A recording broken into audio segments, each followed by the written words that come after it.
Hello, and welcome to a very sunny Brands Hatch. We're delighted to have this great weather here. It's round one of the Caterham Motorsport season 2022. The first race this afternoon is the Avon Tyres 7 Championship UK, which is the fastest on our Caterham ladder. I'm Sam Parker, and I'll be joined by Chris Hutchinson in the commentary box. So over to you, Chris, to say hello. Yes, a very good morning, everybody. Well, good afternoon, everybody. Sorry. Welcome to Brands Hatch and a start of a brand new Caterham Motorsport weekend and a season that we're really looking forward to here. We've got plenty of Caterham action out there today on track. We have 4 races, and we've got 4 of the Caterham Motorsport ladder here this weekend. We're only missing the Academy guys. They were at Kerber for their sprint a couple of weekends ago, and they will be joining us from the next round at Snetterton. However, we are here at Brands Hatch, and you can see that we've got bright, sunny weather. Okay, and let's head back down to Sam in the pit lane, please.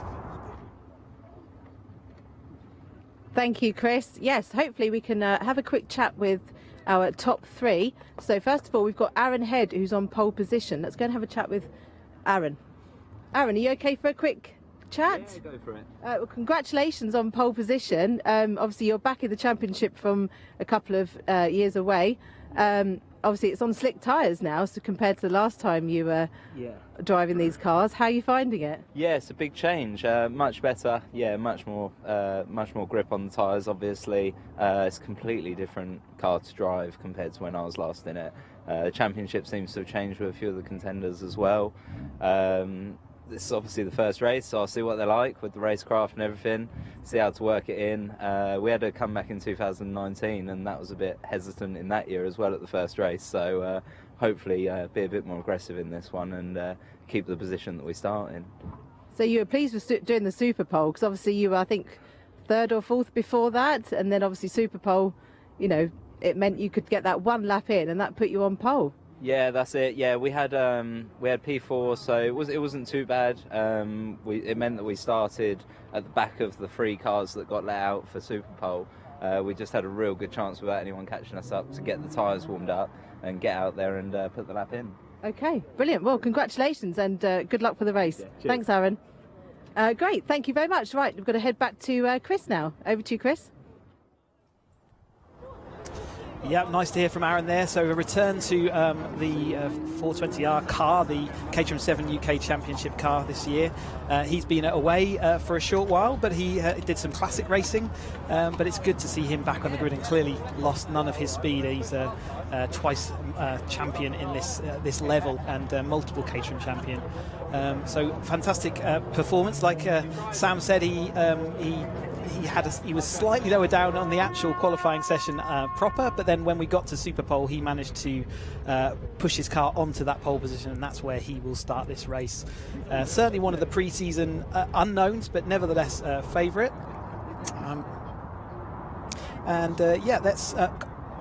I've got another interview lined up with James Murphy down in the pit lane, so over to you, Sam. Thank you, Chris. Right, I've got James Murphy here, our 2nd place driver. James, congratulations on 2nd place. How was qualifying this morning? It was, first and foremost, it was just fun to be out. It's just a great day like this, back on the racing circuit. It was just really good to be out. Quali was interesting. It was wet to begin with in the main session. Got drier, so it was scratching around for a little bit, trying to find some grip.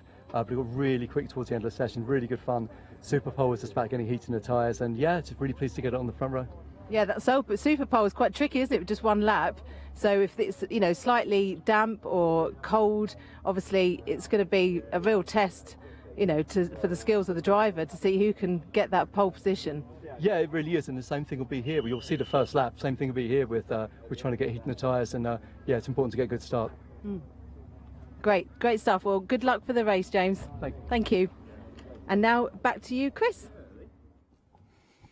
Thank you. Yes, James, another front runner from last season. It was his inaugural year in the 7 UK car last year, and he is so back out, and I'm sure quietly has some title ambitions, and he's certainly one of the pre-season favourites coming in. He finished 4th in that championship last year, but he did manage to get a win under his belt and several podiums as well, and he was always up front and you know, right in the mix with everybody else. And some of the other drivers that we've got there, Henry Heaton is another front runner that we're looking to see how well he can perform here today. Henry in the number 10 bright blue car, and he finished second in the championship, a runner-up last year, and he's been at this level for about 4 seasons now, so he knows the ropes, he knows how to perform. We see Henry's car there on stream as we talk about him, and getting his everything last minute checks in the assembly area, and his dad William there wishing him luck into that race.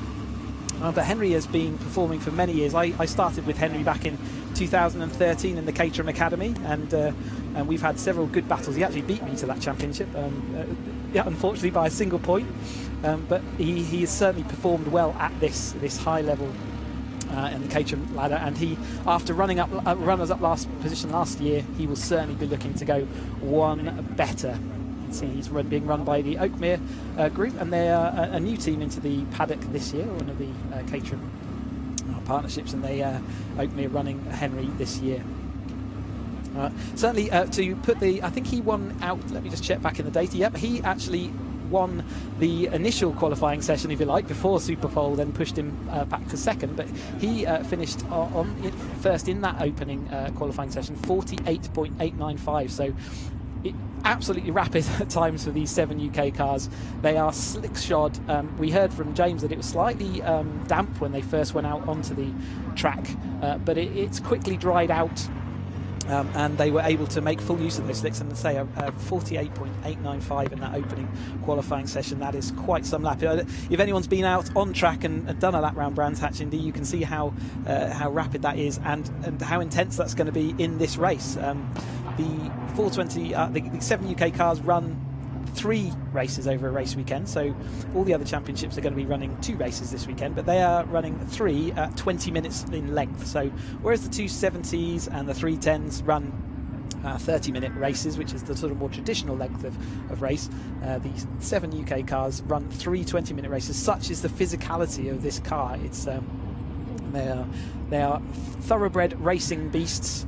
And they have a 180 horsepower under their right foot. They have a sequential 6-speed Sadaf gearbox to get that power down onto the road, and they have fully sort of uprated suspension. These really are absolute dedicated race machines, and the car and the drivers that we've got in this championship are of that kind of calibre. So they're all heading or aiming for the title of British Caterham Champion. That is the honour of the winner of this season, but we've got a whole ton of racing to go in between now and the point we can get that. But Henry Heaton, certainly he's a past champion, like I say, at academy level. We've got James Murphy, a multiple Caterham champion. Lee Bristow taking a step up into the 420s this year. He's had a couple of seasons away, but he's got himself a nice orange 420R, and off he is going to head into this 7 UK Championship race weekend. And he put it into 3rd place initially when they in the initial qualifying, and in Superpole he ended up 4th. So just to explain how the qualifying session works, they have an opening 15-minute qualifying session where they all go around. It's sort of more traditional qualifying. They're all out on track and they set their fastest time that they can achieve. And then they have a follow-on one-shot lap for the top 6 of that qualifying session, and that they will the top 6 will then have 1 lap where they go out, they do a set the time, and then they come back into the pits.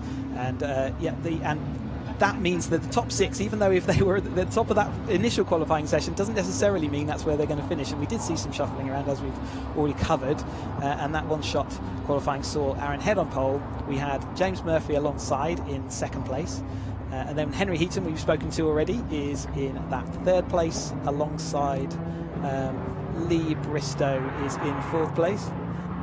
Then we've got Timothy Dickens coming back. We've got a little bit of a hold up before we get released. You can see some cars going around the track there being led out, so we'll just wait for them to clear the track, and then we should be ready to go with this race. So yeah, still slightly ahead of our original timetable, but nevertheless we will be up and running as soon as we can. You can see that the safety car leading that car back around into the pits.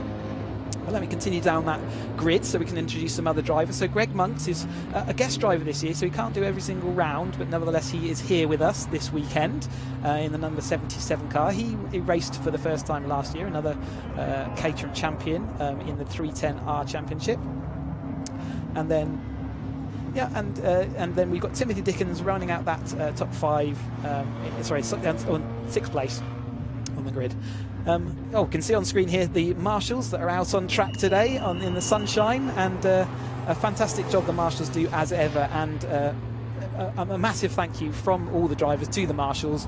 They really do enable us to go and do the thing that we love to do, which is go motorsport racing, and they volunteer to stand out in all kind of weather. So you can see it's still not warm down where they are, but they work tirelessly to allow us to do what we do.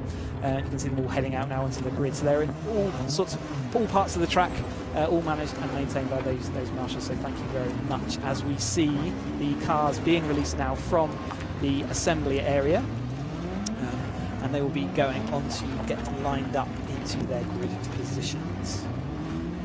So as I said, Aaron Head is going to head off onto that pole position. So he's in a distinct dark car but with a pink roll cage, and then alongside him we've got James Murphy in the black car with the orange roll cage. So for those who want the colour check, this is your opportunity to start figuring out who these drivers are. So it's Aaron Head on the left of your screen, and then James Murphy on the right. Henry Heaton in the blue car is just lining up behind Aaron Head there, and then we've got Lee Bristow in the orange car on the right hand side. Next up is let's get my list out. Tim Dickens is lining up on row 3, so he is again a returnee to this championship. He's done a season or two before, and he has come back to try out this slick shod 420R. He got Greg Monks in the 6th place on the grid. Behind them we have Jake Swan. He is in the predominantly white car with a blue roll cage, and alongside him is a new driver to the championship, so Chris Moore. He has again past championships under his belt in Caterham Motorsport. He lines up there in that blue and purple machine. Behind him, Andy Lees is alongside Ian Sparshot. Then we have Mike Evans and Simon Griffith. Mark Farmer, a GT racer there on row 7 of the grid, with Gary Lapidus alongside him. And then we've got Dale Head, so that's Aaron Head's brother, as they get released onto the green flag lap. And then bringing out the rear of the field is Chris Kirby, who is a new driver in. So as we head out onto the green flag lap, you will see these drivers weaving their car left and right, and you see a little bit of a lock up there from I think that was it would be Dale Head at the back of the field there. There's not much of this track. There's only 1.3 miles to get all of the tyres warm and ready to go ahead of the race. So you can see this manic sort of weaving they're doing there. It's more important in these cars than any other Caterham you're going to see this weekend to get that heat into the tyres and into the brakes. You certainly want everything to be ready for you when you turn into that first turn, which around here is Paddock Hill Bend. Quite a daunting 80-mile-an-hour corner in these cars to head around, and we have nearly, getting on for 16 odd drivers all trying to get into there, and like I say, these guys all know their business very well, and will be looking to make as much progress as they can early on. See this great conditions out on track now, so a little bit slippy earlier on in that qualifying session, but nonetheless the conditions absolutely perfect now, with a bit of a cool breeze and a cool air out there. Actually will make the engines will be thankful for that, and we should see absolutely rapid racing. These cars, as we said before, they're capable of sub 50-second laps, and 48 bracket laps will happen in qualifying, but they're now needing to refine their grid spots after having been lined up the last time. It's another skill of a race driver to figure out where your grid spot is on the return to the grid. But here we go, we've got the front row in position, and the remainder of the cars lining up as well. We'll be looking for the green flag at the back of the grid once the final cars pull into place, and then we will have a 5-second board, we'll see the lights, and then we'll be underway for the 2022 Motorsport season for Caterham Motorsport. See the green flag at the back of the grid, so we will be getting that 5-second board soon. So who is going to get the best run into turn 1? Is it going to be Aaron Head from pole, James Murphy from second? Aaron Head stalled on the line. That everyone's going to have to avoid that. That's really tight, but they have managed to get past him. But the pole position from Aaron Head has gone to pot as he's stalled his engine. He has got it underway though, so he will be able to get. He'll recover that. But James Murphy managed to therefore to take that from that second into the lead of the race currently. Henry Heaton is in second place alongside Bristow, who is doing in third place in his orange machine. Then comes Tim Dickens, and followed by that's Greg Monks, and then Chris Moore in that. Jake Swan bumping over the curbs on the inside there, and that gives a run to Andy Lees on the outside of him as they turn off into Surtees for the first time. So manic opening there, that would have been really uncomfortable for not only Aaron but the rest of the drivers. So he has now got it all to do from what was pole position. He's already made it past 2 cars at the back there, but currently out in the lead is James Murphy. We can see Henry Heaton in the number 10 blue machine there. 2 championship favourites already going at it in the first opening laps of this race meeting. James Murphy in the black and orange machine. Henry Heaton up the inside now into Druids. The outside line round Druids can work. At this early stage in this race, you won't see drivers pushing too much or making their position too strongly held. You'll see the bit of give and take just to get this race underway. But Henry Heaton there defending to the inside already, or feeling he needs to, as we see these 7 UK cars all go line astern as they head off round Surtees. It really is a relentless track, this one. There's no breath for the commentator or the drivers. They turn at such a rapid pace that one lap really does feed straight into the next. There's no long straight to relax and take stock of where you are. You have to get going straight away. We'll keep there monitoring where Aaron Head is. He looks like he's now up to 12th position. Tim Dickens looking up the inside of Lee Bristow, but not managing to make that stick. So 2 new drivers into this car this year, making a really excellent start to be up in those podium, or fighting for those podium playing slots. Greg Monks is behind them, and he is returning this season for another shot. Like I say, he can't do every round, I don't believe, and so he will be a guest driver, but he is here with us this weekend. So 20-minute races, so there's got 3 of those this weekend. They have 1 race today, and then they'll have a following 2 races. As we see Lee Bristow in the orange machine towing up to the back of James Murphy. If you're new to Caterham racing, it's one thing you will get used to is how powerful the tow, the draft that the car following the car in front gets when they're going around the track. It can be up to sort of 5 mile an hour difference, maybe even 10 miles an hour in some race series at some tracks.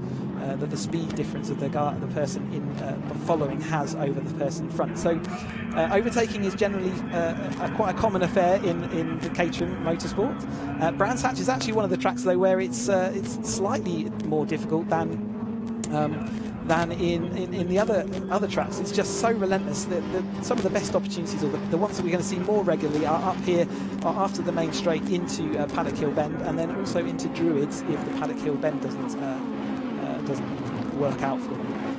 Having said that, Caterham drivers are Caterham drivers, and they will try and overtake at all sorts of different places wherever they can get away with it. Henry Heaton in this early stage, we've seen Tim Dickens again looking down the inside of Bristow, but Bristow absolutely kind of a late chop there to say no, not having that. This is my position. He is happy in that 3rd place and he wants to stay there. So Tim Dickens and Lee Bristow there having a battle, but this battling that's taking place is allowing Henry just to break out a small gap out in front. That if the battling continues, that can develop and move further forward. We watch the rest of the field moving on through.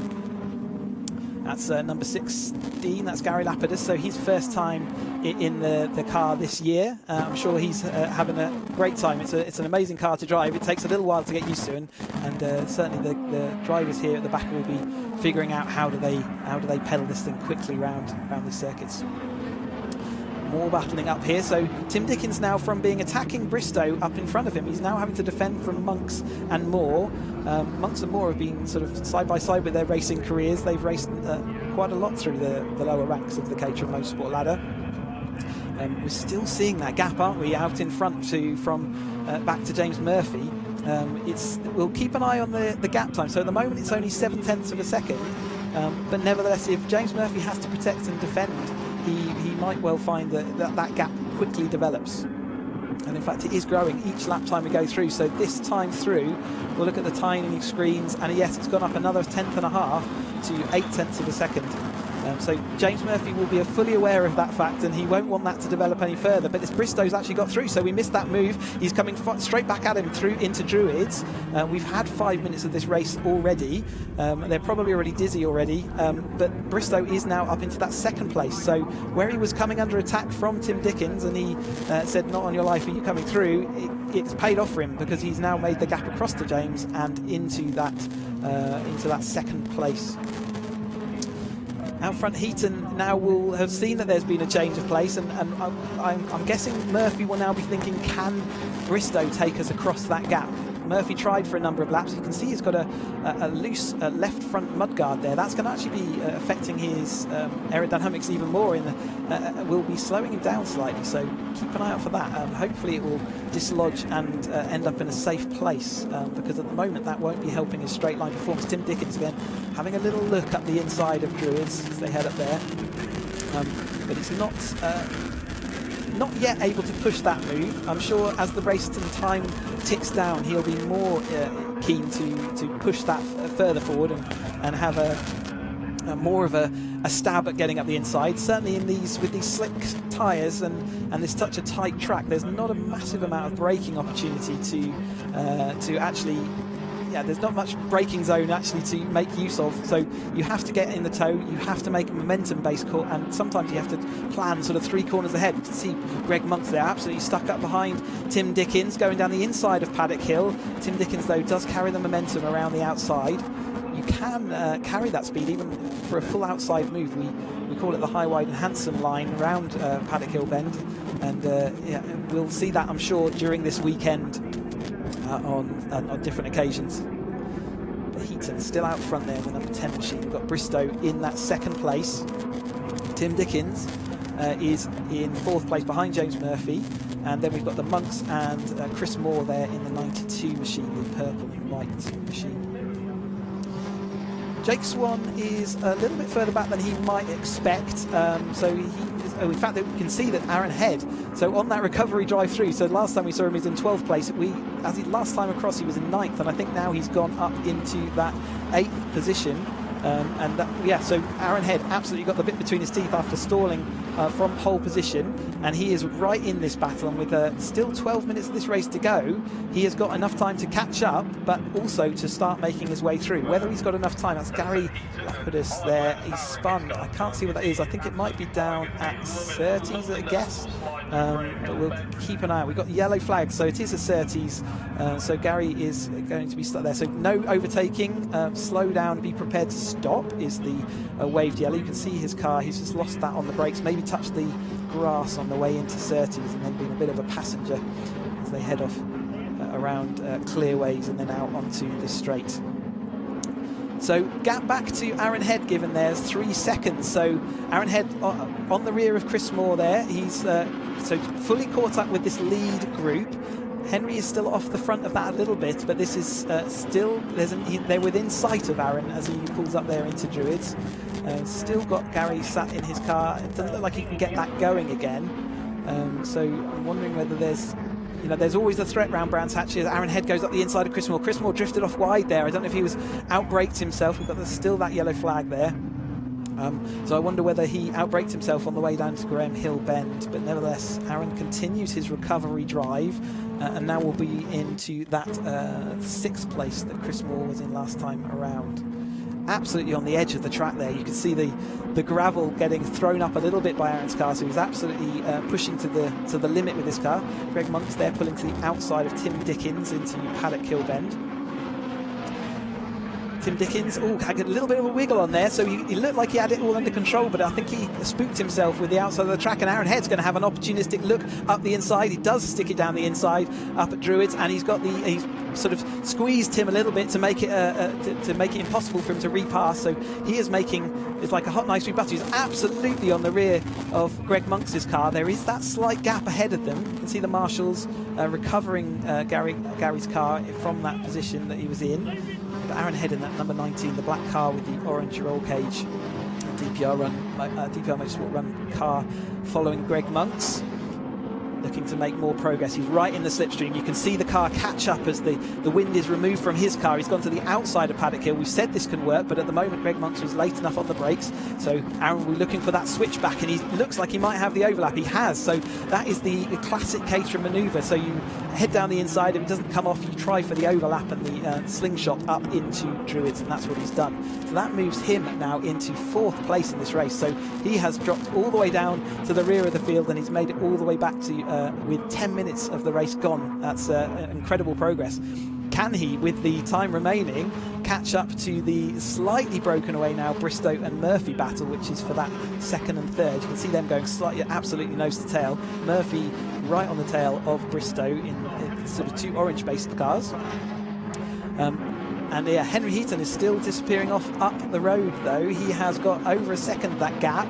However, it's not developing like it was earlier in the race, so it could be that has now settled very slightly. And Bristow clearly has some pace out here. James Murphy looking at the inside of Druids. He did push the manoeuvre a little bit longer. He just led off the brakes. You can see that his front wing has dislodged and is not on his car anymore. So again, that will be back to not affecting his straight line speed as they head off round Graham Hill Bend. Tricky old corner, Graham Hill Bend. It's all off camber. You're asking the car to do an awful lot of turning and going downhill. You're braking and then trying to get back on the accelerator, so all while the tarmac sort of angled away from you. So it's a really tricky corner to carry that momentum. But Aaron Head has moved through this pack here and has sort of slingshot himself off of the front. You see now it's left to Monks and Dickens there in the 5th and 6th place battle. But everyone in that mid battle will be working out how do I make positions up, and how do I position my car correctly to move on through. A little bit behind that, so Swan Dixon, we have Annie Lees. We've got Dale Head up into 9th place, and we're looking at the Mike Evans car briefly there, and he's in 12th place as he heads around. So absolutely, he's new into this car. He's driven the 420 before, but not the 7 UK version of the car, so he's never had driven it with the slick tyres on it. See the Avon, custom Avon slick tyres these drivers all using in these dry conditions. They have to they're allowed 1 set of new tyres every single race weekend, and then so at Brands Hatch they will have their race set of tyres, and they will need to use that for not only the qualifying this morning, but they'll also need to use it for the next 2 races that we've got coming up tomorrow. So with 7 minutes of this race to go, if drivers are going to make a move, they're going to start thinking about how do they do that now. Heaton is still trying to move away, but we've got Murphy now up into that 2nd place. You can see Aaron Head start playing the Jaws music for Bristow at the moment, because he is now catching up to that Bristow battle. We're just looking on camera at the Monks and Dickens battle. This is a sort of quick quartet of cars that have been battling pretty much race long. Jake Swan there in the white car at the rear, so he's come across to reach this battle. Chris Moore now, as well as having to look ahead, he's going to have to start looking in his mirrors. Chris Moore, and then there's, I think this is Henry into Druid. So absolutely, you can see he's dancing that car on the edge of adhesion and grip. They really do push these cars. 20 minutes is not long to get settled in. You really do have to go straight away to get the best out of these cars. He's clearly got the heat into his tyres, and he is very comfortable in setting good lap times. He's in 49.7 was his last lap through, and 49.4 is his best, so he's also setting consistent lap times. Not quite down to the qualifying levels of 48 second bracket laps, but nevertheless extremely rapid round this Brands Hatch Indy circuit. So Chris Moore, lap ago, was having to look in his mirrors, wasn't he, at Jake Swan, but now is able to again place his concentration up front. It is closing up though for this lead battle, so where Henry looked like he maybe had that little bit under control in this slightly later stages of this race, we've now got Heaton slightly dropping back towards the clutches of Murphy. Murphy there in that second place in the black and orange machine, and Bristow absolutely up to speed with this car. His first year running this slick tyre, and a previous champion. In fact, all these lead drivers are all previous champions. There's lots of those in this field, so they know what they're doing. They know how to pedal the Caterham, and they know how to get the results. But Bristow, yeah, Caterham mechanic or Caterham technician, many years experience. Started with me back in 2013 in the academy, and has done all the steps of the ladder. Aaron Head pushing hard off into the Paddock Hill gravel. He's lucky to escape that. You can see how hard he's pushing, and the gravel has taken away one of his rear mudguards. All looks to be in order. Other than that, it would have been an extremely uncomfortable ride through the Paddock Hill gravel there. But yes, he is still pointing in the same direction. You can see how hard he must be pushing to just go off. And there's also a track limit sensor out there, which is another worry, in that that will have triggered one of his track limits warnings. I'm sure that he can only have several of those, or can only have a couple of those before he starts getting warned and then starts receiving penalties. Track limits being very much a part of modern UK motorsport. But Jake Swan has come through. So for a couple of laps back, when he was in that foot behind these other two cars, he has now come right through when it counts, and he's looking to the outside of Greg Monks into paddock. So it's all kicking off in these last 5 minutes, as you would expect from a Caterham race. Greg Monks defending that inside, but Jake Swan has an inside, but they get contact up into Druids. Jake Swan had an overlap, but Greg Monks pushed the issue, and unfortunately there's contact, and Jake Swan has been spun around onto the grass. They're lucky to get away with that, but Greg Monks looks like he's got some maybe damage and stuck in the gravel on the outside of paddock. So really unfortunate issue there. There was one driver, an unstoppable force meeting an immovable object, it looked like, up into Druids. We'll let the stewards look at that one after the race, but out front with 3.5 minutes to go, we've got Henry Heaton. We have got stricken cars, so there is a good chance there will be a safety car. It's hard to say with 3 minutes to go. They may even choose to throw the checkered flag early, but there will certainly be double waved yellows as those drivers are stuck and at the Druids at the top of the hill. But both cars look like they are now unable to progress in this race. So Henry Heaton sort of immune from all this, the battling going on behind him. He's been fairly clear out front for nearly all of this race. However, James Murphy has come across this. His car is absolutely coming good late on in the race. It looks like Jake Swan's still in that car, still looking like he's trying to get it done. In fact, he's looking around to see when a safe opportunity to jump out of that car. It won't be a comfortable place to be sitting watching all these other cars sort of come tearing up the hill towards him. 2.5 minutes of the race to go. So I imagine they will be covering that now under double yellow. If they have to put the safety car out, then it will that will be the end of the race behind the safety car anyway. So Henry Heaton, but James Murphy absolutely on Henry Heaton as they go up into Druids that time through. So he is now, from a whole race of being quite calm and collected out front with getting some easy lap times done, he's now got to concentrate behind, and James Murphy will be looking to see whether he can, in the last 2 minutes, with one of the major overtaking opportunities removed from his option, because he can't overtake into Druids right now, can he make any move on Henry Heaton? You see the car drifting the rear end as they go around this clearways and out onto the start-finish straight again, with 1 minute and 45 to go. Henry, you can see him looking in his mirrors. In fact, was that the checkered flag? I think they may have thrown the checkered flag. Yes, they can see the checkered flag there. So where we've got the incident up at Druids, they have chosen to throw the checkered flag early. So that means that Heaton has taken the first victory over resurgent James Murphy. They did drop to third place, but is now back into that second place. Following him home was Bristow. What a great start to his Caterham 7 UK Championship in third place, first time out and on the podium. Aaron Head recovering from that stall off the line all the way back to the back of the grid. He recovered all the way up to fourth place. And then we've got Chris Moore, another great start to his 7 UK Championship with fifth place. Dickens comes in sixth. Then we've got Dale Head up into seventh, so that's great from where he started on the rear of that field. You see Greg Monks and Jake Swan, they're keeping their helmets on, not chatting to each other on the banks there. But Sparshot's next up. Sparshot, another driver who's not doing a full season with us. He's going to be guesting, but he is here with us this weekend. Andy Lee's moving up from 310. He starts his campaign off with a 9th place. We then got Evans and Griffith, Farmer, Kirby, and then we had those 3 drivers we saw spinning off, and that was Greg Monks, Jake Swan and Gary Lapidus. Ooh, what an opening event. You can see the drivers coming down pit lane there, just getting directed to where they need to go. What a breathless opening. It was always going to be that way with the 7 UK cars. They are, and around Brands Hatch in particular. Yep, so we've got confirmation then of the results here. So out front we had Henry Heaton just able to hold off James Murphy at the end there to second place. Lee Bristow third place on his first time out. Aaron Head on his return, recovery drive all the way up to fourth. We've got Chris Moore fifth. We've got Timothy Dickens in sixth place. Dale Head in seventh with Ian Sparshot eighth.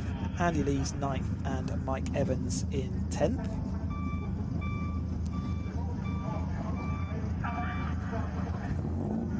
And then the 11th place went to Simon Griffiths in his white and Simon Griffiths in the white and yellow car. Mark Farmer on his return to the 420s in 12th. Chris Kirby 13th, and then the 3 cars we saw retiring. So what looked like a good result for Monks and Swan actually ended up costing them both quite dear. It looks like there might be suspension damage on that front left of Greg Monk's car. So after that initial contact up into Druids, and Jake Swan came back across the track, and Monks had to take avoiding action. That sort of seems to send him off into that gravel.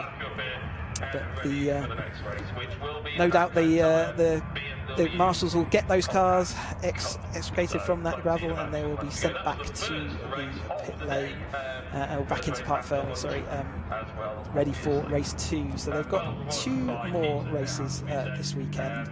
So that is the first of 3 that they've got. So they are back tomorrow. Let's find out what time they are.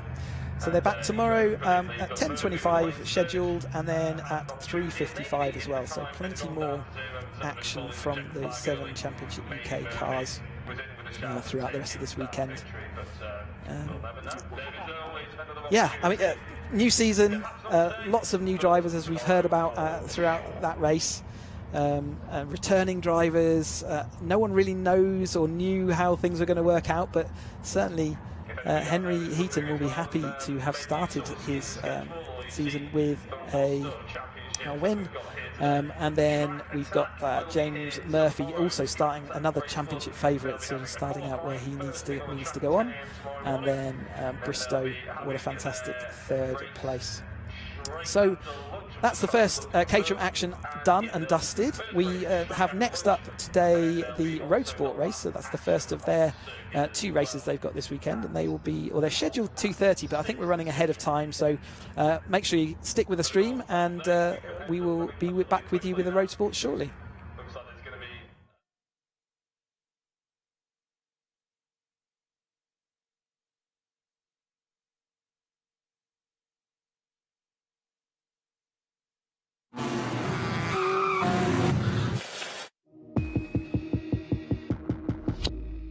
There's a real allure to the idea of being a racing driver.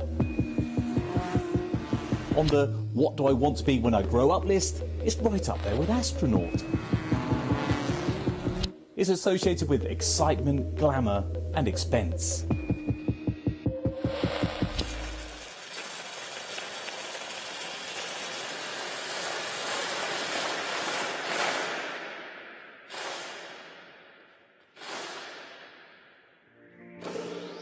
The thing is, you don't need all this fancy stuff to show off the Academy car. It's proper grassroots racing, but it's also probably the most affordable, cost-effective racing that money can buy for a proper racing series.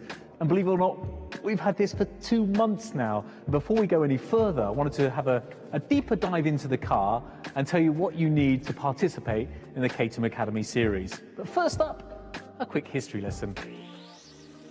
In 1957, English automotive design engineer and inventor Colin Chapman built a lively little 2-seater sports car. He wanted owners to be able to experience the pride of building their own cars and then take it on track, and came up with the mantra, simplify, then add lightness. And the 7 was born. Over 60 years later, Caterham still adheres to the original philosophy and turns out variants of the 7 with a lineup of models that range in power from 127 horsepower to 314 horsepower, with each car weighing just over half a tonne. The Academy is in its 26th year now, and with over 1,000 drivers taking part, it's considered one of Europe's most successful novice driver series. And in terms of your car, for £30,000, which you can spread over finance for a couple of £100 a month, you get your very own road legal race car, which is yours to keep at the end of the series. And on paper, it doesn't sound like it packs the biggest of punches, but this is a Caterham. The Academy car has a tuned 4 Sigma 1600 4-cylinder naturally aspirated engine. It has a maximum power output of 127 horsepower at 6,800 RPM, and it's not particularly earth-shattering in terms of torque with 150 Newton meters. However, its secret weapon is its weight, or lack of, topping the scales at around 550 kilograms. All this means a power-to-weight ratio of 230 horsepower per tonne. Now here's where it gets a little bit confusing, because this car, when it's fully loaded with the roll bar and everything that you see here, weighs about 550 kilograms. The minimum weight that you can race in, that you must finish a race in, is 635 kilograms. So if, like me, you've got a paunch after the lockdown, you need to really consider your weight, because if you want to be super competitive and be at the top, weight, as we know in racing, means everything. And you have to finish your race 635 kilograms minimum, otherwise that's it. You don't get any points. And what that means with your power-to-weight ratio, 230 horsepower per tonne, is you've got a car that will take you from 0 to 60 in 5.3 seconds and have a top speed of 116 miles an hour. And believe me, in that thing, anything over 100 miles an hour, you certainly know you're doing it. Caterham fits special Academy tyres which are designed by Avon with low grip in mind. This is done to help teach car control.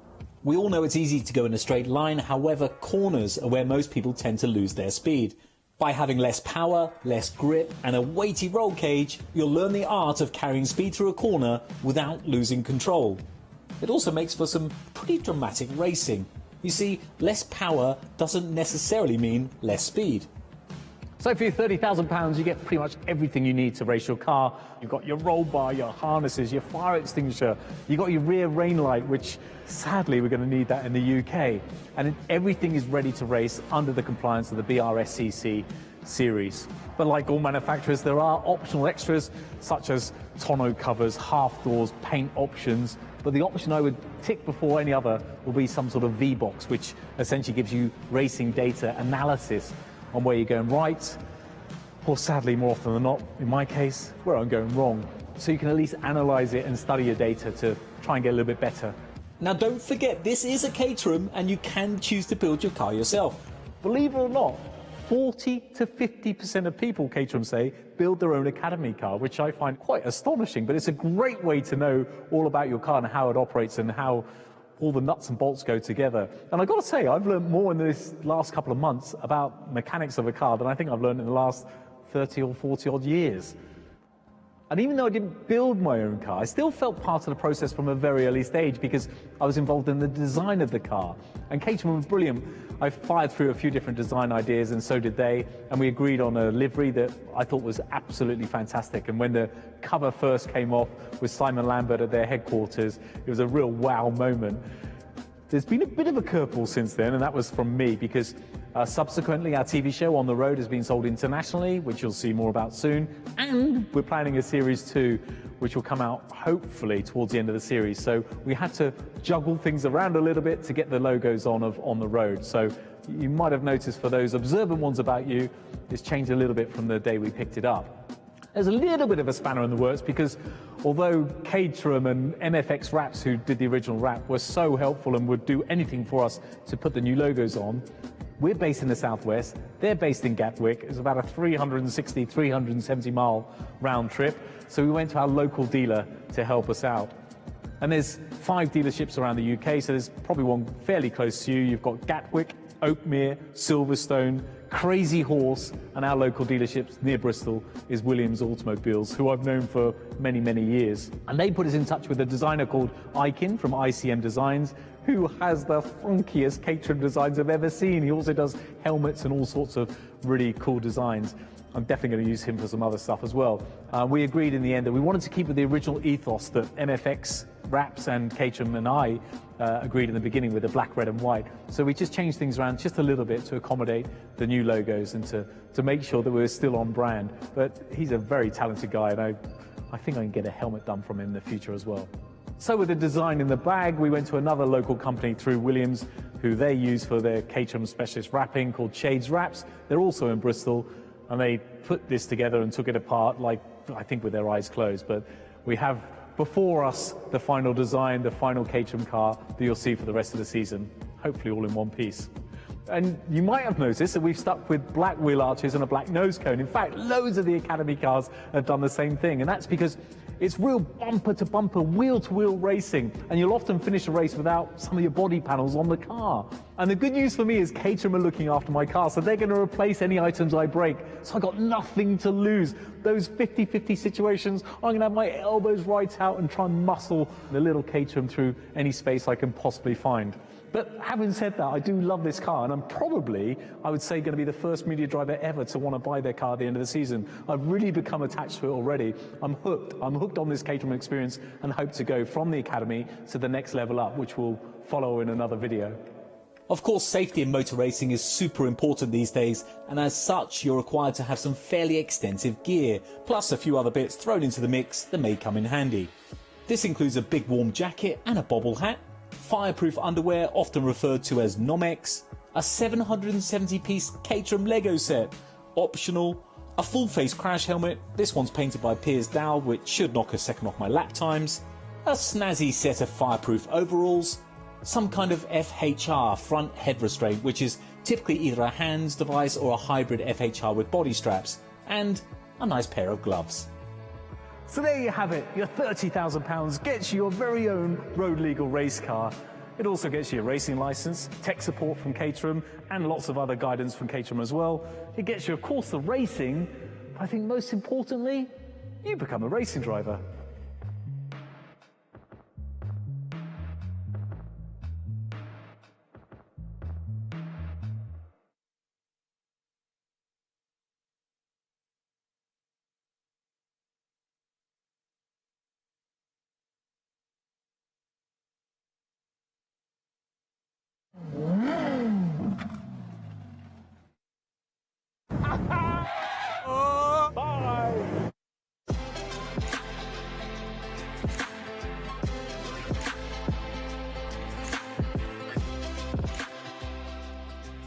Come on, Tiff, come and check out this little bad boy. Look at it. Look, it's taken me 2.5 hours to get here, and you can't rush a bacon sandwich. That's true. And you brought me here for a Caterham. It's the brand spanking new Caterham 170S, the entry-level Caterham. 170, which means in Caterham divided by 2, 85 horsepower. Yep. Well, come on, Paul. The current entry level is the 270s with 137 horsepower. I mean, how's this going to compete? The lightest Caterham ever built, 450 kilograms. It's like a postage stamp. 450 kilograms.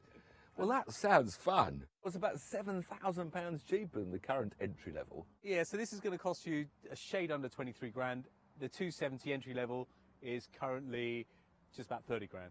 With leather seats. know. They're not included in the £23,000 price now, are they? They're pretty extras. But there's a few extras. Leather seats. I'm getting interested now because Caterhams aren't famous for their comfort. Brand new LED lights. These are a brand new thing for Caterham, so they're going to launch them on this car. Is that it? You're excited about LED lights now? I'm just excited about the car. It's the same bodywork, though. Same bodywork. Same bodywork, different engine. It's a little three-cylinder turbocharged Suzuki engine, 660cc. How do you get into these things? Ready for a drive already? Well, I'm gentle. It's a road car, so let's just go. How do I get the door open? I can smell the leather. You're right there. You want some help? Sadly, I'm going to have to be very close to you because it's quite tight. But I'll let you get in first. And I've got to find a seatbelt. Wait a minute. I want you to be comfortable. How do I play? Oh, flip it now. I can't even.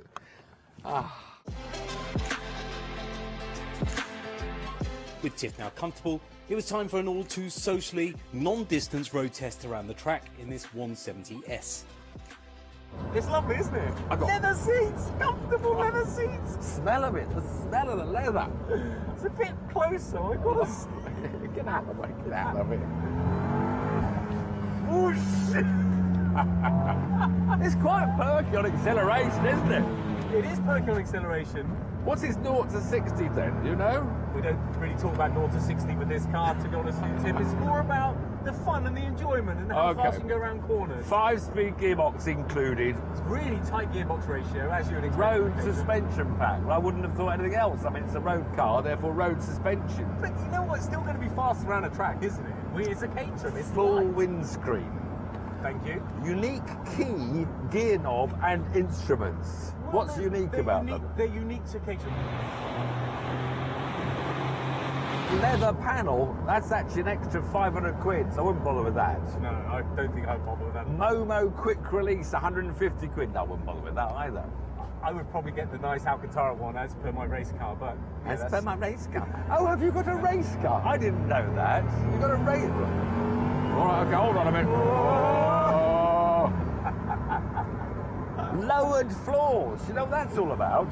Just to give you a bit more room, because, you know, I'm quite tall and all that. Which bit they lower then? Under the seats? Under the seats. That's 500 quid. Whole floor panel, so that's good. Here's the crunch. The diamond seat leather stitching, seat armrest, biscuit, tunnel top primary, £1,500. They're beautiful seats, they're lovely seats. But I think the whole message is you can, like any car, have lots of optional extras. But you can buy this car for a shade under £23,000 or finance it for a couple hundred quid a month. You can go a bit and you've got a faster now. Caterham. And you've got a Caterham. All right. Oh, the pedals are so close together. Take a bit of curve. Oh, that took it. That was quite comfortable, wasn't it? That was good. Well, you can hit it harder next time. I wonder what the brakes are like. All right, go on. Let's have some real... The brakes. Brakes. Ah, too early. Whoa, far too early.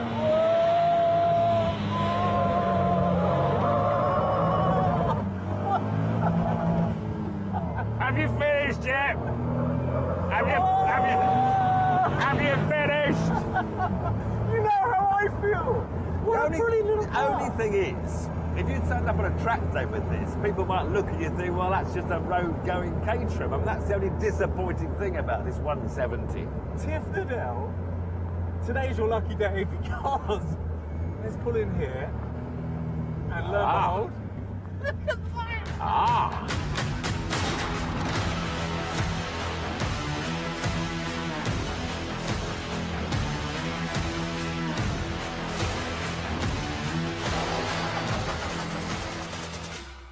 Flipping boy racer. Oh, look, a nice suede Momo steering wheel. Very funny, very funny. Obviously, this is a left-hand drive demonstrator. Oh, but it comes with it's like a very handy optional extra. And that little press pack here. So this is the 170R version, same 85 horsepower. But it's 440 kilograms. That's 25 kilograms lighter. Better power to weight ratio, 192 horsepower per tonne. Sport suspension pack, a bit stiffer, I'm sure. What else is different? The price, £1,000 more. But those prices, 23,900, is the build yourself price. So in fact, the S that Paul was showing is more like 25,000, and this is more like 24, 26,000. So yes, more than we thought at first. Limited slip differential. Now that was important because that'll help me beat Paul, although I'm going to beat Paul anyway, but it'll be easier to beat him. I think he's a racing driver nowadays. A few Caterham races, Formula 1, Le Mans. Anyway, let's put the steering wheel back where it belongs. Sort out my racing harness to get in. Slide into the lovely carbon race seat. Don't sit on your belts when you're getting in. It's always a big error. Make sure you lift them first. Then it's just click number 1, 2, 3. Pull them all nice and tight. Don the optional extras. Crash helmet might be better on track days, but not for today. Ignition on. Starter. Bye. Looks like the Red Baron's in the mirrors. Time to let the fun begin.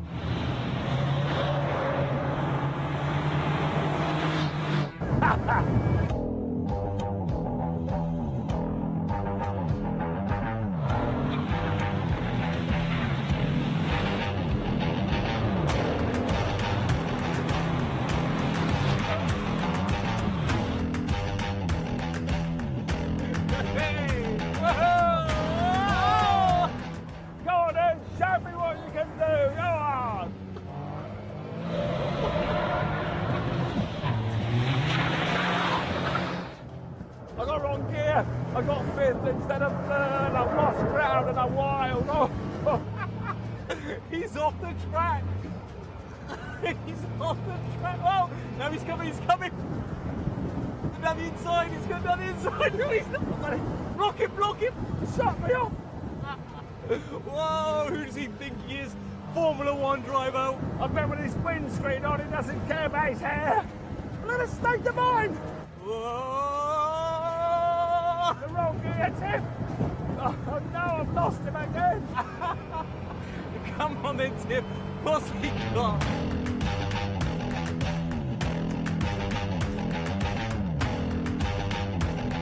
Oh, he's going down the inside. Whoa! He's got me off the brake. We nearly crashed. I've got him now. He got me with a massive lock-up.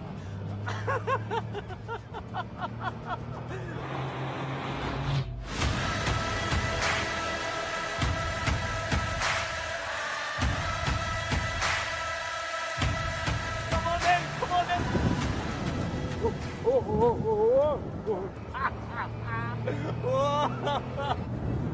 I can't hear the engine, so I keep on hitting the limiter.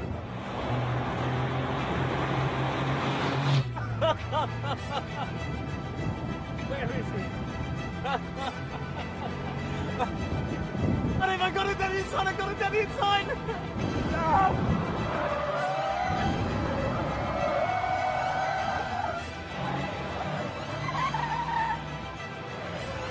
Lock the front brakes up.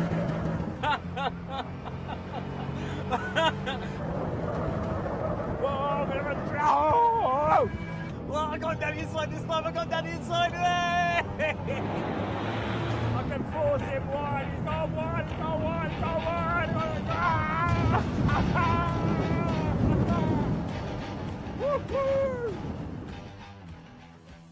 I tell you what, this Caterham stuff is tiring. But I'll wear him down. I'm a Motul 24-hour driver. You won't kill me, Woodman. You can keep going for as long as you want. It's safe to say that driving a Caterham is one of the most fun experiences you'll ever have in a car. It's not about horsepower, money or luxury. There's just such a basic charm and a real thrill to being behind the wheel of one. So much so, I don't think either of us are quite ready to call it a day just yet.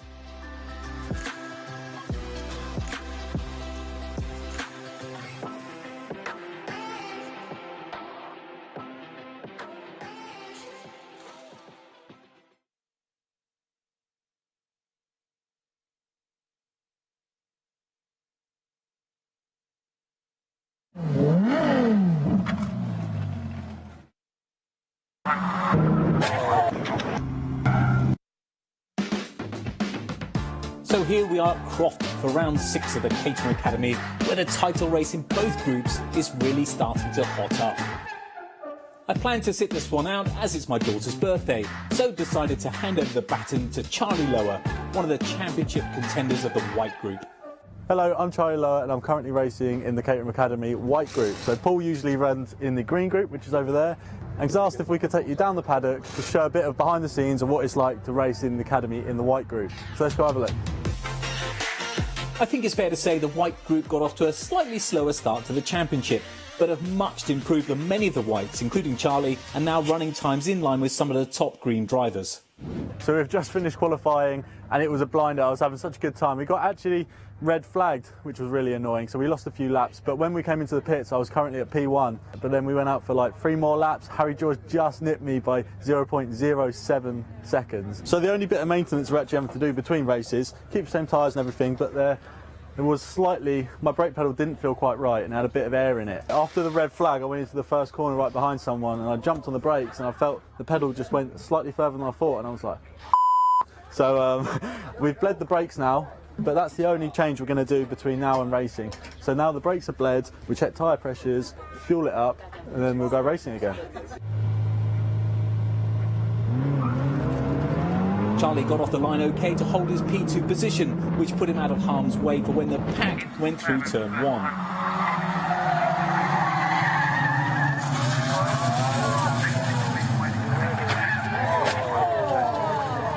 The oohs and ahs tell you everything you need to know about that, but it was soon back to business, and then Charlie and Harry George started tussling right from the outset.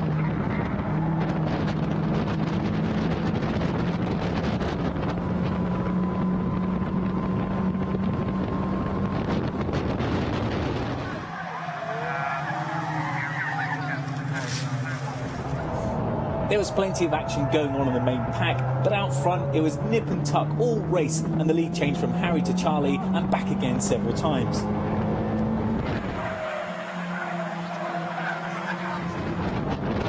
Smooth racing lines are probably not what Charlie's used to, as he's a stunt driver and a precision driver, but on track, of course, the smoother the better, which is probably where I'm going wrong.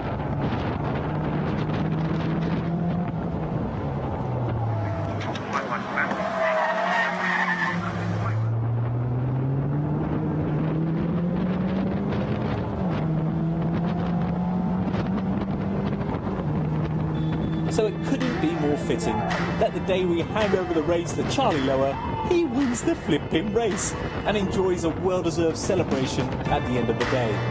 A solid P2 for Harry. Surely it's between these two now for the championship, though William James, who wasn't racing, may have something to say about that. And a brilliant third place on the podium for Giles Perry. First one of the season and hopefully a few more to come. However, the day wasn't quite over. After my daughter's birthday dinner on Saturday night, I decided at the last minute to leave first thing on Sunday morning and do the race. Packed to the nines, we drove 5 hours in the Caterham with no tools, no fuel cans, no spare tyres, just us and a standard road car to arrive at Croft for qualifying and managed to get a very surprising 10th place on the grid. I was actually chuffed to bits, as I've never been there before. I've done no testing, no sim work, not even seen a video of which way the track went. It was such a last minute decision, and one I'm delighted I made with a little help from Tiff. After seeing the carnage mid-pack in the white group race, I wanted to get off to a good start and luckily managed to pull off another blinder and picked up a couple of places and made it clean through Hawthorne, which is the first corner. In fact, every car now raced in for the entire race, which is great to be a part of. For once, I suppose. In terms of pace, nobody was more surprised than me that I was really on it and in touching distance of the leading pack. But alas, there was a series of corners at the end of the track that I just couldn't master, and I lost time on every single lap. It was so frustrating, but just down to the lack of laps driven. Each time I'd think, brake a bit later, carry more speed through the corner, and each time I'd still be miles off the pace, brake too early, and not carry enough speed through. And Mark Williams took no time at all in making that his go-to for the overtakes he made on me. The race was actually quite a quiet one.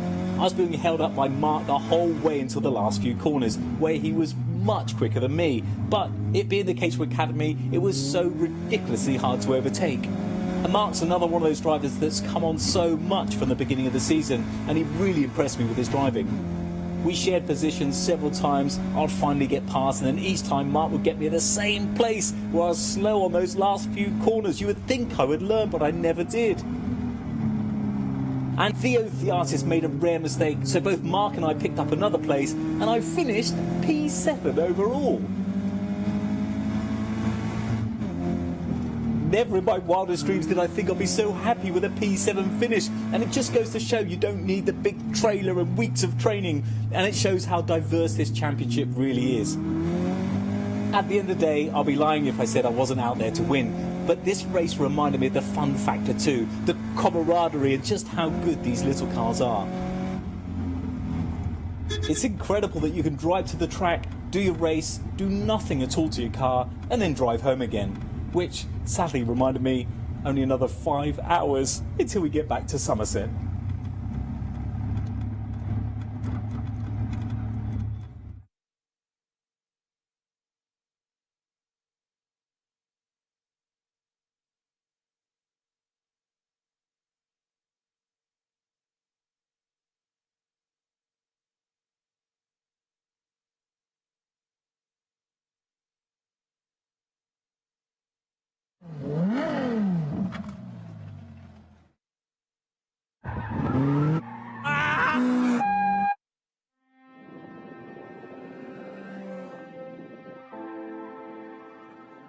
The 2021 Caterham Academy kicks off in less than a week, and luckily I had the chance to start living the dream and following the footsteps of giants in preparation for the first race of the season, the Caterham Sprint.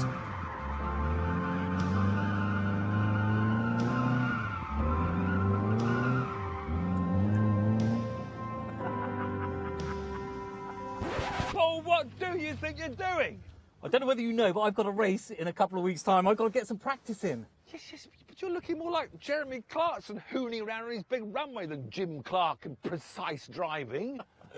First race, Caterham sprint race, closed. No practice. Which is why, Paul, you need a plan. Just give me a few minutes.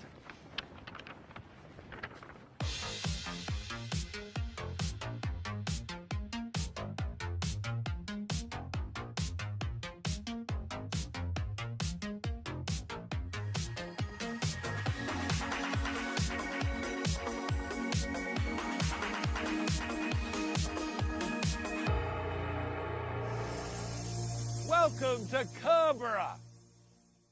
So there you have it, Paul. You got your very own Caterham to play on all day long. Now don't go crazy at first. You'll learn the line, build up slowly, progressively faster and faster. But just to make it a little bit more interesting, I've got someone to set a lap time for you to try to get near.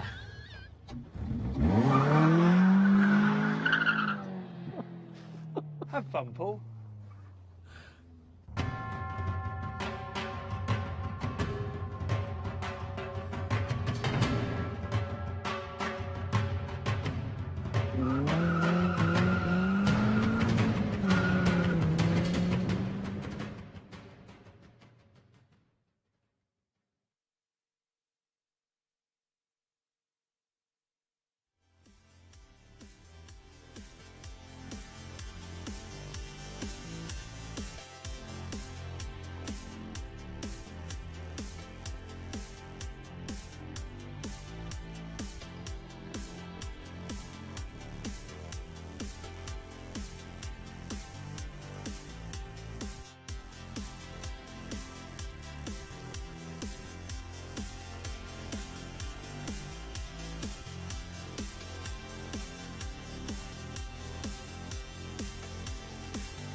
Hello and welcome back to Caterham Motorsport Season Round 1. We're here at sunny Brands Hatch. If you just joined us, we've got the LoveCars Roadsport Championships going out very shortly. I'm Sam Parker and I will be joined by Chris Hutchinson in the commentary box, who I will pass over to now to say a quick hello. Thank you, Sam. Yeah, welcome back, everybody, and we're ready and waiting with the Roadsport cars here for the LoveCars Caterham Roadsport Championship race number 1 of the weekend. There you can see Greg Monk's car from the end of the last race just being recovered back on screen. But in the Roadsport, they also have a 20-minute, or they run 20-minute races. And they are the drivers from last year's academy. So if you followed along with the season last year, the drivers will have upgraded their Caterham cars. So you buy your academy car, you race your academy season, and then you go and upgrade it to the Roadsport. But I believe we've got a driver. William James is ready to speak to Sam in the pits. Yes, I've got William James here. Let's have a quick word. William, congratulations on pole. I believe your pole lap came about on the last lap of qualifying. Yeah, it was. I managed to tuck it in last minute, which was a pleasant surprise. I think, considering how tricky the conditions were, I think, yeah, it was got quite lucky. Yes, I heard it was quite lethal out there this morning. Well, congratulations on pole position, and all the best for the race. Thank you. Cheers. Okay, let's go and have a see if we can have a chat to Jeff Newman very quickly. Jeff's on 2nd place. Hi Jeff, congratulations on 2nd. Obviously coming up from Academy last year, how are you finding the changes on this year's car? The car's fabulous. The extra grip that we've got and the brilliant suspension just make it a very, very capable car. So we're much more confident going faster around track, and that can only be a good thing when you're going at the speeds we're doing. Excellent. Well, congratulations on 2nd, and all the best for the race. Thank you. Hopefully we've got time just to speak to Freddie, who is in 3rd place for today's race. Now, Freddie, hello Freddie, how are you doing? Yeah, good, thanks. Looking forward to it. First race back, so it should be good. Excellent. Conditions, they're pretty good out there this afternoon, aren't they? Is this your ideal situation? Yeah, it's good. I don't mind wet or dry, but dry and sunny is nice. Excellent. Well, good luck for the race, and hopefully we'll see you on the podium. Hope so too. Thanks. Okay, over to you, Chris. Thanks, Sam. And yes, you heard the whistle going in the background as the assembly area. They're releasing the cars now onto the grid. So yes, the qualifying session this morning, they were first out on track, and they had a tricky set of qualifying conditions. It was very, very damp and very cold, so icy actually around the paddock. So they had a lot to deal with, and they had a number of red flags, several bits of contact, and a couple of cars ended up in the gravel. So interesting start to their road sport season for them all, but they all have made it now onto the grid. You can see them filing out of assembly, and the marshals will line them up. We have 33 cars on our grid, I believe, today. So yeah, healthy grid size is really good to see all the drivers as they head out into their 2nd season of motorsport. So they will all have been in the academy last year, and they have upgraded their car. We heard Jeff Newman talking about his new grip, and that is because in the academy they run a dedicated Avon Academy tyre. When they get to the road sport level, they change to the ZZS tyre, and that is this tyre they will use all the way up until the 310R Championship.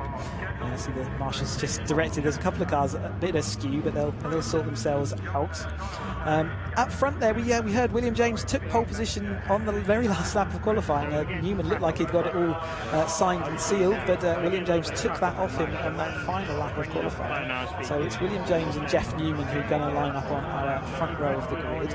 And then we've got Freddie Chiddicks and Charlie Lower. So Newman, an academy champion from last year, he beat Freddie Chiddicks by want of a fastest lap on the last lap of the last race of the season by Jeff Newman. Took that championship, and Freddie therefore ended up in 2nd. We've got Charlie Lower in 4th place on the grid, and he is in the other academy, so other academy champion. Academy is so popular that we run 2 full grids of the academy, and road sport is the first time those 2 grids all get combined into one big field, and you can see how big a field it is. Everyone looking beautifully lined up as we're just trying to get the final few cars through. Conditions out there still quite chilly in the air, but nevertheless we've had sun earlier. The track's in really good condition. A couple of bits of oil and speedy dry down from earlier on track action, but the basically in really good condition for this first of their 2 20-minute races that they're going to have this weekend. Just behind Charlie Lowe, we've got James Cook and then Philip Clark. James Cook, another perennial front runner. Philip Clark doing well in that 6th place. Lots of cars out on track, and so some getting a really good performance, but Phil Clark is on that 6th place of the grid. And then behind him we've got David Rook and Aaron Stevens. Theo Theato and then Mark Kendall round out the top 10. All of those drivers have figured throughout their academy year variously from last year, and they all look forward to taking it forward and seeing if they can solidify. A lot of fantastic colour schemes and wraps that they've got on these cars this year. You can just hear in the background that the 60-second and 30-second board, so they'll be going away on their green flag formation lap very shortly.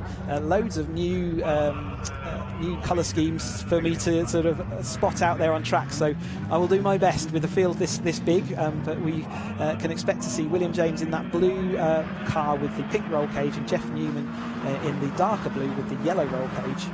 And then Freddie Chiddix is in a dark car with a red roll cage, I believe. Charlie Lowe has got a new colour scheme for this year, or a refined colour scheme. I think it's a white and blue car. And then James Cook is in the 5th place. I think he's got a Welsh flag emblazoned car. I hope I'm not misspeaking, that would be awful. But yeah, as we see this colourful grid on their formation lap heading up the hill into Druids. They will be brought back around to that grid. So yeah, their second season in motorsport, they have been given the new ZZS tyres to turn this car into a road sport. Largely, other than that, it's very similar to the Academy car. The only other difference they have is a rear anti-roll bar on this car to give them a little bit more rear end balance and grip. And that does make a significant difference to the performance. So the tyres and the roll bar actually mean that they can something in the order of a second to, or 2 seconds around the sort of average lap. They'll be quicker than the Academy cars. A lot of drivers will find that they get on with these tyres a little bit better than the Academy tyre, and you'll see some drivers traditionally will make big jumps in performance as they have done one season's racing, but this is definitely another learning experience. This is going to be a full season of 14 races from 7 race weekends. See the car still filing through clearways and out onto the start-finish straight, ready to get lined off, refine their pit box, their grid spot, which is not easy to do when you've got a grid this big. Nonetheless, they have pretty much managed it so far.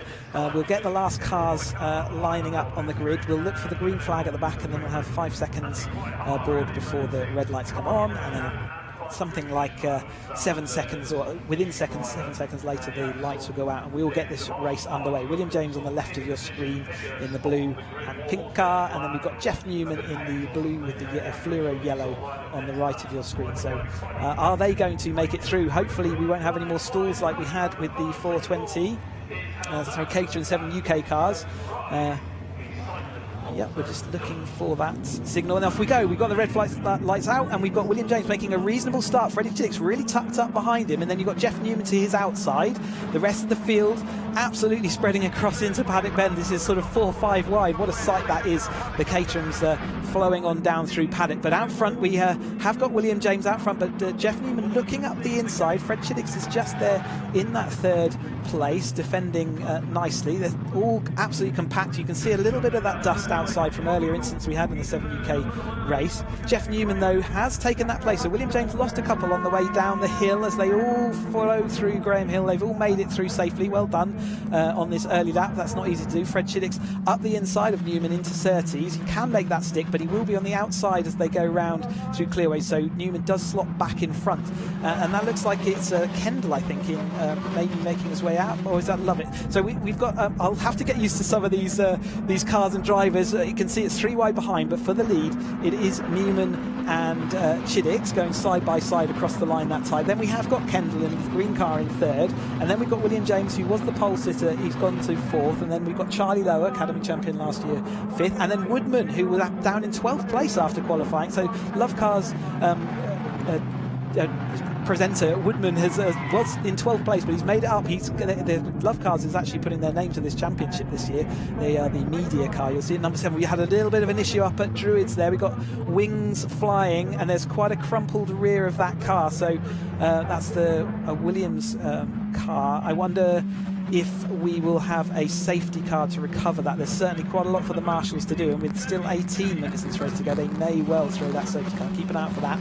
But meanwhile, out front, we've still got that is Paul Castle, number 13, also off up there. So there's quite a few cars up at Druids, which they will be covering under double wave yellows for the time being, and we'll keep an eye out whether they can recover those cars back over the line that time. Though Chiddix was out in front of Newman, so that has reversed. We've got William James back into that 3rd place, and then Woodman now up into 4th place over the line with the green car of Kendall behind him. So he's making great progress up through the field in this early part of the race.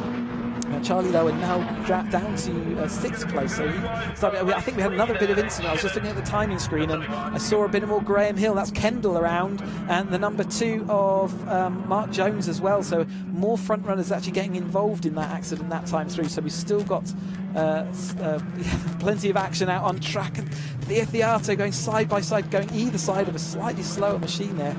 Ooh, it's getting quite feisty in this Roadsport race. Theo again sideways as he drifts it through clearways. That's not necessarily the quickest way, but it's certainly impressive to see. Jeff Newman, though, out front at the moment. They're kind of sharing this lead with William James alongside him, and then we've got the Paul Woodman car up into 4th place, and looking like he means business there, doesn't he? He's just slightly got a little gap back to him, but he's nevertheless there or thereabouts, and from 12th place on the grid, he's going to be pretty pleased with that. We then comes up next up is Williams, then Headley, and then Lowers now drifted another place back to 7th place. There's Janowski and Theo Theato in 9th. The spectacular Theo Theato is watching William James now back up the inside of Newman. So out of Graham Hill, he had a little bit of a run. Newman keeps around the outside of him though, gets a bit tight as you go through into this Surtees, into clearways. Newman back up the inside, a little bit of oversteer as he clips that apex curve. They're going to run side by side. They're going to hold themselves up all the way down this next straight now, and Chiddix will be looking to make hay while the sun shines. He's got a pretty comfortable gap now over these two, so while they squabble, they will fall back. If they work with each other, they can probably get back to Chiddix, but Chiddix has shown last year he's perfectly capable of making a gap stick and pulling away into the distance. He's got a good turn of speed, and in the road sport he seems to be clicking very nicely with that. Thank you very much. So they are all having to learn this new road sport car, and some of them will be learning it better than others. Brands Hatch is a very intense. We have got the safety car. We got into the safety car, looked like it was called late, and William James actually hit the back of Freddie Chiddix as the safety car was pulled. I think Freddie's looking a little bit despondent there. So I think that safety car call was quite late, and you saw it just pulled out in front of the leaders, and I'm not sure that they were aware of it up until that point. So that was more bodywork for the marshals to clear up, as you see the safety car on track. But Freddie Chiddix has lost, or that right rear mudguard is flapping, and you can see William James has lost his nose cone on that car, so that's going to affect his aerodynamics as he goes round. But yes, it's not a tidy start to this road sport race. The 7 UK car sort of ended with a couple of incidents, but actually this road sport race has started with quite a lot. That radiator is quite askew. He'll be quite lucky if that's not leaking, and if it is leaking, he needs to stop the car. The cars really don't appreciate being run without any liquid in them. I can't see any liquid running out the bottom of that car though, so he may have got away with it, but it certainly looks askew. You can see how up front the radiator is on these cars, and that, you know, if you do knock the front of the car, that is one of the first pieces that gets contacted. It has got markings all down the front of it, but I'm wondering, I can't see any liquid flowing out the bottom of it. So behind the safety car then, everything brought back sort of under control. You see the field, the colourful field, heading on through. There is James Cook in his Welsh flag festooned road sport. Early on we had fastest lap, and that looks like it was taken by Cook with 55.4 second lap. So Cook back in midfield, sort of 14th place but he nevertheless showing that you can have a speed, anywhere down this field, and they regularly do. Such is the performance of these cars. I mean, we saw in qualifying that the top 10 were all covered within a second, and then the next 10 were covered within the next second. So the performance is very close in this field, a large field at that. We're heading around. So we've got 30 minutes to go. The clock keeps ticking when we're under safety car conditions. So there's no pause. Your allocated 20 minutes for this road sport race continues to tick down as the marshals recover that car. And what we're looking out for, or what the drivers are looking out for, is it's essentially when in fact they've stopped them all on the grid. That normally happens. So we have had a red flag, yes. So you can see the red flag being shown there. So they will stop them on the grid with a red flag, and it's clearly to give them enough time to tidy up. I think that's Mark Jones there on the bank, waiting with the marshals. Thank you again to the marshals who allow us to go racing.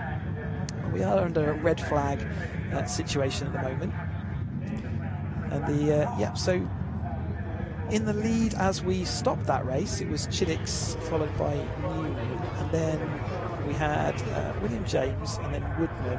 And I think, so with a red flag situation, normally they go back a lap to define what the new grid will be. Because they've done more than a couple of laps, they won't restart it entirely. They will give them a restart that will have a certain amount of clock time left. We sort of saw it coming down to that final 10 minutes, so I wonder whether they'll start this race with about 10 minutes to go. But they will re-grid everyone. They will have a new formation lap, and then they will get a full restart under the lights. That's the normal procedure. So yeah, we're just waiting for the incidents to be looked at and checked over and make sure the drivers are safe and that we can move these cars out of the way. You can see that the marshals, this is where it starts getting complicated. Everyone needs to have the communication from race control as to what's going to happen and how long they're going to have to go the race. So we will have a delay whilst that happens, and they will need to communicate down to the drivers everything that's going on. Which is tricky, and we might need some of the sort of championship coordinators to help out with that process. But we saw that as that sort of finished off, Chiddix, Newman, William James, Woodman, and then it was Williams, and then Charlie Lower had made a place back up, and even with red flags where they might count it back a lap, because we've been under the safety car, I imagine that actually it will be that order that we will start. You can see the recovery trucks heading around the track to pick up the cars that can't make their way back under their own steam. We saw several separated but issues. One up at Druids early on with sort of the rear of the field, and then a little bit further on we had an issue near the front, and that's what took Mark Jones out of that points paying position.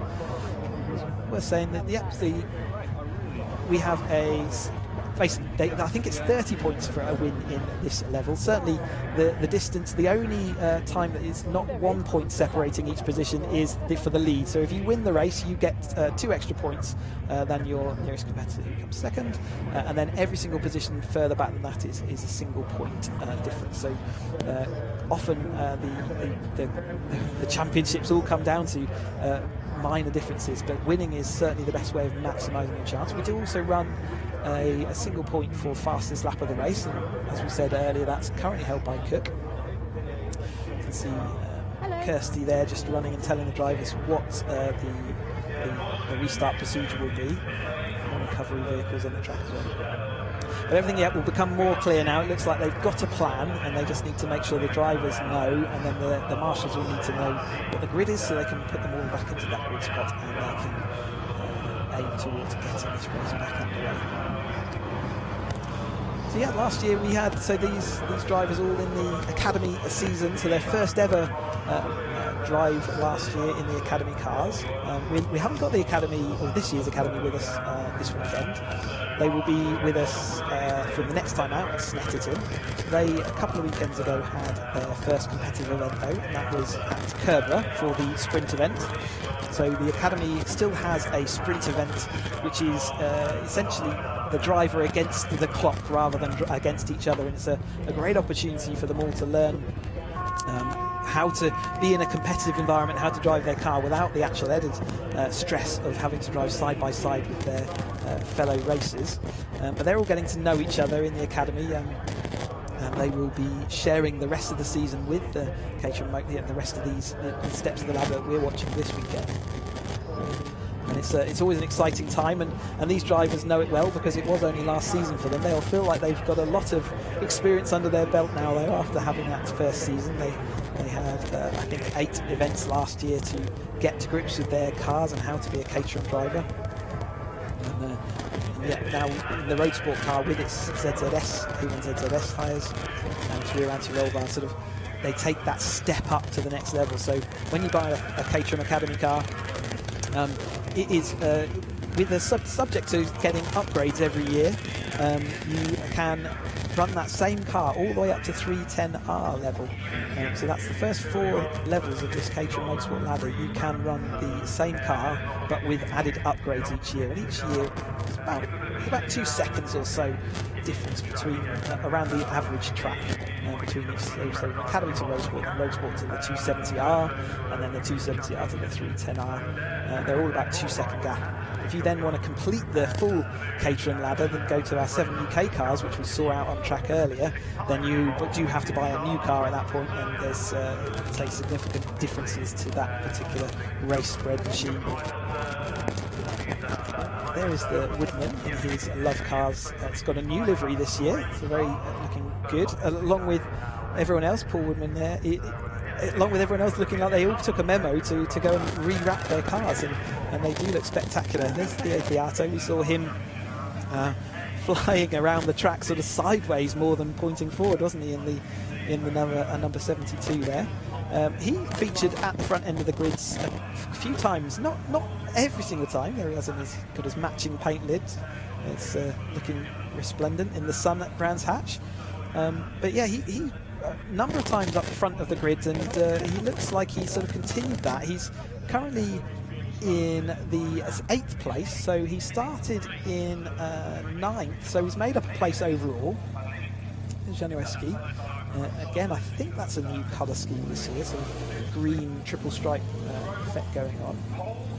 You will notice that a lot of them do have black noses and wings on their car, and that's the parts truck for Caterham only supply black wings. So if you start with a coloured nose cone or a wing, then the chances are you're going to have to replace it with black at some point. So a lot of the drivers will just start the season with black. It's easier just for the continuity.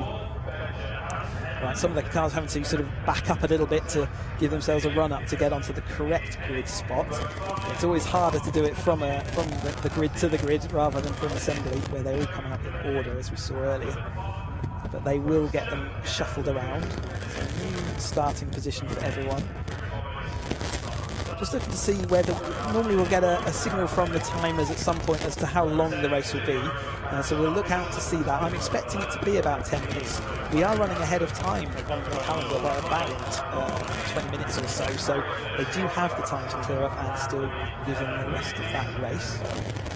So it was scheduled to be a 20-minute race, but we will see now how much time is left.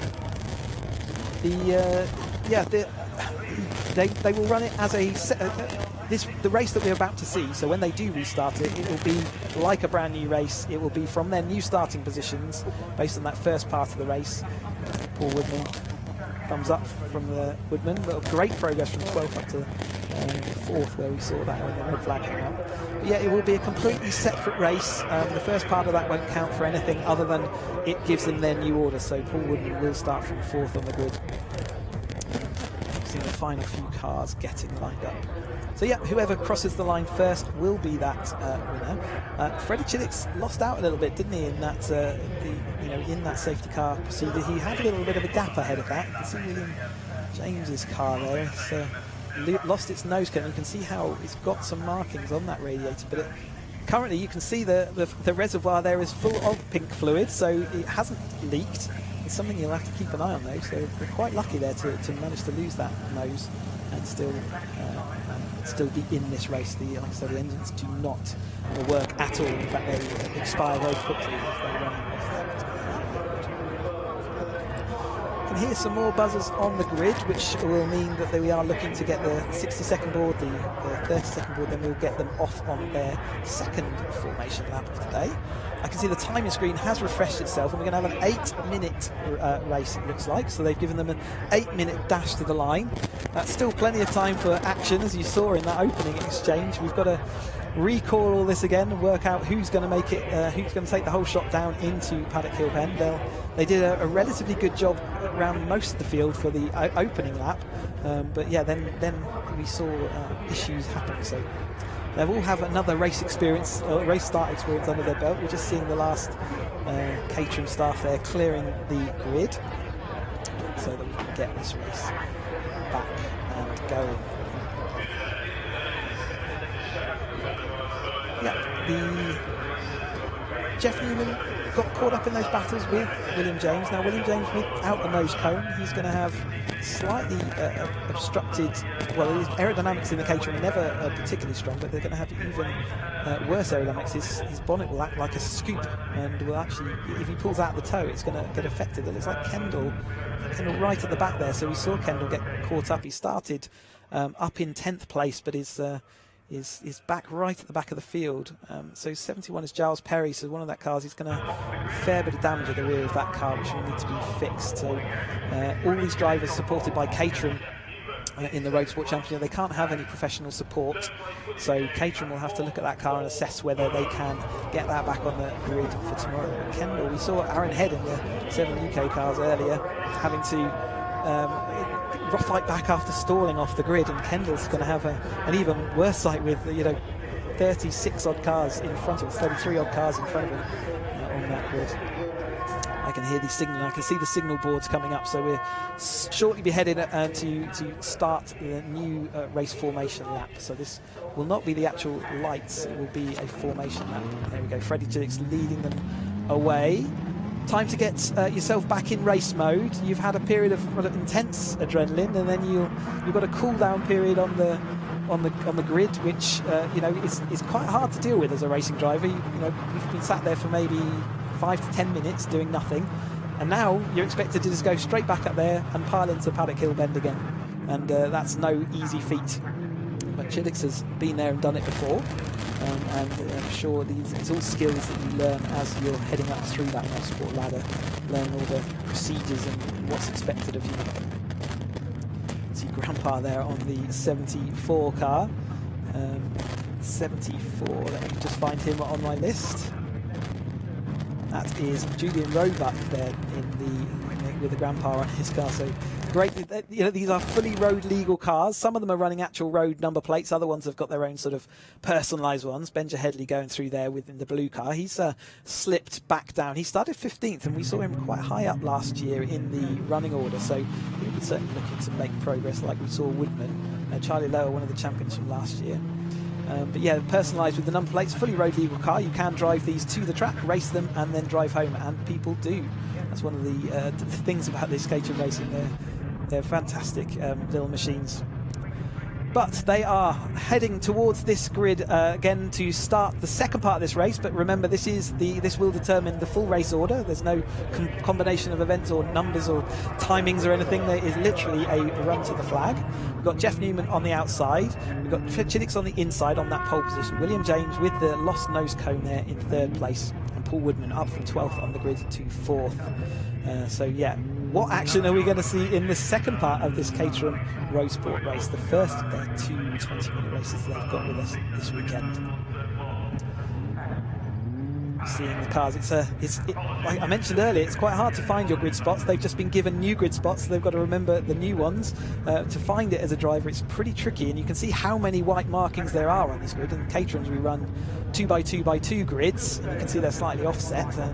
they've done a fantastic job of finding their spot. So I think we are in place. I can see the green flag at the back of the grid, and therefore we are ready to get this race underway. The lights will be on, looking to see who can make the best start of the lead group. Pregnant pause. Chiddix did make a better start that time, but Newman still put alongside. Up the inside, the rest of the field are heading through. There's James Cook in the number 15. Midfield, we got someone slow there, missing a gear. That looks like Chiddix might have missed his second to third gear change, so he has dropped, it looks like, back down through the field. So Newman is well into the distance and off up into Druids out in front, with Woodman up into second place. And that's second place from 12th on the grid, don't forget.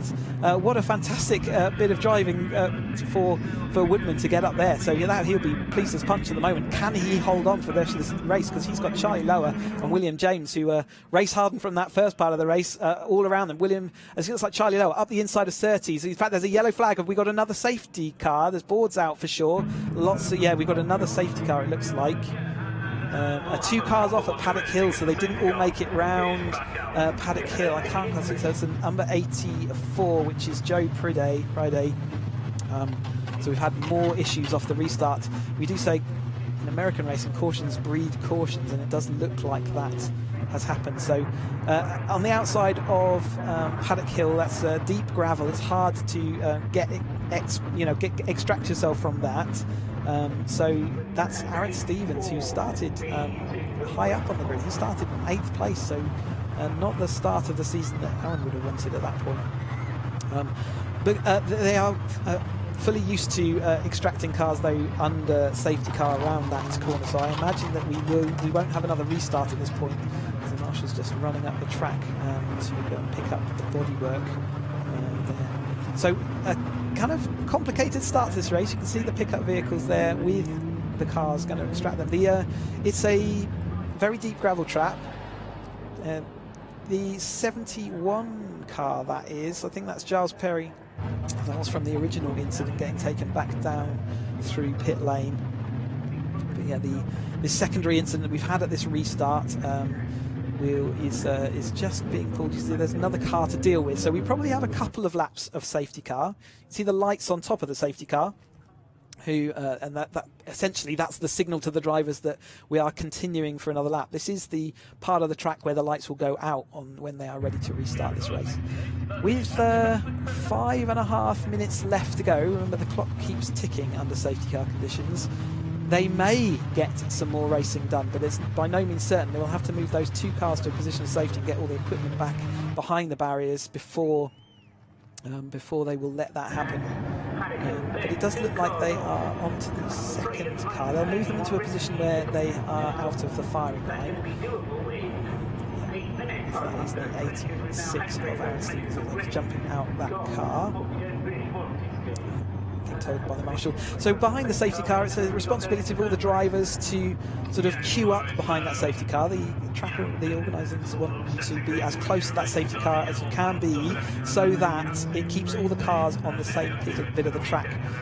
Remember, these are Roadsport drivers. They're not complete novices yet. They're still in early part of their racing career, but you can see they all form up into a long snake, and that allows the marshals, while the cars aren't going by, to clear up and tidy away as they need to.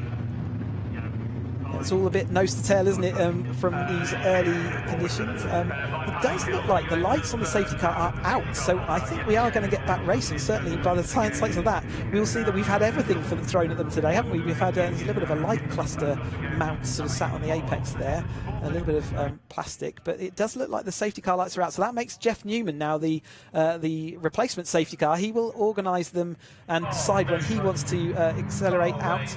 We will see the safety car pulling into the pits, I believe, this time round, and Jeff Newman will have to choose when he wants to make his restart. He gets to choose, or when he presses the accelerator the first time. It looks like he's gone quite early and left Paul Woodman sort of a bit behind him. He's got a significant gap, hasn't he?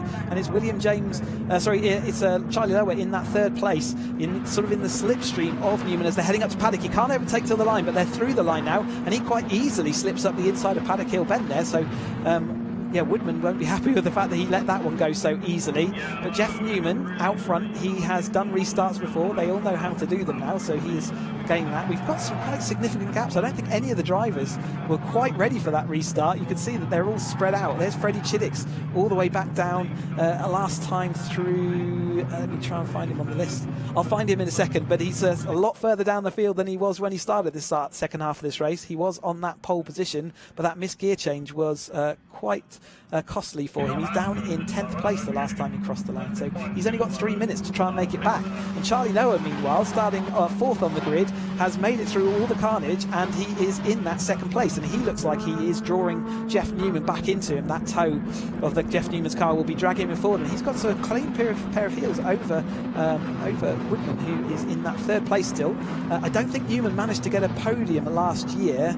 Newman and Lower certainly did, so it'll be he'll be very happy to be on that podium, but he can't relax. You can see William James's car there without the nose cone, and Theo Theato moving up now around the outside of Druids, and he was in 6th place last time, and he's overtaken Williams to probably take that 5th place. They're going side by side into Graham Hill, but at the moment Theo's got that inside line, so he should make that stick on the way up towards Surtees, although it looks like that's still not done. But for the lead, 2 minutes to go. We've got Charlie Lower in that 2nd place. It's blue and white machine versus blue and yellow. And then Woodman is slipping into the clutches of William James in that damaged car, but it seems to be going well in the slipstream. So even with that nose cone missing, you can see that with the slipstream, he's not being affected too much. It's closing up as they come into Paddock Hill then for what will be probably 2 more laps. So this one and maybe 2 more. We'll keep an eye on that clock while it happens. Newman having to now defend up to the middle, the inside of Druids. Charlie Lower going around this way and that, trying to pressure Newman and try and make him push him into a mistake, but Newman's not necessarily one for making a mistake, and Brands Hatch is one of the tracks we go to where it is actually possible to defend, so Charlie Lower will be trying all his newfound skills to try and do that. This is champion versus champion. This is Newman and Lower. They're side by side behind, round into Surtees. Round the outside doesn't often work. It has worked for William James though. He's demoted Woodman down into 4th place, so will he be able to fight back within this last minute or so of this race? And I think with lap times of 55 seconds, it's going to be tight as to whether they get one more or whether this will be the final lap. It's hard to know at this stage. I think they might have crossed the line with enough time for one. It's going to be close. So this could well be the final lap. William James now ahead of Woodman in that 3rd place. He is taking that podium away. He's scuppering Woodman's dreams, but he's still got time. He's still got the rest of this lap. Newman, though, still going strongly at the front. So a battle definitely for the lead and 2nd place, and then we've got a gap back to 3rd and 4th. And the rest of the field, who were a little bit slow off that restart, a little behind them. Running down to 22 seconds to go. It's going to be ever so tight across this line, so it may well be that the checkered flag is thrown. Newman makes it through Surtees on this potentially last lap. 14 seconds to go. Lower is behind. You can make a run out this final corner into the lead and even on the last lap. However, he's too far back to make that happen with 1 second. Is it going to be the checkered flag this time? So Newman takes the win in this opening Roadsport race of the 2022 season, and Charlie Lower takes that 2nd place. Got William James taking that 3rd place, even with the damaged car, and Woodman slipped into 4th, but it's on 12th place on the grid. That's epic. We see the rest of the battles coming through here. So Theo Theato's come through. Williams, Headley, Janowski, Chiddick's, Lucas. So Chiddick's down in 9th place.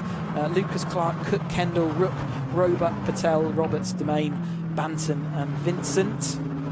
Now we've got Radford just crossing the line and Summers behind him, Bateman decent, so Louise decent there in 24. She had a spin in qualifying, so she's made up some spaces, and then we're just waiting for Ockenden to cross the line, and then the only other cars are the ones that we've seen have an incident out on track. So there is Jeff Newman waving to all the marshals, thanking them for their volunteering, allowing him to do, really happily waving to everybody. Newman out there on track. What a way to start your road sports season. So the 2 champions going at it, 1st and 2nd at the end of that race, but Newman coming out on top and doing everything he needed to do. They had a bit of everything, didn't they? Had a first start. So in fact, let's have confirmation of that race before I natter on. Jeff Newman took that win, and he was ahead of Charlie Lower in 2nd place, and William James just demoting Paul Woodman down to 4th place. Theo Theato, the ever spectacular Theo Theato, in 5th place. Mark Williams was 6th. Benja Headley in his blue machine made it back up to 7th, so he's made his way back through and inserted himself at the front there again. Januszewski in 8th. Freddie Chiddix will be a disappointed 9th place, not the start he wanted, and Gareth Lucas in 10th. Philip Clark 11th, James Cook 12th. Then we've got Mark Kendall a bit further down than he would want, David Rick, Julian Roebuck, Simon Patel, Chris Roberts, Rob Domain, Mike Banton, and then Charles Vincent rolls out the top. Sorry, it's Paul Castle has been given at the end. So, the opening road sport race of the season, a second Caterham race, another action-packed affair. We had a bit of everything going on, didn't we? Say restarts and safety cars, 2 safety car periods, and we've had some accidents and we had some spectacular driving on the show as well. Brands Hatch never fails to disappoint in the Caterhams, and what a stunning way to start the season. Yeah, and we've got more action on the way. So the next race out there, so we've had the 7 UK Championship cars, we've had Road Sport. The next up is the 310R grid, and that will be Group A versus Group B, and I'll talk about that when we come back. Scheduled at 3:35, but I imagine that we'll still be running ahead of time, so do keep your eyes and keep peeled on the screen for that. We'll see you in a bit. Very, very quick drink.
Bye.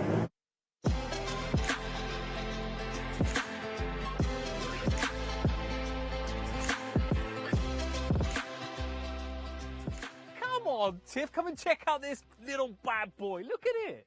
Look, it's taken me 2.5 hours to get here, and you can't rush a bacon sandwich. That's true. And you brought me here for a Caterham. It's the brand spanking new Caterham 170S, the entry-level Caterham. 170, which means in Caterham divided by 2, 85 horsepower. Yep.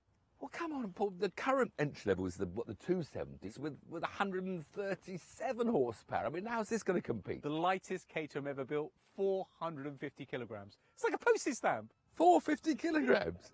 Well, that sounds fun. It's about £7,000 cheaper than the current entry level. Yeah, so this is going to cost you a shade under 23 grand. The 270 entry level is currently just about 30 grand. With leather seats. They're not included in the £23,000 price now, are they? They're probably extras. But there's a few extras leather on this, seats. I'm getting interested now because Caterhams aren't famous for their comfort. Brand new LED lights. These are a brand new thing for Caterham, so they're going to launch them on this car. Is that it? You're going to be excited about LED lights now? I'm just excited about the car. It's the same bodywork, though. Same bodywork. Same bodywork, different engine. It's a little 3-cylinder turbocharged Suzuki engine, 660cc. How do you get into these you things? ready for, I never know. Drive already? Well, I'm gentle. It's a road car, so let's just go. How do I get the door open? I can smell the leather. You're right there. You want some help? Sadly, I'm going to have to be very close to you because it's quite tight. But I'll let you get in first. And I've got to find a seatbelt. Wait a minute. I want you to be comfortable. How do I plug? Oh, flip it now. I can't even.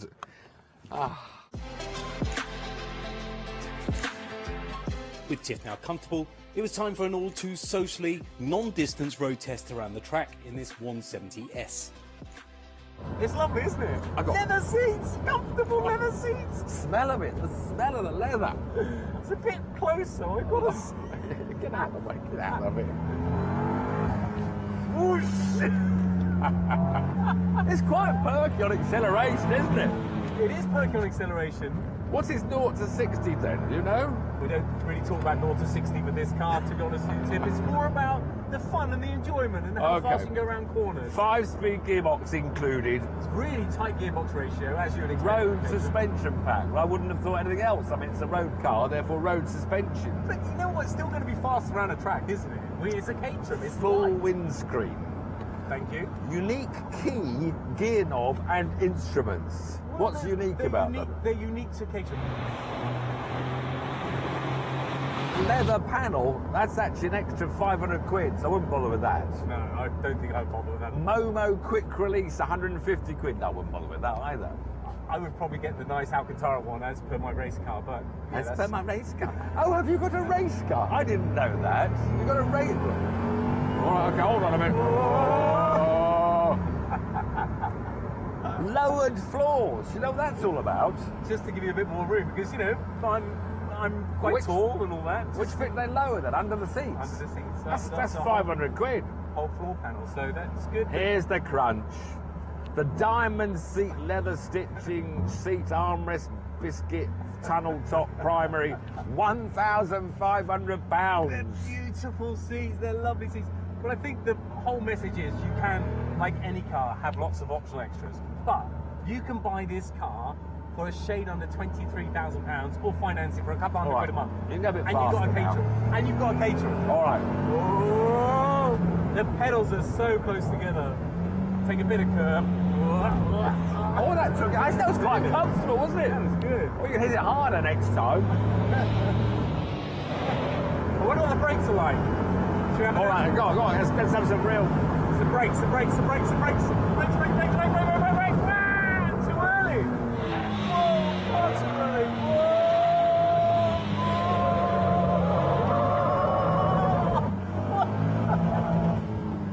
Have you finished yet? Have you finished? You know how I feel. What a pretty little car. The only thing is, if you turned up on a track day with this, people might look at you and think, well, that's just a road-going Caterham. I mean, that's the only disappointing thing about this 170. Tiff Nadell, today's your lucky day because let's pull in here and learn the hold. Look at that! Ah!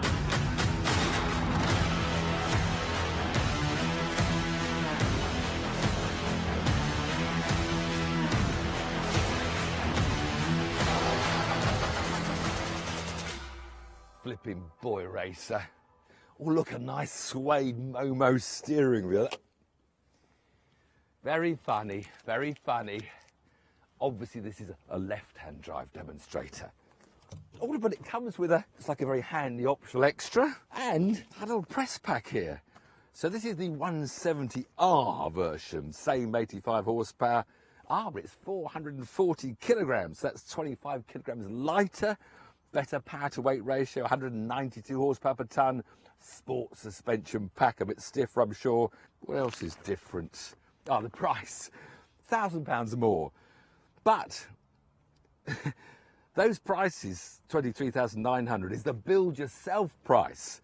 So in fact, the S that Paul was showing is more like 25,000, and this is more like 24, 26,000. So yes, more than we thought at first. Limited slip differential. Now that was important because that'll help me beat Paul, although I'm going to beat Paul anyway, but it'll be easier to beat him. Thinks he's a racing driver nowadays. A few Caterham races, Formula 1, Le Mans. Anyway, let's put the steering wheel back where it belongs. Sort out my racing harness to get in. Slide into the lovely carbon race seat. Don't sit on your belts when you're getting in. It's always a big error. Make sure you lift them first. Then it's just click number 1, 2, 3. Pull them all nice and tight. Don the optional extras. Crash helmet might be better on track days, but not for today. Ignition on. Starter. Bye! Looks like the red Baron's in the mirrors. Time to let the fun begin.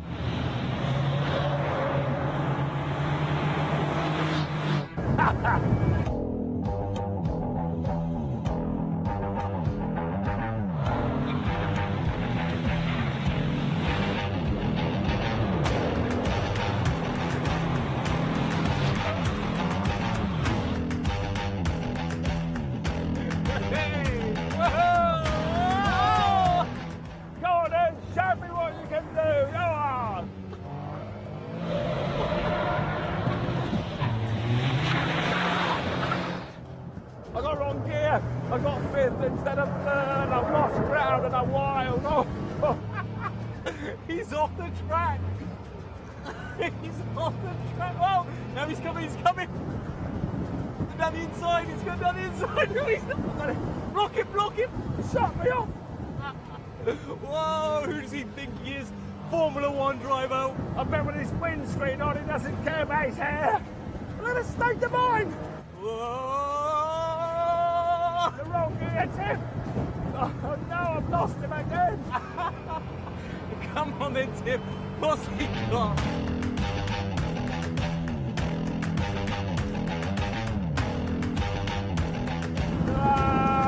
Oh, he's going down the inside. Whoa! He's got me off the brake. We nearly crashed. I've got him now. He got me with a massive lock-up.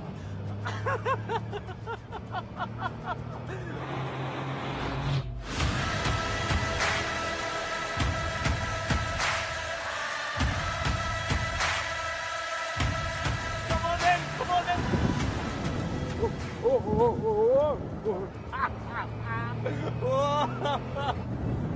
I can't hear the engine, so I keep on hitting the limiter.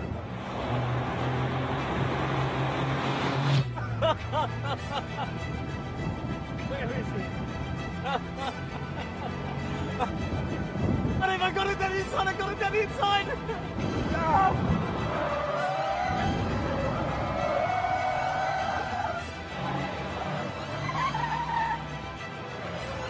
Lock the front brakes up.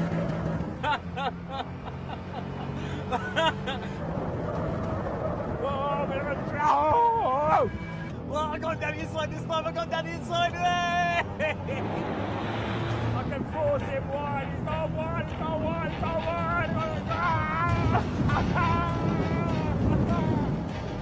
Woo-hoo!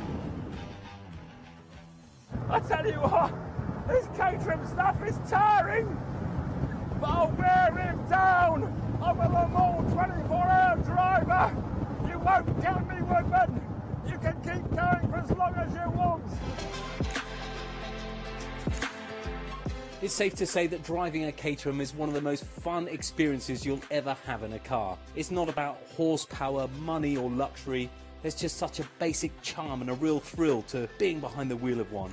So much so, I don't think either of us are quite ready to call it a day just yet.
How you doing? Good. How's your day? Yeah. Scoring goals? Oh.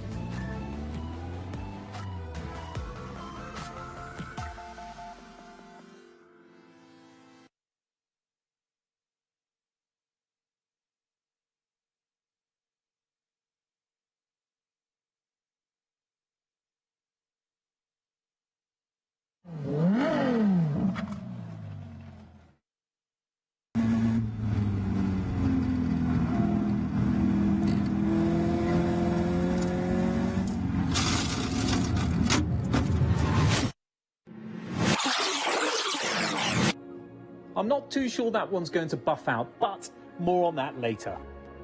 With the Kerber Sprint a distant memory and a baptism of fire first race at Mallory Park, it was all to play for in Scotland, where I desperately needed to try and win back some championship points in this Academy double-header.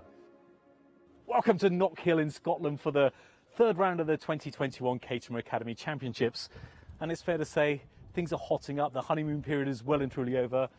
In terms of hotting up, I mean the driving, not necessarily the weather, although I'm told it is going to be quite nice over the weekend. But all the drivers are pushing that little bit harder, a little bit faster now that we're into the third round. As I soon found out on the very last practice session on Friday evening, where my fellow competitor, Paul Castle, got a bit carried away coming out of the chicane and stuck his car right on my exit. My tiny little brain went into overdrive, and knowing there was no chance of going to his right, I took my medicine and stuck it down the gravel on the left, which then left me perilously close to the barriers and ridiculously close to ruining my entire race weekend. A few more inches and I would have been in the tyre wall. It would have been game over. And this is round 3. Round 1 was the Kerber Sprint, where I managed to scrape a 4th place overall. Round 2, got a bit ambitious at Mallory Park, which was the first time we were all on track together, and span off on the 2nd lap, got back to 6th place, so it was all a good learning experience. Talking of learning experiences, my learned colleague here, Mr. Priday in car number 84, he certainly learned a thing or two as well, and I'm sure he won't mind me if he's not around telling you a couple of stories. The first one was he missed the start practice at Mallory, so he's looking at on the start line with a packed grid. He's looking for the 5-second warning board, which he missed. Next thing he knew, everybody was passing him on the start line, so he was just stood there like that. And then his second bit of wisdom, he thought he'd flash people out the way to confuse them in front of him. And now he's listening. He thought he would flash people out the way to get out of the way, but his light where he smashed it earlier, or where he hit someone earlier, was facing him. So all he ended up doing was giving himself a face full of light. But it's all good learning for everybody. So Joe, this maybe will be the one to watch for this weekend. And you know what's amazing, actually, because Joe and Paul over there, they've travelled 500 miles from Exeter in Devon. Another guy there from Goodwood, he's travelled 500 miles as well. I did 410 miles to get here, so it's incredible. Everyone's come from the width and breadth of the UK to be here. The only person that's local is Graham over here. Poor Graham, every single race so far, he's had to come down to England and travel hours and hours and hours. So this is about as local as it gets for him. So he's got no excuses. We're expecting good things from him this weekend. And there's one man that we have to watch. The winner of the Kerber Sprint was Ian Harris. He's in here doing some yoga, some meditating, preparing himself. See if we can disturb him. Ian, hi.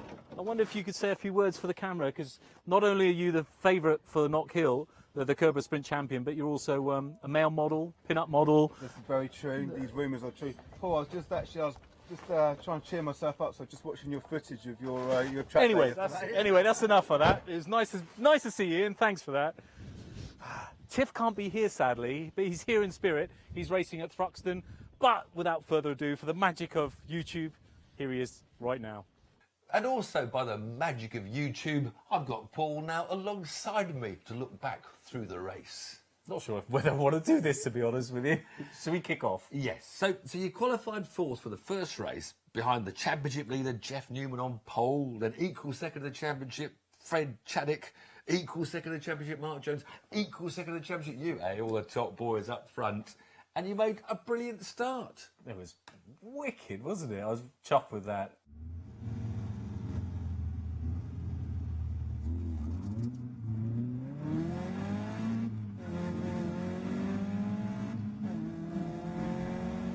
That's really good, Paul. Can we look back on board? Have you got your onboard? I've got my onboard. Okay, of course I've got my onboard. Right, let's watch again from onboard.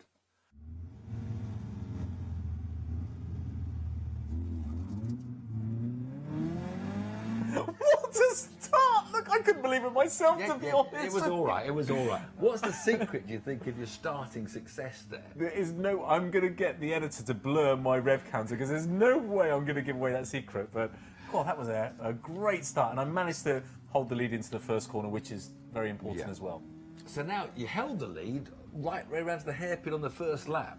And then a bit of more controversy we'll find as we follow the race now. And you're looking good at the moment.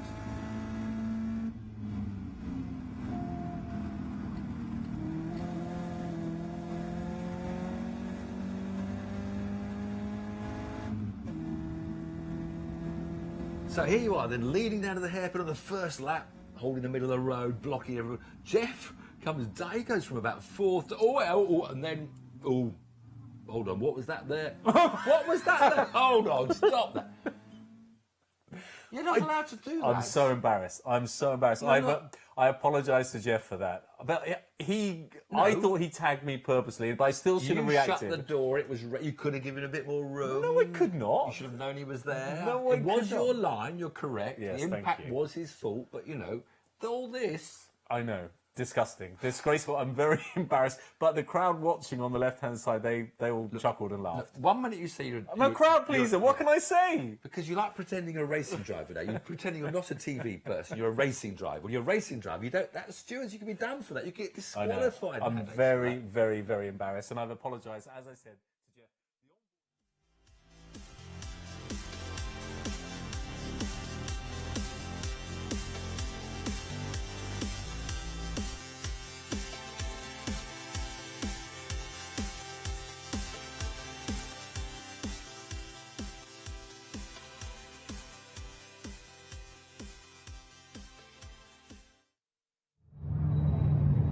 Hello and welcome back to Caterham Motorsport Round 1 at Brands Hatch Indy Circuit. If you've just joined us, my name's Sam Parker and I am joined by Chris Hutchinson, who is in the commentary box, who I'll pass to in a moment. But we're here for race number 3 of the afternoon, and it's the Motul Caterham 7 310R Championship. So we've got a very busy grid.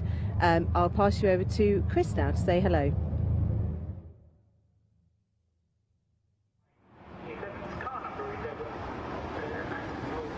Hello and welcome back to another episode of Caterham action here at Brands Hatch Indy. We are here for the first weekend of Caterham Motorsport. You can see the blue sky slightly abated. We've got a bit more of a cloud cover now and less sun in the air, but we are out with the 310R championship races. So they had their qualifying session earlier on today, and there's such are their numbers this weekend. There are 40 cars qualified out there that they cannot run all on a single grid. So instead they have to run in ABC grid format. So after qualifying, they all spread into 3 grids. And we've got a driver interview with Tom Willis, who's starting on pole for this first race. So over to you, Sam. Thank you, Chris. Yes, we're with Tom Willis, who is our pole sitter for this afternoon. Hi, how are you doing? Are you feeling confident about this afternoon's race? Probably not. It's my first race since July, so going to be a little bit rough around the edges, but happy to put it on pole, so that's a good start. Yes, well, I think that's you probably being called, but look, congratulations on pole and enjoy the race. Thank you. Cheers. Okay, I think that's all we've got time for. They are heading out onto the grid now, so back to you, Chris. Yeah, thanks, Sam. And yeah, you can see them leaving assembly. They all leave it in their order. As I was just saying, as we cut over to that interview with Tom Willis on our pole position, they all qualified together as one big grid of 40 cars, but they have been split into 3, A grid, B grid and C grid. Each driver will have 2 races this weekend, but lucky us as viewers, we get to have 3 310R races. So today in this first race will be grid A versus grid B, I believe. The grid, as they're pulling out, it will be Tom Willis who will take pole position. And then it's Pete Walters alongside him, and then it's Ben Lopez Appleton and Harry Cook, and then we've got Tom Cockerell making his way up from Roadsport last year and skipping a step to get here, and then Blair McConaughey was the champion in 270R, so he's making that step up into the 310R this year, so he's made his upgrades.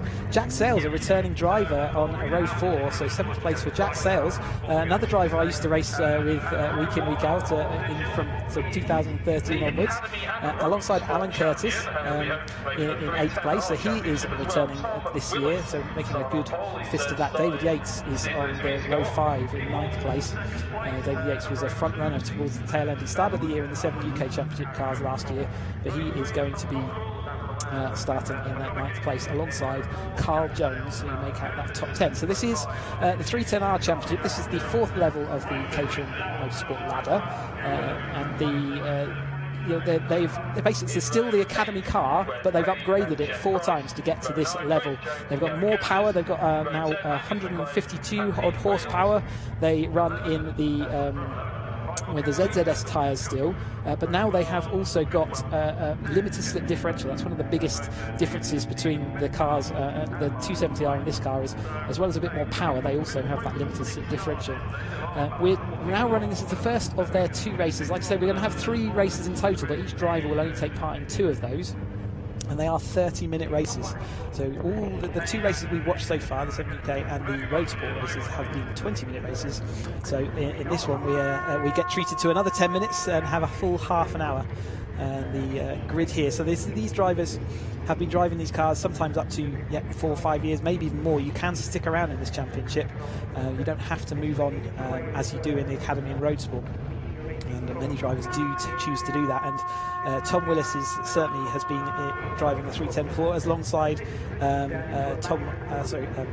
Pete Walters there in 2nd place in the grid. Pete Walters, runner-up, I think, last time out in the last year's racing. Yeah, he came 2nd in that 310R grid last year, so he's back to see whether he can go one better. And then alongside him, we've got Ben Lopez-Appleton, who had a tricky start to last year. Didn't sort of perform as well as he would have liked, but he's back there, clearly up right at the sharp end. Ben Lopez-Appleton. We're just looking at David Yates in the 15 car there. So he had a number of podiums last year, didn't quite manage the win. I think he's had 2nd place a number of different times, but I don't think he's yet managed to win in the Caterham Motorsport ladder, so he will be keen to do so.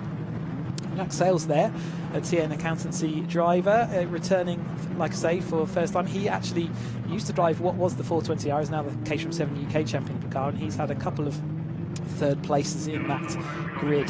There's 43, that's Alan Curtis. Again, continuing his good form. He's took a step forward at the end of 270R last year. He's upgraded his car to 310R format, and he'll be looking to push forward and make a good progress this year as well. So good to see Alan right up there in the mix as well.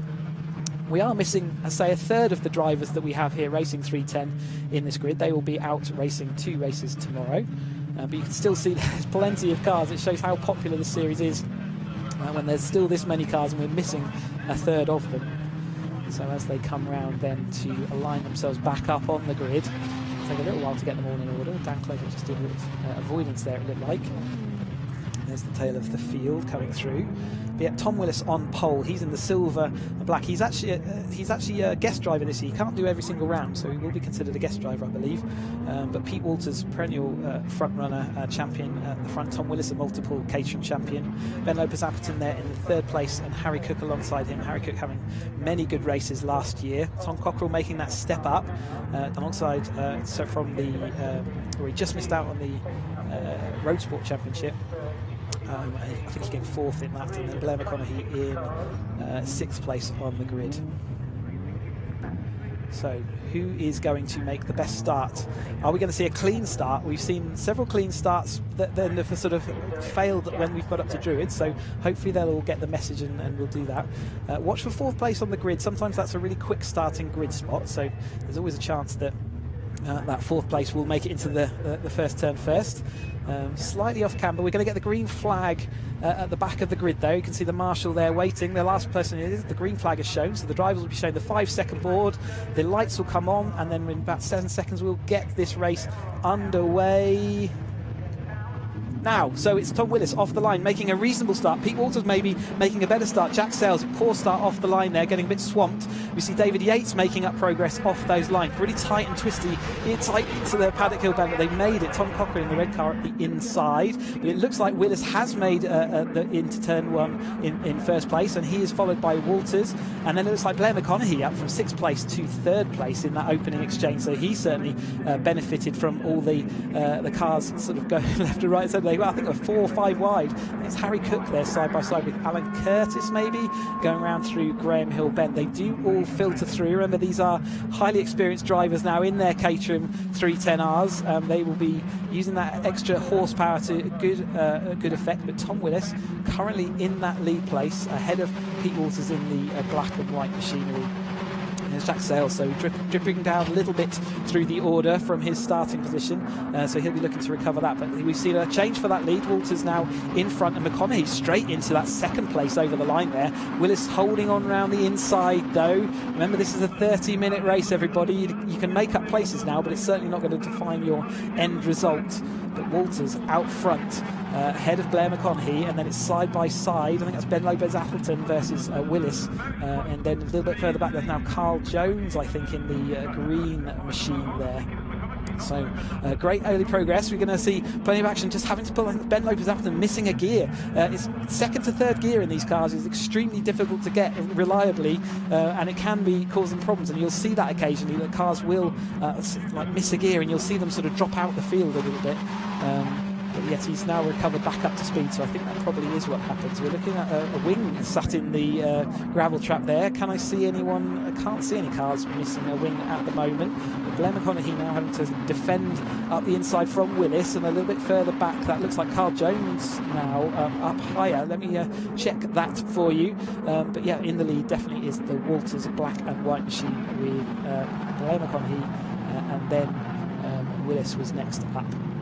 Just looking down through the field, and that is the number 52 car, and that is, sorry, let me just check my timing screens, I'll find that in a minute. But yeah, out front, down through the straight up into Surtees again. That is Harry Cook there in the number 9 car. He's set the fastest lap on that previous time through, 53.555. Can expect to see that drop maybe a second and a half more by the time they actually fully get up to speed and everything's dialed in and they get a little bit more settled into this race. Oftentimes this opening 10 minutes is that settled in period. You have the initial excitement of the race start, but yeah, we expect to have a kind of settled in period. You can see that front sort of 7 or so drivers pulling a little bit of a gap over the following car. Looks like Alan Curtis, and maybe having a fight there a little bit back with, I think that's Jeff Price he was having a fight with, but Walters still leads the field as they head off down to Graham Hill Bend. Was Carl Jones in that 4th place in the green machine. You've got a car stuck on the inside of the track there.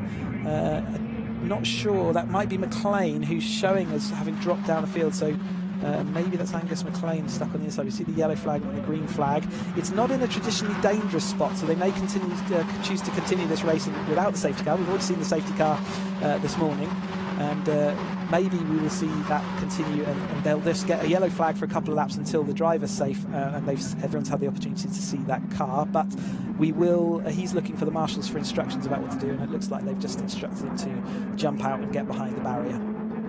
So this lead car track, a pack of 7 or 8 cars there, back to Cockrell, who crossed the line in 8. So it's the lead 8 cars who have got a bit of a gap over the followers. But there's 88 Pete Walters, a perennial front runner last year. He was the only other person to win, really, I think, other than Lewis Thompson. You can see we've got the driver behind the barriers now. So the yellow flag still waving now, but it might be that they just withdraw that in the next couple of laps. Pete Walters, yeah, always at the front of these 310R races. He's been there and thereabouts, a Caterham champion from times gone by. But Lewis Thompson, who won last year at the 310, has moved on up to the Caterham 7 UK Car Championship. So Walters will be looking to solidify, but we had Blair McConaughey, multiple Caterham 270R champion last year, taking a step up ahead of his main rival through his academy Roadsport and 270R ladder, which is Tom Willis. Tom can't do the full season, but he's injected his car right in this lead battle. He started ahead of Carl Jones, who is again a regular front runner. He didn't start, he started a little bit further back down. I think he started in 10th place in the grid, so he's made up some good places early on in the race as they flow on down towards Surtees once more. A little bit of a tentative look up the inside there by the 71 of Alan Cooper. So Alan Cooper is returning back into the grid from a little hiatus. He's had a little time away, but he is back this year, and he's chosen the 310R Championship, rubbing the actual rear arch of Carl Jones there. He's looking this way and that. He's going up the inside now of Carl Jones into paddock, so that's going to move him now up into 4th place. So that's Alan Cooper. His dad's also in this race, Kevin Cooper. He's a bit further back down the field at the moment. It's 3 wide or 2 wide going up into Druids that time through. Everything is coming back together again, isn't it, with Blair McConaughey there in 2nd place. And then Willis in that third place. But they are not done. They are not chosen their final running order just yet. Alan Cooper's going to see whether he can stick his nose in where they don't want it to be, and he's going to the outside of Surtees. Can see the outside of Surtees work, but you need a good bit of momentum to get that done. Carl Jones, after making those initial places up, is under threat now from behind. I think that's Harry Cook behind him, and then following on again is Lopez Appleton, and then Cockerell. Cockerell making that step up into the 310R Championship this year.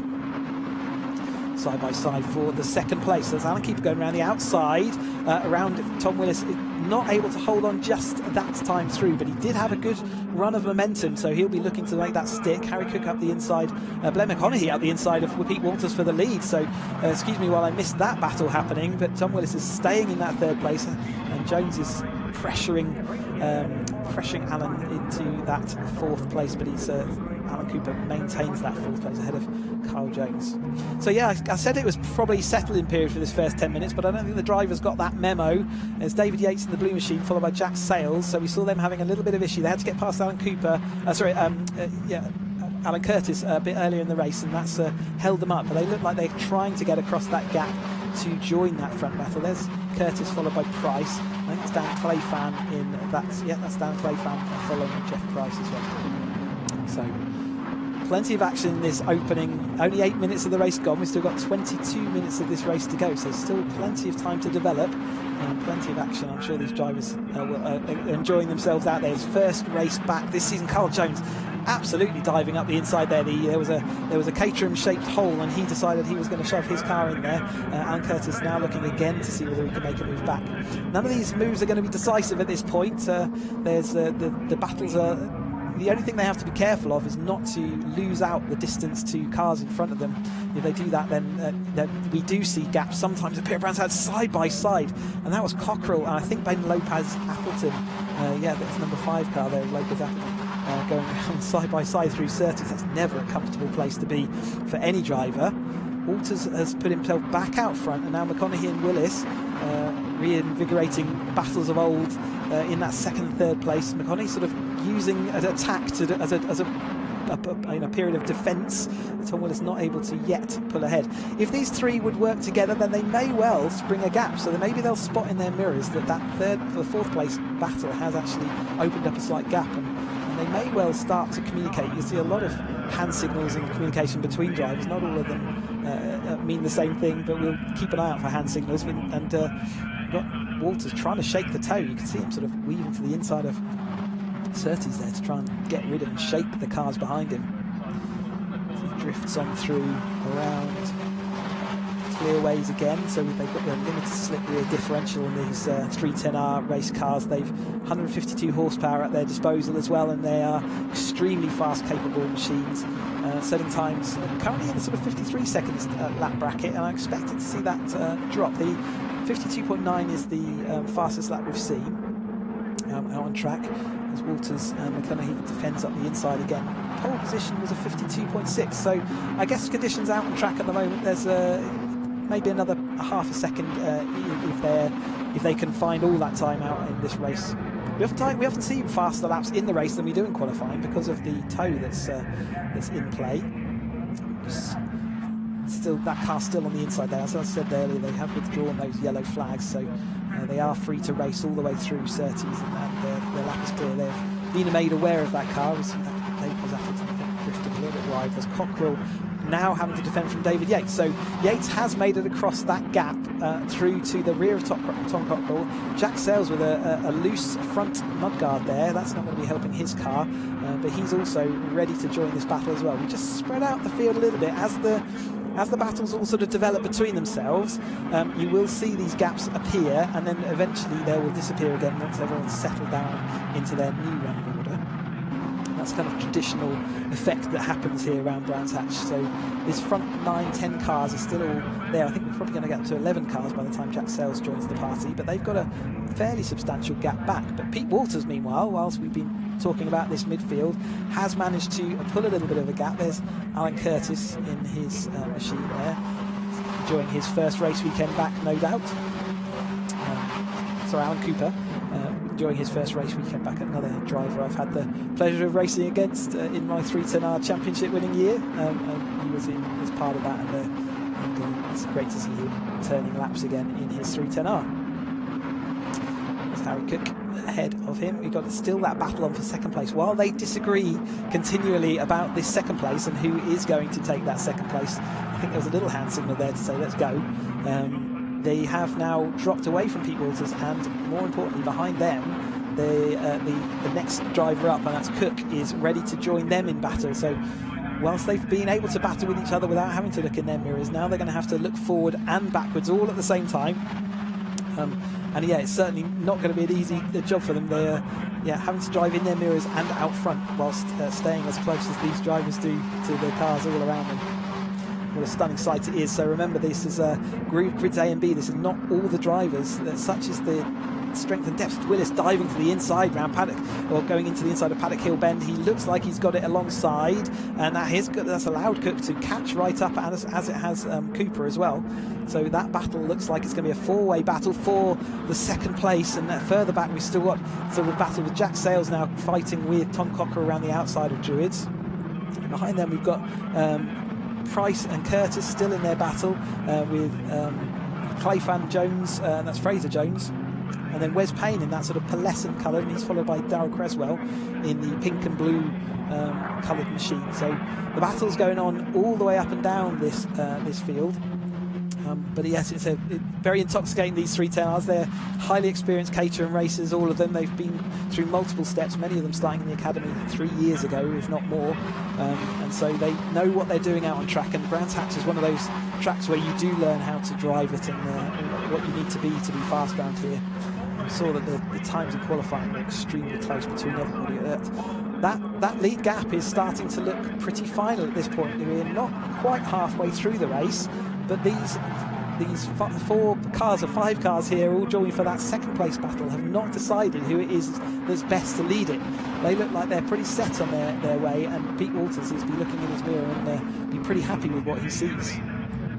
But I'm fairly comfortable for a Caterham around Brands Hatch. That's a fairly comfortable gap at this point, although it doesn't take more than one half mistake and that gap will be gone straight away. So he will be also having to work very hard, as I see all the cars drifting around. With the limited slip diff in these 9thApril machines means that they can get the power down and they can actually have a bit of oversteer to play with on power oversteer. So that's what they look like they're doing. They're certainly drifting around clearways. It can often be the quickest way. McConney having a tentative look up the inside again, but I think that was more of a defensive manoeuvre. Alan Cooper looking like he might try and get that overlap coming up the hill. Has he got it done? We saw issues in the 420R race doing that. He managed to get across without the contact that we had in the 7 UK race earlier. And there's Cook also looking now. He's going to be a nuisance towards Alan Cooper in that 4th place. Ben Lopez-Appleton diving up the inside there. And yeah, a good move into, he was a kind of opportunistic move, but a good move nonetheless. I think some hand signals there saying let's go get them. They're all capable of keeping in this lead group, but it's at the moment with 15 minutes to go. They're where you would normally have a consolidation period of the race. We've not had any of it. They have been absolutely relentless from start to finish.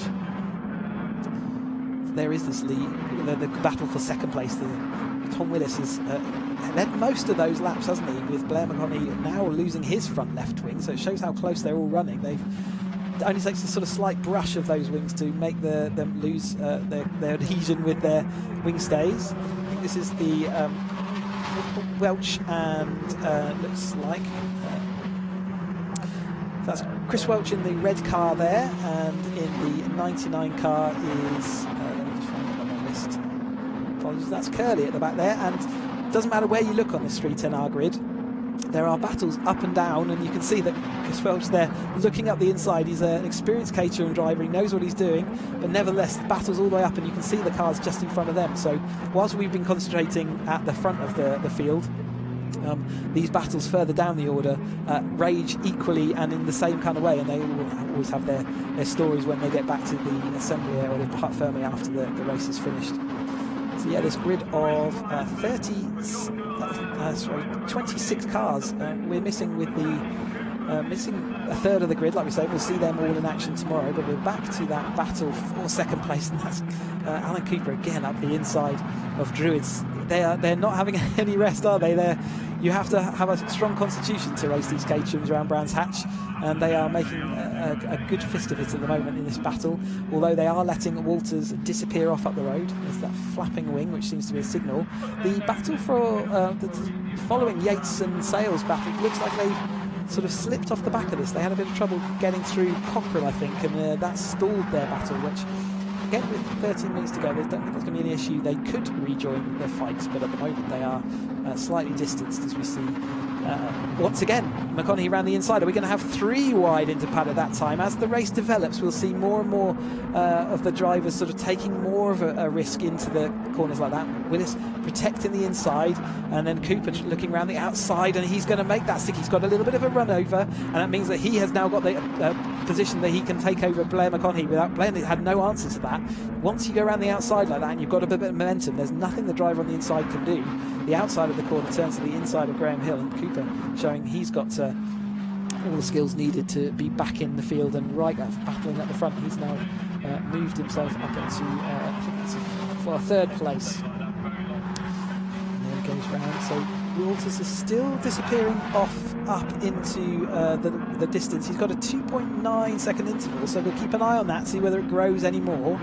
Whilst these are all battling, so Cooper immediately going for the outside around paddock. He's pinching Willis on tight to the inside, but they do filter on through. But this is how Walters is able to disappear off up the inside. You can see it's already grown to 3.5 that 1 lap later, as the battles continue to head off round Druids, and that we'll just see that gap continue. 2 cars going side by side through paddock cannot go as quickly through that corner as they can single file.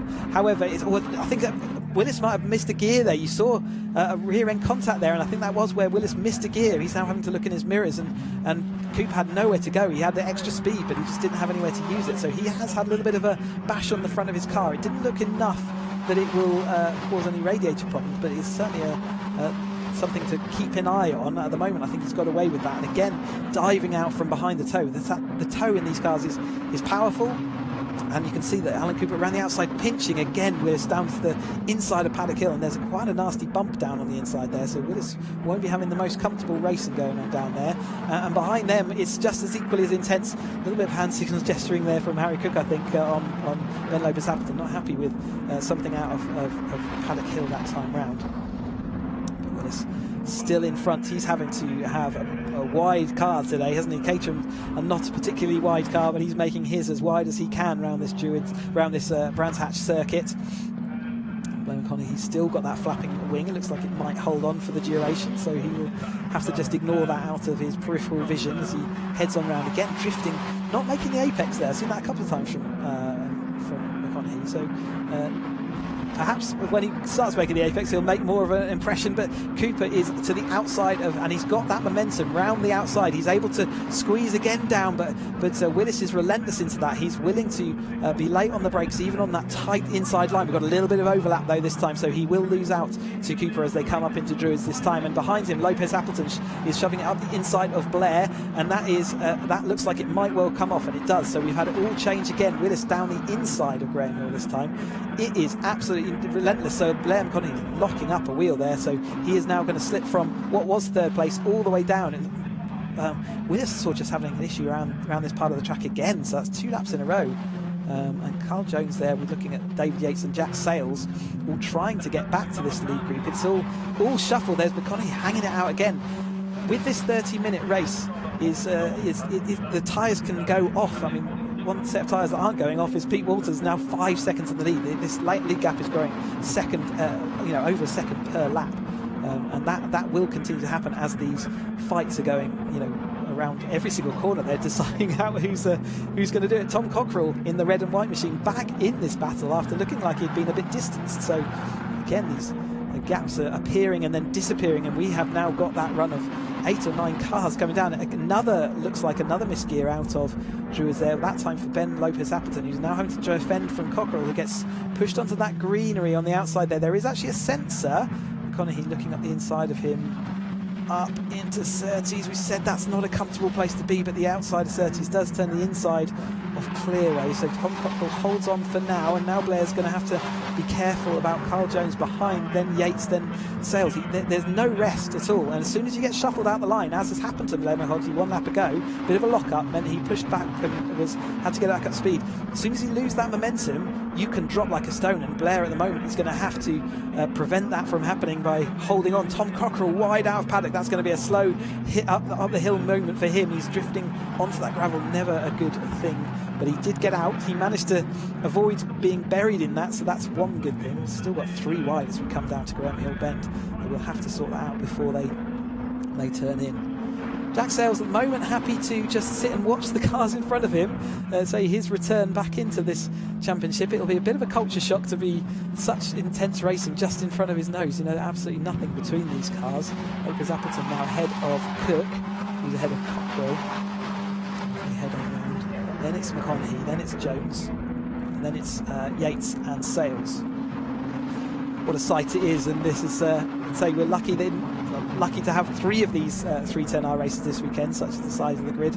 A little bit of mistake. That looks like Harry Cook. Is that Cook, or is Ben Lopez Appleton off into the gravel? Can he keep the momentum? He does. He's gone through the thick part of the gravel and he's rejoined. He's dragged a bit of stones onto the racing line, but he'll be lucky to have got out there at all. And you can see he had such a gap that actually he's still ahead of Price, so that puts him back down in about the 11th position as they come out round. So he has, it's a shame, he just looked like he just took a bit too much speed out of into paddock and just couldn't control it. Got on the dusty part and off he went into the gravel. So it's that second place battle still on. It's Alan Cooper versus Tom Willis. At the moment Tom Willis is back in front. Sales now looking at the inside of David Yates. These two have battled through the years as well, so they're used to each other out on track. There's Cook overtaking Gleich in the white and fluorescent yellow car. That's a back marker, happily moving out the way, letting all the lead cars through, so their battles can continue unabated. Cockrell has made some steady progress since we've seen him drifting back a little bit early in that race, but he's now ahead of Blair McConaughey. He still looks like he's having oversteer problems in that car. Maybe the I may start making a point, we never got to finish it earlier, that with the 30-minute races, these tyres can change their dynamics as they heat up, and as we get towards the end of this race, they can, especially in hot weather. We're not in particularly hot weather today, but nevertheless they've been working those tyres extremely hard, and the dynamics of the car can have an issue. We're getting a track limits infringement there for car 73. That is a Dan Clay fan. I wonder whether that is a full-on penalty at the moment. So you basically, you can use any of the grey parts of the tarmac, you can use up to the white line, and you can use any of the striped curbing, the blue and white curbing, but what you're not allowed to do is drive your car on any other bits of the track. So beyond that red and white curbing that we can see there's the green part, which they're not allowed to be on. And if the marshals call you in, or you trigger sensors, which the MSV tracks tend to have, so they're automated sensors that you run over, you will get pinged for track limits infringement. And it's very much part of UK motorsport now. David Yates locking up into Graham Hill that time. Jack Sales still sat behind him, waiting and watching. But yeah, if you can do that once without issue. If you get called up a second time, you'll get presented. That's Wes Payne and Alan Curtis. Look like they've had a disagreement around clearways, and there's debris. Or was that Druids? Sorry, and there's debris on the track. Wes Payne disappointed. Not the start to the season he wanted. He's coming from a good position. He says he's all right, but I guess his car is immobile and in an awkward place. There's also Alan Curtis is frustrated there, pulling to the outside of Graham Hill Bend, but both cars look like they're out of the race, and both also not in ideal positions. So again, we'll watch out for if there is going to be a late safety car, or whether they will cover them by yellow flags. You can see the yellow flag waving to cover off the Curtis car there, but definitely not the start of the season that he would have wanted either. Fresh season always means new challenges, but sometimes it's disappointing. There's a little bit of a replay there. It looks like Alan Curtis had lost it, and Wes Payne just coming round. Druids just clipped. He wasn't quite able to avoid the car. Alan couldn't get his car out of the way in time for Wes Payne, who came round. So an unfortunate issue there. Whether Curtis was spun because of another issue, we don't know, but that's a disappointing end to both their races. Such a shame. But back to this battle then. So we've got Alan Cooper now in front of Tom Willis. Tom Willis as close as you like round the outside, looking round the outside and making it work for him. He has got the momentum round the outside of the paddock and actually making it stick where Cooper couldn't do that earlier on. Cockrell close behind him, then Cook. Yes, still they're not got the memo that they should have rests in these laps. They're going to be absolutely exhausted by the time they get down to those race podiums. And who is going to be on those race podiums is definitely not clear at this point. It looks like the marshals are dealing with those cars under waved yellows, so the drivers will be asked to be particularly careful around those waved yellows. We've got marshals on track. It's certainly something that we expect the drivers to be careful. 52.7 seconds fastest lap there for Tom Cockrell. In this championship you go, and in fact all Caterham championships, you gain a single point for getting fastest lap, so it is significant. It's the equivalent of taking a race position, and it looks like Alan Cooper's going to try and replay the favour around the outside of paddock. He did, he chopped across him unceremoniously, but Willis led him do it and had the momentum again. Some really wily driving there by Willis, and it looks like he might have enough speed up the hill to pull across and into the lead. We've got more gravel in the background. Looks like someone else may be off at paddock. That would have been someone in that following group. It looks like it's not part of this battle for second place, but it might well have been that Jeff Price group behind them. As we head on down round Graham Hill, still got 3.5 minutes of this race. We've got cars left and right, the drivers really having to navigate through, but Tom Cockrell is again behind this battle that's raging for this second and third, so he's in that 4th place and he's stepping up from the Roadsport, I think, battles from last year. So he's taken skipped out the 270 and has gone straight to 310, and he's showing very well in that 310. He's got Harry Cook right on his tail, and then Carl Jones is behind them. So Cooper to the outside again. Cockrell now looking like around the even wider outside. He'll be looking for maybe a cutback or the momentum down the hill. He is alongside Cooper as they go off down the hill. He's having to take to the outside of Druids, which is going to be hard to do, but he could still do it if Cooper gets a bit blocked, which he did. Willis just holding on. He's just, I mean, he's going to be absolutely exhausted and have a lot of stories to tell by the time they all get back. 2 minutes 40 seconds to go. Still plenty of time for action as we see this race-long battle for this second place, nose to tail around Brands Hatch Indy Circuit. What a fantastic sight it is, and I hope you're enjoying it as much as I am watching and commentating on it. Here's Willis again round clearance. Watch those cars drifting in this late race. There's the 5 of Cook following Cockrell, and then it's in front of him it's Cooper, and then Willis in that second place.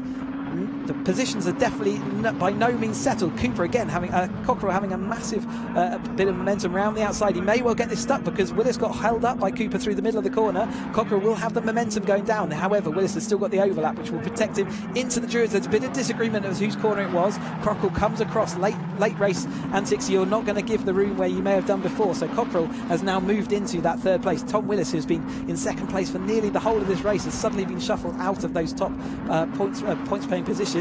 And Cook and Jones, and now Yates looking up at Jones with Jack Sales. Remember, we've got yellow flags around this track at certain points, so they want to be a bit careful about overtaking around these various corners. So just a little bit of caution there, but we're drifting that car around clearways once more. Jack Sales still continuing to watch on in that 8th place. He's behind, and 1 minute to go. They're going to get this lap and then one more to finish this race off. We haven't seen him for a while, but that was Walters out front, and he's got a fairly substantial gap now. I think it's over 10 seconds his gaps. Back to this 2nd place battle. It's Cooper now versus Cockrell for 2nd place. It's Cooper up the inside of Cockrell, but now Willis is looking like there's a Caterham car shape that he excuse me as I stumble over my words, a Caterham shaped hole in there to insert his car back into. Remember, he's been running 2nd place nearly the whole of this race, but shuffled back late. Jack Sales now starting to get edgy and looking like he wants to move forward. Remember, they're probably on their penultimate lap now, and it might have been Jack Sales had to ease out of that because there was still a yellow flag covering those cars. But Cooper currently in that 2nd place position, Cockrell in 3rd, and we've got Willis in 4th, and then Cook in 5th. And then Jones and then Yates, close as you like. I think there might have been a little bit of contact there between Cockrell and Cooper, but they're going side by side. Cockrell has got a fast car around the outside here. He is leaning on Alan as they go into, but Alan not giving up that place. They've disagreed, which means that the car behind, Willis, will have a good run on them as they go up through and up the hill. So Willis having to coming to see whether he can get Cooper up the inside, but no, it's all going to stay stationary, apart from Cockrell moving up into that 2nd place. You can see that waved yellow, more contact, and with a waved yellow flag, track. They weren't actually up to the yellow flag, so officially that is before the yellow flag on track, but the marshals don't want to see that with the cars out on track. The timing has gone down to 0, so Pete Walters has disappeared off up the road, and he was at 11.5 seconds in the lead the last time through. It looks like he'll grow even more. What a start to his 310R season. Runner-up last year to Lewis Thompson, but winner and the first race of the Caterham 310R Championship this year. Who is going to be second? Well, it looks like it's going to be Cockrell, and then in third place it looks like it's going to be Cooper. Will he be able to have a run towards this line? He's going to pull out, but I think he's going to run out of time. So it is Cockrell over the line in second, Cooper third. Willis, who was our second place runner for so long, is in fourth, and then it's Yates and Sales. So that Cook and Jones issue, so Jones coming through now, but Cook and McConaughey losing out in that battle. The issues up at Druids on that time through. Lopez Appleton still not through yet, so he may have been included in that issue as well. Jeff Price in the 10th place. So then we got Fraser, and then we got Chris Fraser, Fraser Jones, Darryl Creswell, Dan Clayfan, Peter Wales is the sort of top 12 of that. But what a first race. And remember, we've got 3 of these races this weekend, so we've had one of the 3. That was Grid A versus Grid B, and tomorrow we will have B versus C and C versus A. So I cannot wait for more of the same. You can see the battle scars. Pete Walters even not getting away with it. He's lost his front wing, and there's several cars still stranded out on track. You can see Wes Payne's car on the exit of Druids there. So confirmation of the result, Pete Walters takes that win, and the Tom Cockrell coming home 11.5 seconds behind, but he does take that second place. Great a debut for Tom Cockrell. Alan Cooper on his return in third place, another spectacular return drive. Tom Willis, a guest driver, but injecting himself right at the front there, just ahead of David Yates. Jack Sales on his return, a lot of returning drivers, aren't there? Carl Jones is in 7th, Harry Cook in 8th, Blair McConaughey 9th, and then rounding out the top 10 is Jeff Price. And then in 11th place, that's where we saw Ben Lopez Appleton come across the line after having been in that front group. Chris Fraser in 12th, then we've got the Fraser Jones in 13th, Darryl Creswell 14th, Dan Clayfan 15th, Pete Wales in 16th, Duncan Cook 17th, Kevin Cooper 18th, 19th is Gary Curtis, 20th is Michael Curley. And then rounding out the grid, Chris Welch 21st, Steve Metcalf is 22nd, Martin Gleish is 23rd, and Alan Curtis, Wes Payne and Angus McLean were the 3 drivers that we saw having issues out there on track and not come back as they cars filter back in after that relentless 30 minutes of racing there for the 310R Championship. Remember, got another couple of races for the 310s this weekend, but we've had 3 races of our 4 today, so we've got one more still to come, and that is the Caterham 270R Championship, scheduled at 5:25, but we have been running ahead of schedule, so do keep the stream going, and we will see you in a bit for more of the same.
on, Tiff, come and check out this little bad boy. Look at it.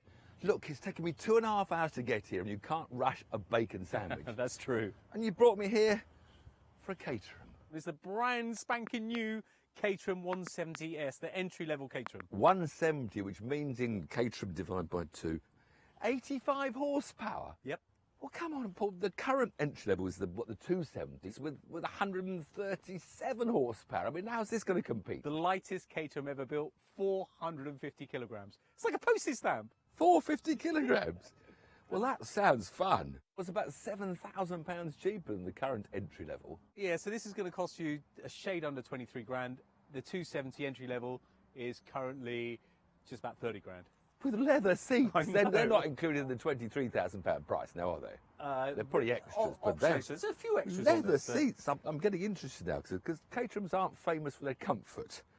Brand new LED lights. These are a brand new thing for Caterham, so they're going to launch them on this car. Is that it? You're going to be excited about LED lights now? I'm just excited about the car. It's the same bodywork, though. Same bodywork. Same bodywork, different engine. It's a little three-cylinder turbocharged Suzuki engine, 660cc. How do you get into these you things? ready for I never know. drive already? Well, I'm gentle. It's a road car, so let's just go.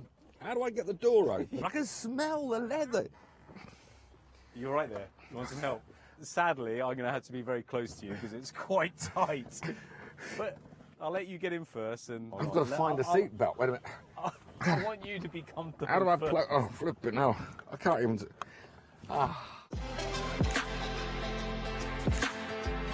With Tiff now comfortable, it was time for an all too socially non-distance road test around the track in this 170S. It's lovely, isn't it? I got leather seats, comfortable leather seats. Smell of it, the smell of the leather. It's a bit closer. I've got to Get out of the way, get out of it. Whoosh! It's quite perky on acceleration, isn't it? It is perky on acceleration. What's its 0 to 60 then, do you know? We don't really talk about 0 to 60 with this car, to be honest with you, Tiff. It's more about the fun and the enjoyment and how fast you can go around corners. 5-speed gearbox included. It's really tight gearbox ratio, as you would expect. Road suspension pack. Well, I wouldn't have thought anything else. I mean, it's a road car, therefore road suspension. But you know what? It's still going to be fast around a track, isn't it? It's a Caterham. It's full light. windscreen. Thank you. Unique key, gear knob and instruments. Well, What's unique about them? They're unique to Caterham. Leather panel, that's actually an extra 500 quid, so I wouldn't bother with that. No, I don't think I'd bother with that. Momo quick release, 150 quid. No, I wouldn't bother with that either. I would probably get the nice Alcantara one as per my race car, but... As per my race car? Oh, have you got a race car? I didn't know that. You've got a race... All right, okay, hold on a minute. Lowered floors. You know what that's all about? Just to give you a bit more room, because, you know, I'm quite tall and all that. Which bit they lower then? Under the seats? Under the seats. That's 500 quid. Whole floor panel, so that's good. Here's the crunch. The diamond seat leather stitching, seat armrest, biscuit, tunnel top primary, £1,500. They're beautiful seats, they're lovely seats. But I think the whole message is you can, like any car, have lots of optional extras. But you can buy this car for a shade under £23,000 or financing for a couple hundred quid a month. You can go a bit and faster And you've got a Caterham. All right. Whoa. The pedals are so close together. Take a bit of curve. Oh, that was quite comfortable, wasn't it? That was good. Well, you can hit it harder next time. I wonder what the brakes are like. All right, go on. Let's have some real... The brakes. Brakes. Brakes. Ah, too early. Whoa, far too early.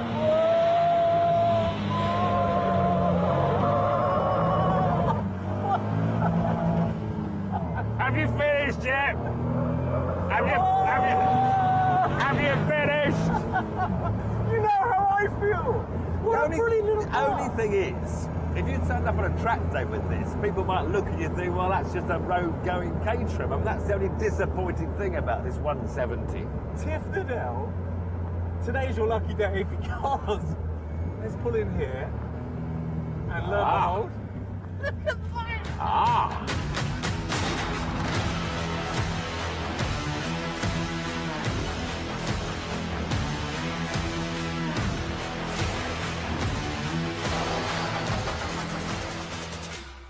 Flipping boy racer. Oh, look, a nice suede Momo steering wheel. Very funny, very funny. Obviously, this is a left-hand drive demonstrator. Oh, but it comes with it's like a very handy optional extra, and a little press pack here. So this is the 170R version, same 85 horsepower, but it's 440 kilograms. That's 25 kilograms lighter, better power to weight ratio, 192 horsepower per tonne, sport suspension pack, a bit stiffer, I'm sure. What else is different? The price, £1,000 more. But those prices, 23,900, is the build yourself price. So in fact, the S that Paul was showing is more like 25,000, and this is more like 24, 26,000. So yes, more than we thought at first. Limited slip differential. Now that was important because that'll help me beat Paul, although I'm going to beat Paul anyway, but it'll be easier to beat him. I think he's a racing driver nowadays. A few Caterham races, Formula 1, Le Mans. Anyway, let's put the steering wheel back where it belongs. Sort out my racing harness to get in. Slide into the lovely carbon race seat. Don't sit on your belts when you're getting in. It's always a big error. Make sure you lift them first. Then it's just click number 1, 2, 3. Pull them all nice and tight. Don the optional extras. Crash helmet might be better on track days, but not for today. Ignition on. Starter. Bye! Looks like the Red Baron's in the mirrors. Time to let the fun begin.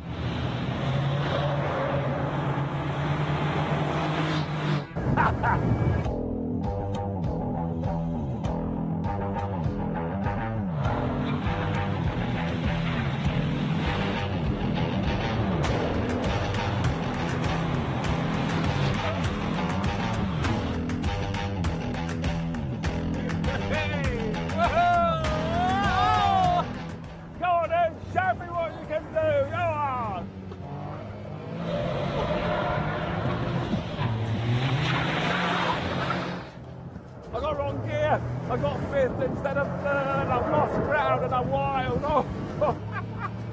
He's off the track. He's off the track. Oh, now he's coming. He's coming. Down the inside. He's going down the inside. No, he's not. Block him. Block him.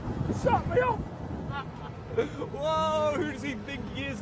Formula 1 driver. I bet with his windscreen on, he doesn't care about his hair. What a state of mind. Whoa. The wrong gear, Tim! Oh no, I've lost him again! Come on then, Tim. What's he got?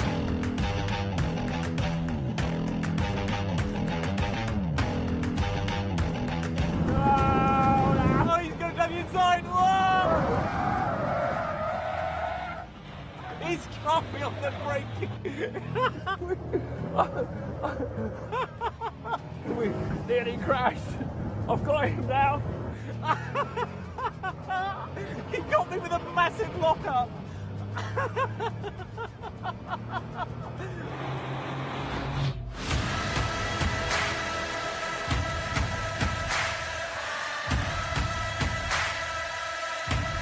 Come on then, come on then.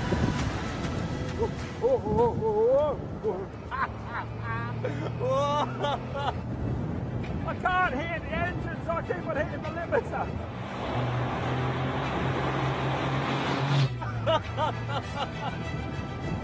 Where is he? And if I got it down the inside, I got it down the inside! No!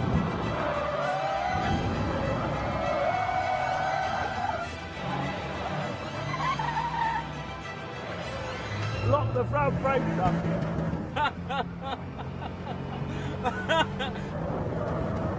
Whoa, bit of a drop! Well, I got down the inside this time, I got down the inside! I can force him wide, he's not wide, he's not wide, he's not wide!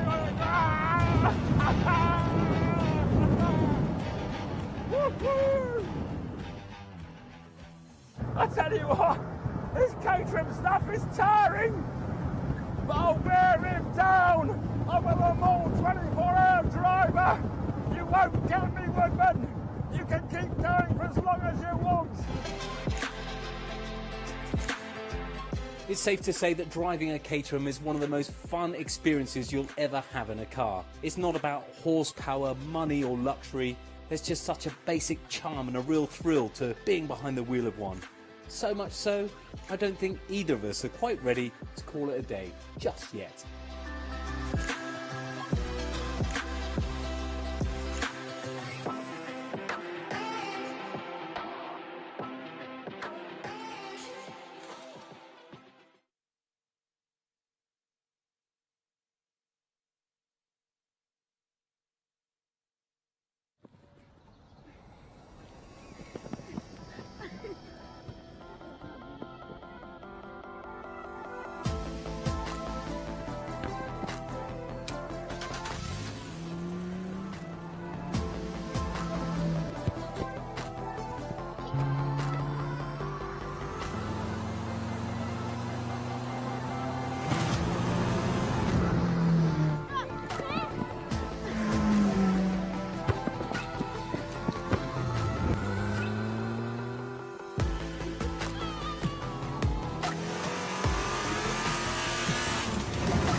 Everybody, how you doing? Good. How's your day? Yeah. Scoring goals?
there's a real allure to the idea of being a racing driver. On the what do I want to be when I grow up list, it's right up there with astronaut.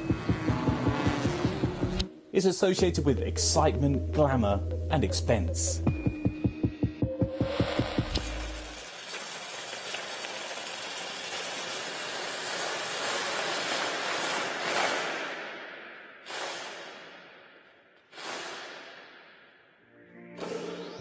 The thing is, you don't need all this fancy stuff to show off the Academy car. It's proper grassroots racing, but it's also probably the most affordable, cost-effective racing that money can buy for a proper racing series.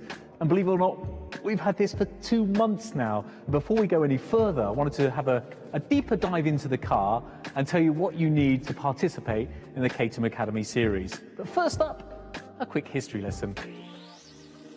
In 1957, English automotive design engineer and inventor Colin Chapman built a lively little two-seater sports car. He wanted owners to be able to experience the pride of building their own cars and then take it on track, and came up with the mantra, simplify, then add lightness. And the 7 was born. Over 60 years later, Caterham still adheres to the original philosophy and turns out variants of the 7 with a lineup of models that range in power from 127 horsepower to 314 horsepower, with each car weighing just over half a tonne. The Academy is in its 26th year now, and with over 1,000 drivers taking part, it's considered one of Europe's most successful novice driver series. And in terms of your car, for £30,000, which you can spread over finance for a couple of £100 a month, you get your very own road legal race car, which is yours to keep at the end of the series. And on paper, it doesn't sound like it packs the biggest of punches, but this is a Caterham. The Academy car has a tuned 4 Sigma 1600 4-cylinder naturally aspirated engine. It has a maximum power output of 127 horsepower at 6,800 RPM, and it's not particularly earth-shattering in terms of torque with 150 Newton meters. However, its secret weapon is its weight, or lack of, topping the scales at around 550 kilograms. All this means a power-to-weight ratio of 230 horsepower per tonne. Now here's where it gets a little bit confusing, because this car, when it's fully loaded with the roll bar and everything that you see here, weighs about 550 kilograms. The minimum weight that you can race in, that you must finish a race in, is 635 kilograms. So if, like me, you've got a paunch after the lockdown, you need to really consider your weight, because if you want to be super competitive and be at the top, weight, as we know in racing, means everything. And you have to finish your race 635 kilograms minimum, otherwise that's it. You don't get any points. And what that means with your power-to-weight ratio, 230 horsepower per tonne, is you've got a car that will take you from 0 to 60 in 5.3 seconds and have a top speed of 116 miles an hour. And believe me, in that thing, anything over 100 miles an hour, you certainly know you're doing it. Caterham fits special Academy tyres which are designed by Avon with low grip in mind. This is done to help teach car control. We all know it's easy to go in a straight line, however, corners are where most people tend to lose their speed. By having less power, less grip and a weighty roll cage, you'll learn the art of carrying speed through a corner without losing control. It also makes for some pretty dramatic racing. You see, less power doesn't necessarily mean less speed. So for your £30,000, you get pretty much everything you need to race your car. You've got your roll bar, your harnesses, your fire extinguisher, you've got your rear rain light, which sadly we're going to need that in the UK. And everything is ready to race under the compliance of the BRSCC series. But like all manufacturers, there are optional extras such as tonneau covers, half doors, paint options. But the option I would tick before any other will be some sort of V-box, which essentially gives you racing data analysis on where you're going right, or sadly, more often than not, in my case, where I'm going wrong. So you can at least analyse it and study your data to try and get a little bit better. Now don't forget, this is a Caterham and you can choose to build your car yourself. Believe it or not, 40 to 50% of people, Caterham say, build their own Academy car, which I find quite astonishing, but it's a great way to know all about your car and how it operates and how all the nuts and bolts go together. And I've got to say, I've learned more in this last couple of months about mechanics of a car than I think I've learned in the last 30 or 40 odd years. And even though I didn't build my own car, I still felt part of the process from a very early stage because I was involved in the design of the car. And Caterham were brilliant. I fired through a few different design ideas, and so did they. And we agreed on a livery that I thought was absolutely fantastic. And when the cover first came off with Simon Lambert at their headquarters, it was a real wow moment. There's been a bit of a curveball since then, and that was from me because subsequently our TV show On the Road has been sold internationally, which you'll see more about soon, and we're planning a Series 2 which will come out hopefully towards the end of the series. So we had to juggle things around a little bit to get the logos on the road. So you might have noticed, for those observant ones about you, it's changed a little bit from the day we picked it up.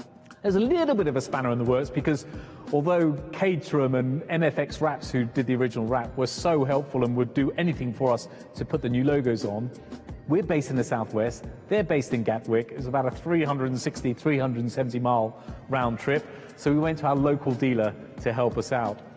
And there's 5 dealerships around the UK, so there's probably one fairly close to you. You've got Gatwick, Oakmere, Silverstone, Crazy Horse, and our local dealerships near Bristol is Williams Automobiles, who I've known for many, many years. And they put us in touch with a designer called Ikin from ICM Designs, who has the funkiest Caterham designs I've ever seen. He also does helmets and all sorts of really cool designs.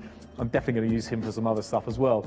We agreed in the end that we wanted to keep with the original ethos that MFX Wraps and Caterham and I agreed in the beginning with the black, red and white. So we just changed things around just a little bit to accommodate the new logos and to make sure that we're still on brand. But he's a very talented guy, and I think I can get a helmet done from him in the future as well. So with the design in the bag, we went to another local company through Williams, who they use for their Caterham specialist wrapping called Shades Wraps. They're also in Bristol, and they put this together and took it apart, like, I think with their eyes closed. But we have before us the final design, the final Caterham car that you'll see for the rest of the season, hopefully all in one piece. And you might have noticed that we've stuck with black wheel arches and a black nose cone. In fact, loads of the Academy cars have done the same thing, and that's because it's real bumper-to-bumper, wheel-to-wheel racing, and you'll often finish a race without some of your body panels on the car. And the good news for me is Caterham are looking after my car, so they're going to replace any items I break, so I got nothing to lose. Those 50-50 situations, I'm going to have my elbows right out and try and muscle the little Caterham through any space I can possibly find. But having said that, I do love this car, and I'm probably, I would say, going to be the first media driver ever to want to buy their car at the end of the season. I've really become attached to it already. I'm hooked. I'm hooked on this Caterham experience and hope to go from the Academy to the next level up, which will follow in another video. Of course, safety in motor racing is super important these days, and as such, you're required to have some fairly extensive gear, plus a few other bits thrown into the mix that may come in handy. This includes a big warm jacket and a bobble hat, fireproof underwear, often referred to as Nomex, a 770-piece Caterham Lego set, optional, a full-face crash helmet, this one's painted by Piers Dow, which should knock a second off my lap times, a snazzy set of fireproof overalls, some kind of FHR front head restraint, which is typically either a hands device or a hybrid FHR with body straps, and a nice pair of gloves. So there you have it. Your £30,000 gets you your very own road legal race car. It also gets you a racing license, tech support from Caterham, and lots of other guidance from Caterham as well. It gets you, of course, the racing, but I think most importantly, you become a racing driver.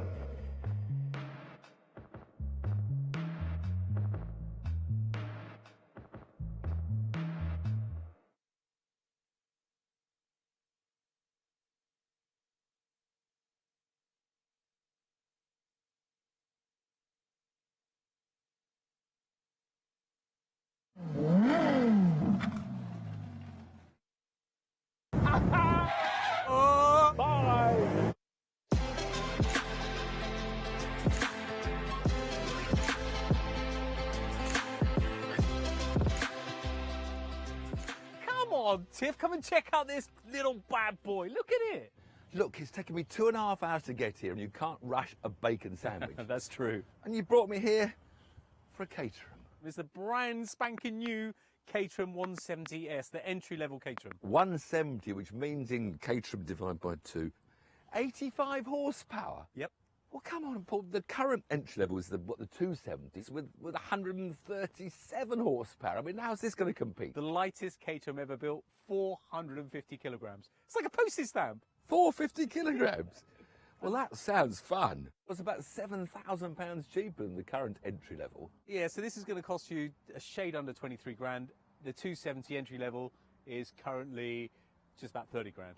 With leather seats. They're not included in the £23,000 price now, are they? They're pretty extras. But there's a few extras. Leather seats. I'm getting interested now because Caterhams aren't famous for their comfort.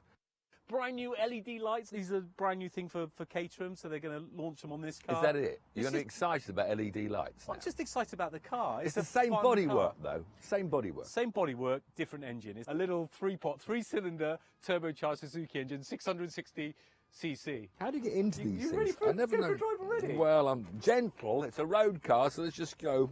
How do I get the door open? I can smell the leather. You're right there. You want some help? Sadly, I'm going to have to be very close to you because it's quite tight. But I'll let you get in first. And I've got to find a seat belt. Wait a minute. I want you to be comfortable. How do I play? Oh, flip it now. I can't even.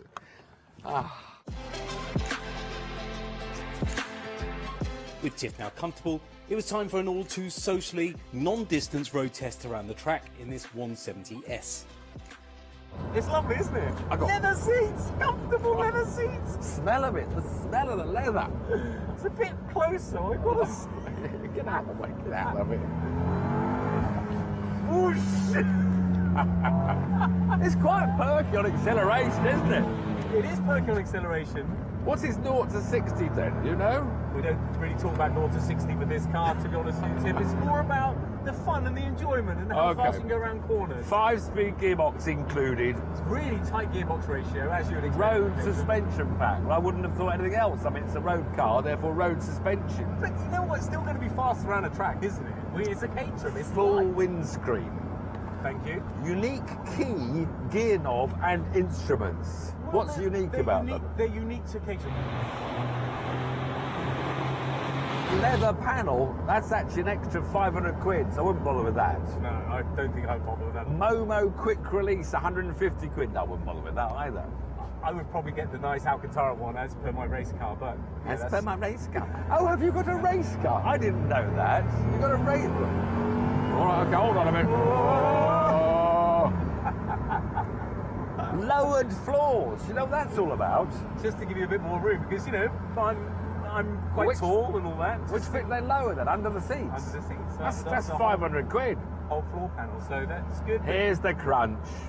The diamond seat leather stitching, seat armrest, biscuit, tunnel top primary, £1,500. They're beautiful seats, they're lovely seats.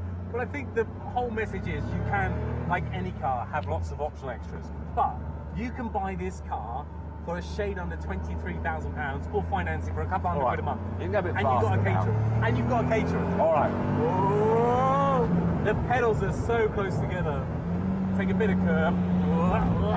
Oh, that was quite comfortable, wasn't it? That was good. Well, you can hit it harder next time.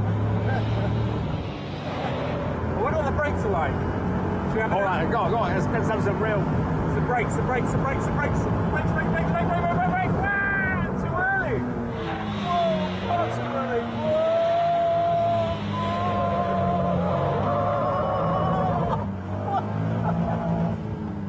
Have you finished yet? Have you finished? You know how I feel. What a brilliant little car. The only thing is, if you turned up on a track day with this, people might look at you and think, well, that's just a road-going Caterham. I mean, that's the only disappointing thing about this 170.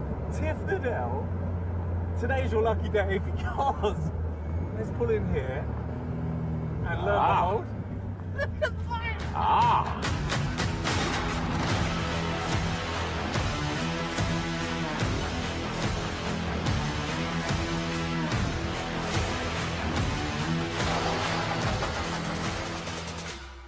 Flipping boy racer. Oh, look, a nice suede Momo steering wheel. Very funny, very funny. Obviously, this is a left-hand drive demonstrator. Oh, but it comes with it's like a very handy optional extra and a little press pack here. So this is the 170R version, same 85 horsepower. But it's 440 kilograms. That's 25 kilograms lighter. better power to weight ratio, 192 horsepower per tonne, sport suspension pack, a bit stiffer I'm sure. What else is different? Oh, the price, £1,000 more. But those prices, 23,900, is the build yourself price. So in fact, the S that Paul was showing is more like 25,000, and this is more like 24, 26,000. So yes, more than we thought at first.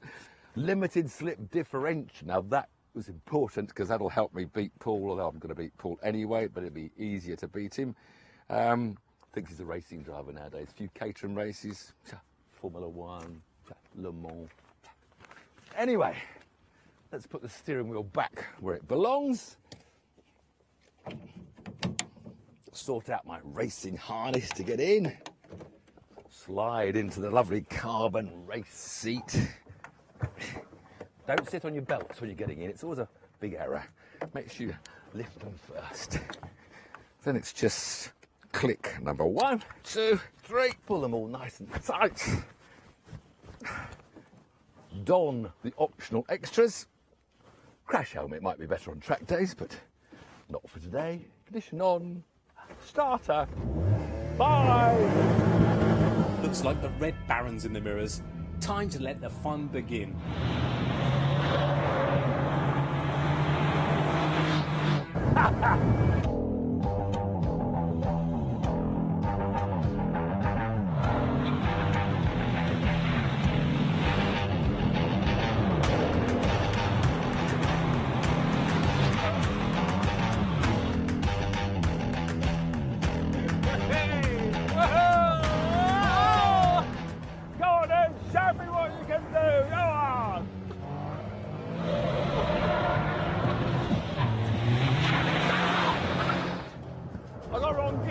I got 5th instead of 3rd. I've lost ground and I'm wild. Oh. He's off the track. He's off the track. Oh, now he's coming. Down the inside. He's going down the inside. No, he's not. Got it. Block him. Shut me off.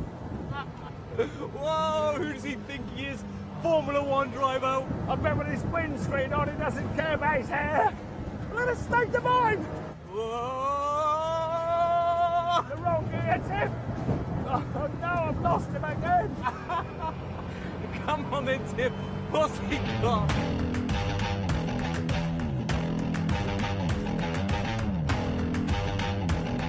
Oh, he's going down the inside. Whoa! He's got me off the brake. We nearly crashed. I've got him now.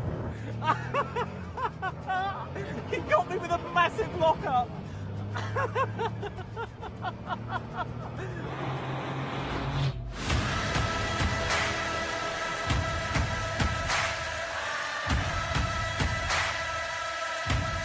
Come on then.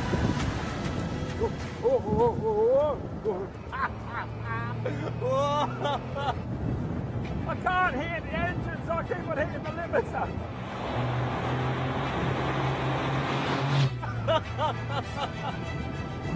Where is he? I got it down the inside,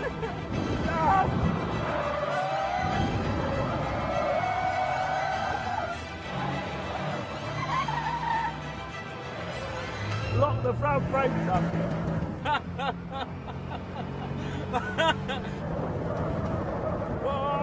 Oh, well, I got down the inside this time. I can force him wide. He's gone wide.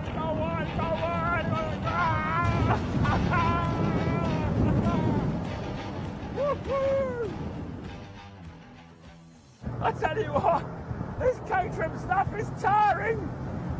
But I'll bear him down.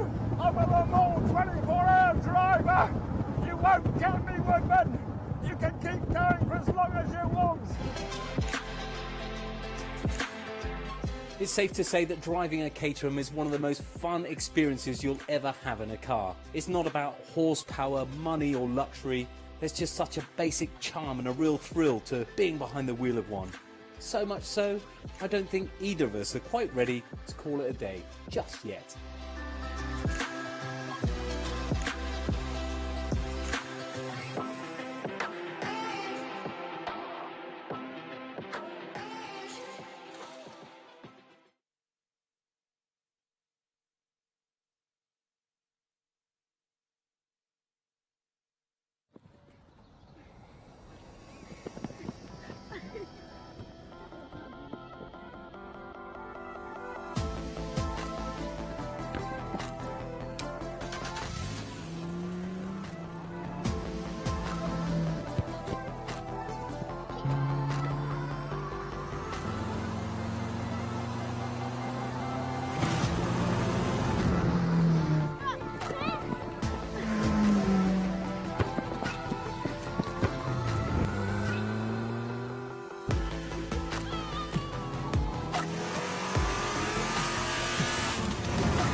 Everybody, how you doing? Good.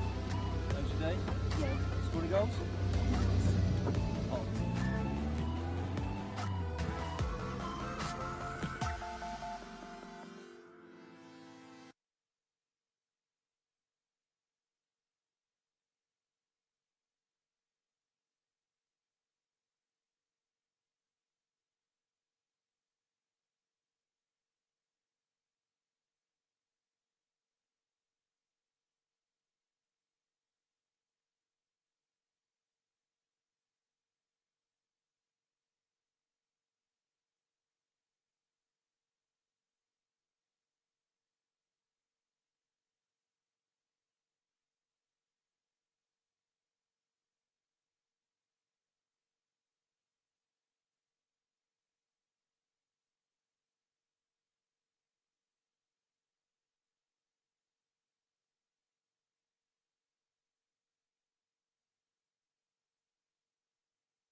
What's happening?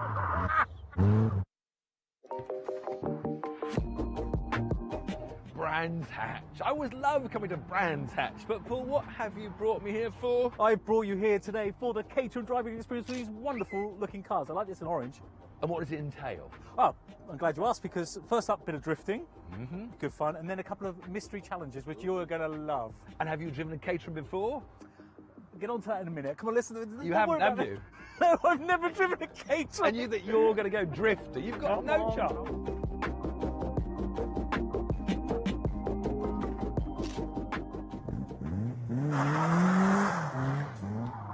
This is what we've got to do now. Looks easy, doesn't it? I'm glad you think so. Kick the clutch, get the wheels spinning, lift off, catch him with a throw, lift, catch, power, drift. And you've never driven a Caterham ever before? Let's box, baby. Very good. Well, you ready for it? I'm ready. Well, where's your silly helmet, your Union Jack one? The moped's in for a service. The moped's in, get in. Well, it'd been a while since I last went drifting, and let's be fair, he was always going to be annoyingly difficult to beat, but I still wanted to give him a bit of a run for his money. He's going for it straight away. Not a good idea.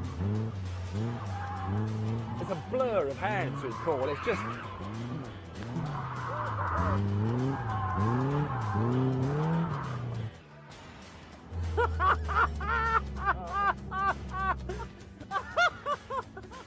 Helmet's on, ruins your hair.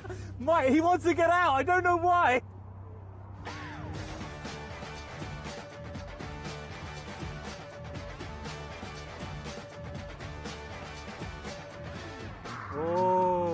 Okay, good control.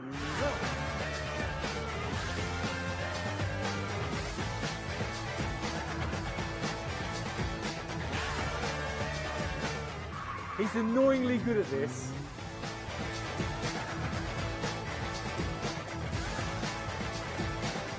So that was a hoot.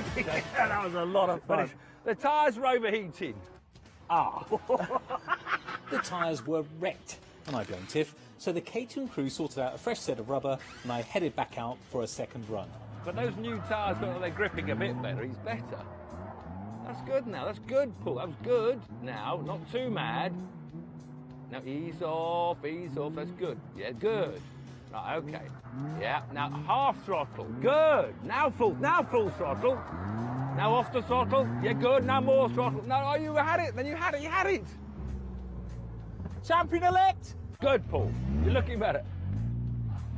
He's not really. I just said that to make you feel happy.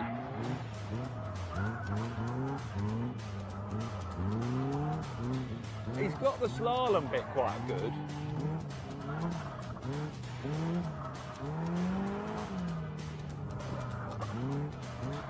Now, this is it. Right, now more throttle. Now more. Off. Good. Yes. Yes. He can drift.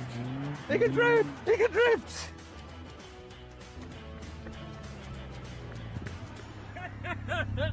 Before the car needed another pair of tyres, we moved on from drifting to see what else the Caterham driving experience could throw at us. So here's the first of our mystery challenges, this 7310R. Nice colour. Lovely. So what's the challenge? Well, all you got to do is drive through the slalom. Simple as that. Just drive through a slalom. That's it. After we've done all that drifting. You go first. Come on, it'll be a lot of fun. Trust me, it's a mystery challenge. But just to drive through a slalom. Focus on that word mystery, Tiff. It's all about the start. Go as fast as you can at the start, okay? Well, round the end. Round the end. Are you going left or right to this cone? I'm going left the first cone, obviously. Okay.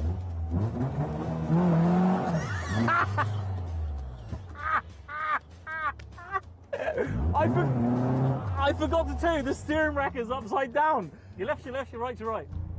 So that was funny, didn't you? You thought that was funny? 3, 2, 1, go. Ooh. They've detuned this, I'm so delighted to say, because you imagine if it had all the power. That's better. Concentrating. That's better. I've got a bit tight. Southampton, any new signings for the summer? Stop talking to me. Any new signings for the summer? Get the back end out. Oh, look, that's a nice tree over there, look. Oh, some nice people. Oh, wrong, no, you went the wrong way again. Oh, Tiff, well, that's a shame. I want you to concentrate. Yeah, that's it. Do you always make that face when you concentrate? Yes. Yeah, nice, very nice. Now, this is the hardest bit, it's lining up at the finish. Right, left, no, right, left. Got the clock. Oh, that was good. 34.44. Go and show the camera, 30, so you can't cheat. 34.44. That was very good. Okay, get out. Get off. You imagine that people drive these to the Nürburgring and back. Well, you want to know someone well, wouldn't you? It might work better if you steer, actually. Right, are we going to have a practice first, or are you going to just No, I'd never practice at all. So you get 3 runs. That's right, that's left. Yeah. Did you stay in first gear? Yeah, God, wasn't going to try. That was complicated enough. Raise up, ready, steady, go! Whoa! Wait. Whoa, he's going for it. Whoa, he's going for it. Whoa. No. No way. Which way am I going? Oh, that way. You're doing rather well. I'm very disappointed. You're obviously good, but it's all good now. Try and Stop the clock! Yes! First go, 10 seconds! Get in there! Boom, shakalaka! Yeah! What's so difficult about that, Tiff? Once Tiff came to terms with his crushing defeat, it was time for our third and final challenge. I've got to say, I don't think I've ever enjoyed a discipline so much as that one. You got lucky. And what have we got now? Don't tell me now it's the steering wheel's connected to the rear wheels or something. Bog standard 360i. Longer and wider, so Lovely. a bit more comfortable as well. A bit more room for me. You were helped by that being short. Come on, you go first. No. I've learned now your tricks. You learnt a lot from me. You're going first on this one. No problem at all. Because there'll be some catch. I'm going to have to take my shades off for this, even though it's very sunny. Very unlike you. Because what? You've got to wear these upside down goggles. Oh, that is horrendous. I feel sick already. Oh, look, this is the long wheelbase, wide one. Wider as well. Beautiful, isn't it? Inside. No, but you go to the Nürburgring in this without being on top of each other. You might be on your own there, son. What can you see? I can see. Oh, this is horrendous. Where's the wheel? Oh, you're not going to like this. Are you ready? Am I in gear? Yeah. 3, 2, 1, go. Oh. You're doing quite well. Oh, I've lost Round the barrel. This No, way other round? side, other side. When can I turn? When can I turn? Well, I can't. That's your job, not being a Come on, navigator. tell What is me. it? No, that's cheating. I can't see a single That's thing. your problem. Can't you turn your head left and look where you're going? No, it doesn't work that way. But it's going to be quick. Oh yes. Oh yes, Close. baby. Oh yeah, you get ready to stop that clock, Tiff. Get ready. Stop the clock. Stop it. No, you've got to stop the car. Yes. 31.03. Yes. You are not going to beat that. How do you know where you're supposed to go? I can't do this. Oh, I've hit something now. What's happening now? Something's hooting. Are you ready? Oh, yeah. Ready, go. Oh, flying start. Very good start. Okay, keep it tidy. That's good. That's very good. Keep it going. That's it. Well done. Very, very good. Getting a bit confident. Ooh, getting very confident indeed. I've lost it. I've lost it. Where are they? There they are. I've lost them for a while. Am I on the right You track? were doing so. I'm not going to tell you that. I'm not allowed to navigate. Oh, where are you going? Where's the next lot? I've lost them. I've lost them. I don't know where I am.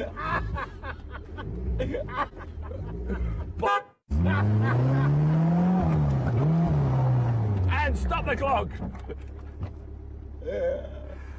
Oh, well, that was a fun day, wasn't it? That's harder than it looks.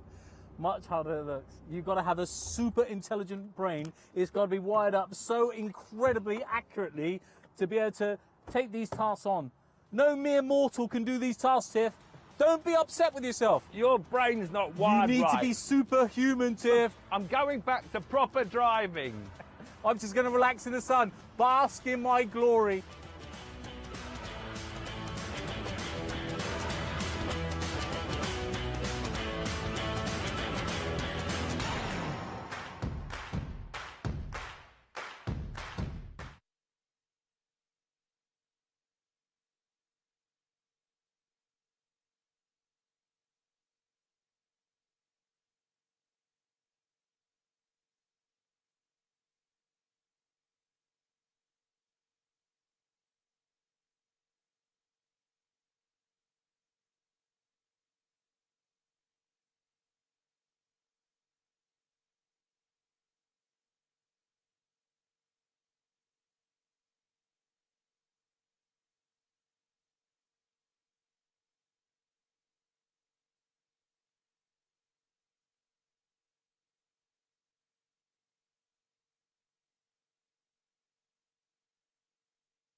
Bye.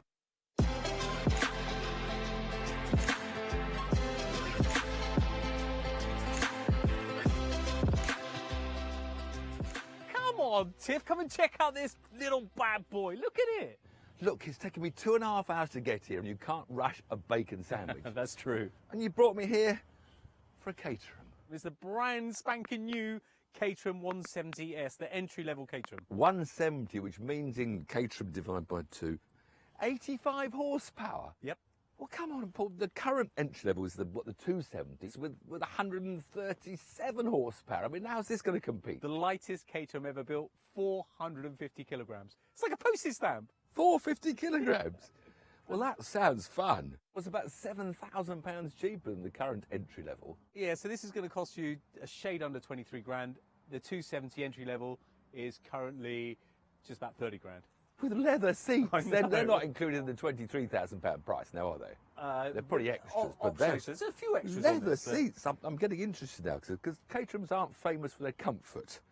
Brand new LED lights. These are a brand new thing for Caterham, so they're going to launch them on this car. Is that it? You're excited about LED lights now? I'm just excited about the car. It's the same bodywork, though. Same bodywork. Same bodywork, different engine. It's a little three-pot, three-cylinder turbocharged Suzuki engine, 660cc. How do you get into these You're things? ready for I never a know. drive already? Well, I'm gentle. It's a road car, so let's just go. How do I get the door open? I can smell the leather.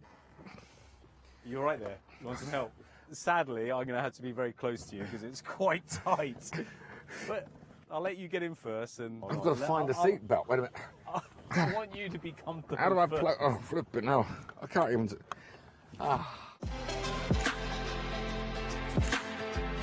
With Tiff now comfortable, it was time for an all-too socially non-distance road test around the track in this 170S.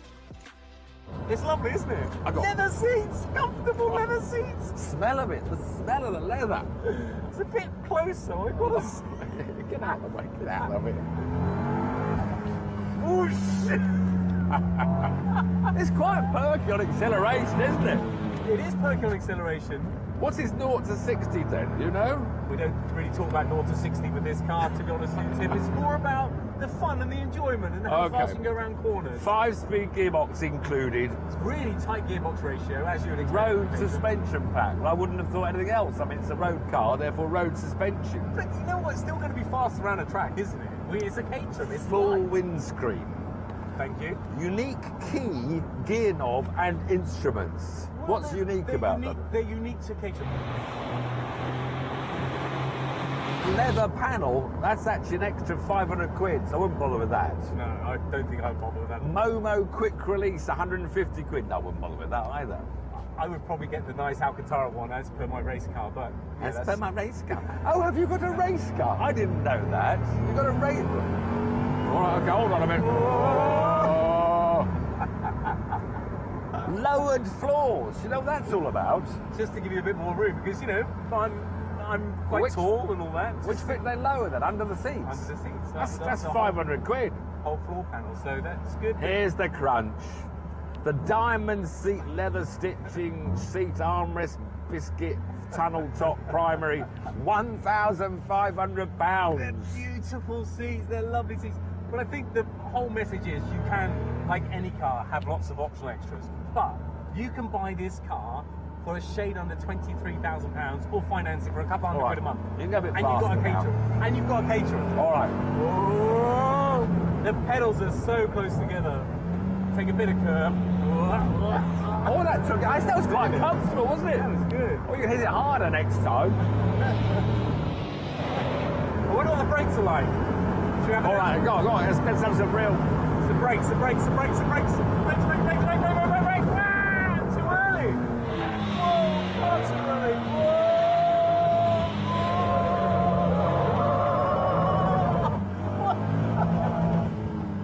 Have you finished yet?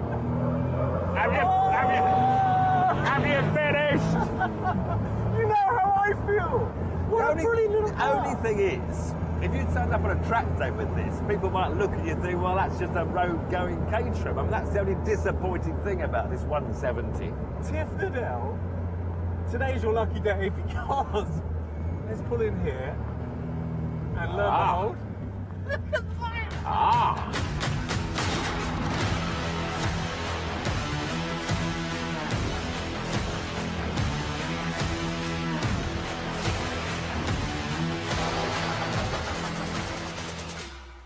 flipping boy racer. Oh, look, a nice suede Momo steering wheel.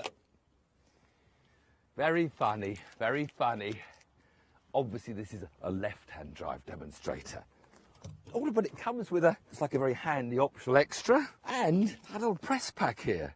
So this is the 170R version, same 85 horsepower.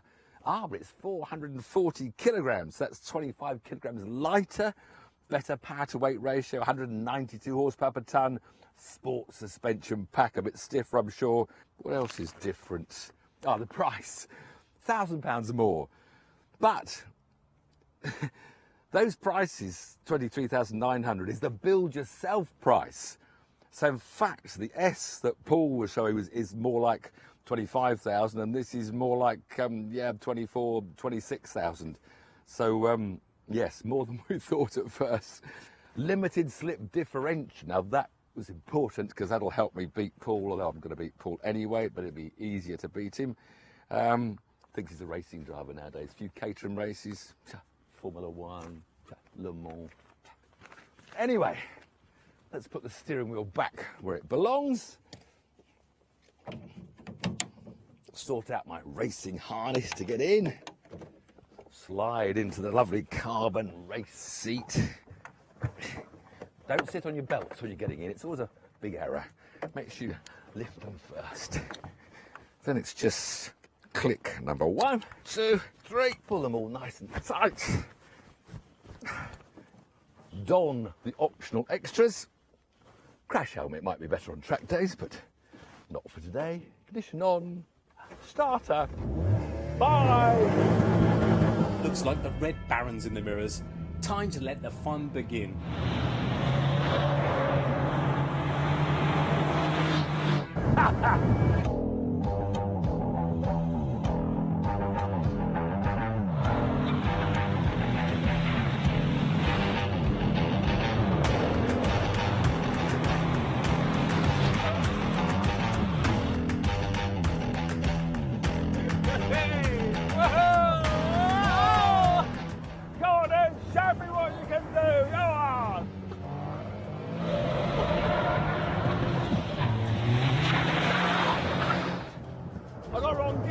I got fifth instead of third. I've lost ground and I'm wild. Oh.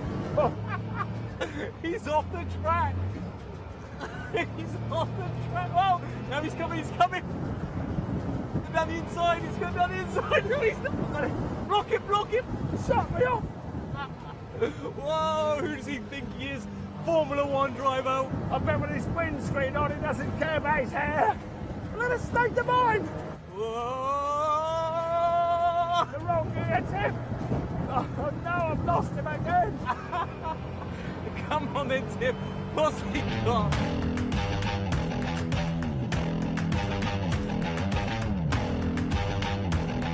Oh, he's going down the inside. Whoa!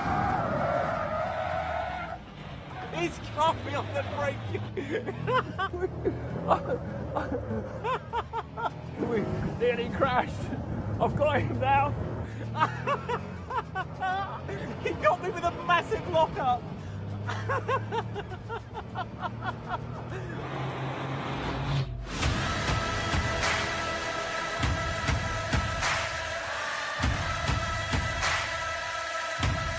Come on then, come on then.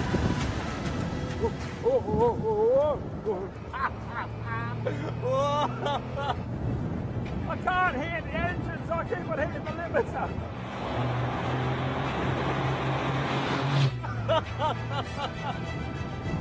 Where is he? I got it down the inside, I got it down the inside! No!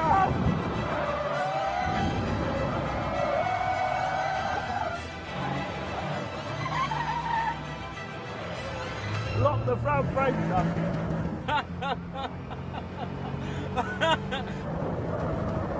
Oh, bit of a oh! Well, I got down the inside this time. I got down the inside. I can force him wide. He's gone wide. He's gone wide. He's gone wide.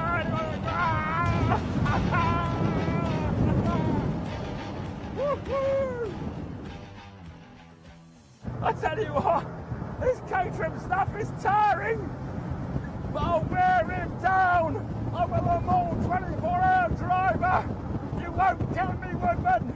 You can keep going for as long as you want.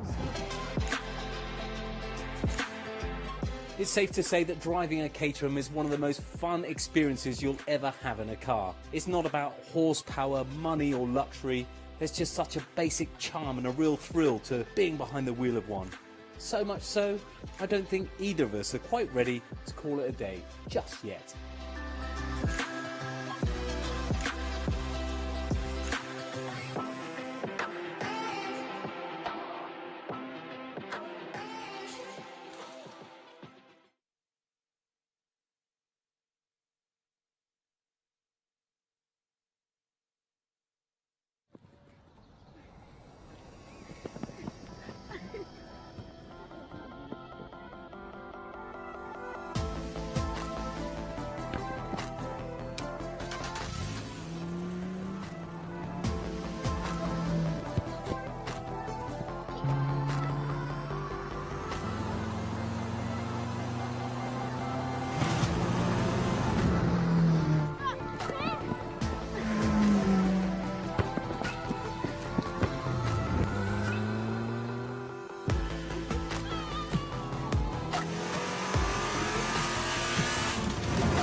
Everybody, how you doing? Good.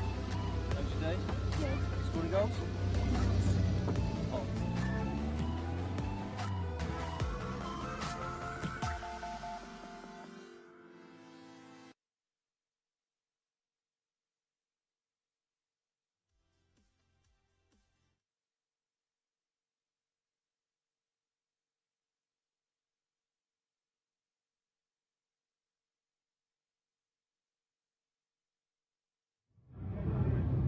Hello and welcome back to the Caterham Motorsport season here at Brands Hatch.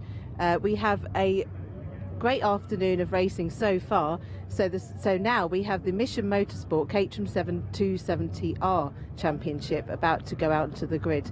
My name's Sam Parker and I will be joined by Chris Hutchinson in the commentary box, who I shall pass to now for a quick welcome. Yes, welcome back everyone to this last race of the Caterham action today. We've got plenty more to come tomorrow, but before we get to tomorrow, we have got a 30-minute Caterham 270R race to get in the books. And what a set of races we've had so far. We've had all sorts today, and we've had action, a few incidents out there on track. We've had safety cars, and we've even had a brief red flag to recover some cars. But we are back onto the 270R, and Sam is about ready to talk to Hugo Busch on pole position. Yes, I'm here with Hugo Busch, who has claimed the pole position. Congratulations, Hugo. I take it qualifying went to plan then? It did, absolutely, yeah, thank you very much. And what's the game plan for this race this afternoon? Well 30-minute races is new to us. We've had 2 years of 20 minutes, so a long race, but hopefully stay in the lead and finish there. Yes, definitely. And how are you finding this car then compared to what you're used to? It feels like more of a race car, I have to say. Just stiffer, less roll in the body, and yeah, great fun, as any Caterham is. Well, exactly, yes, exactly. So, okay, well, congratulations again, and good luck for the race. Thank you very much. And hopefully we'll see you on the podium. Thank you. Thanks, Hugo. Right, back to you, Chris. Thanks, Sam. Yeah, Hugo Busch there starting his championship campaign off on the right foot, isn't he, with pole position. He was runner-up in the Roadsport race last year, but taking that step up, as you heard him talking about the upgrades to his car, which seeing some recovery vehicles going out onto track to pick up some errant cars. But yeah, Hugo Busch starting as he means to go on.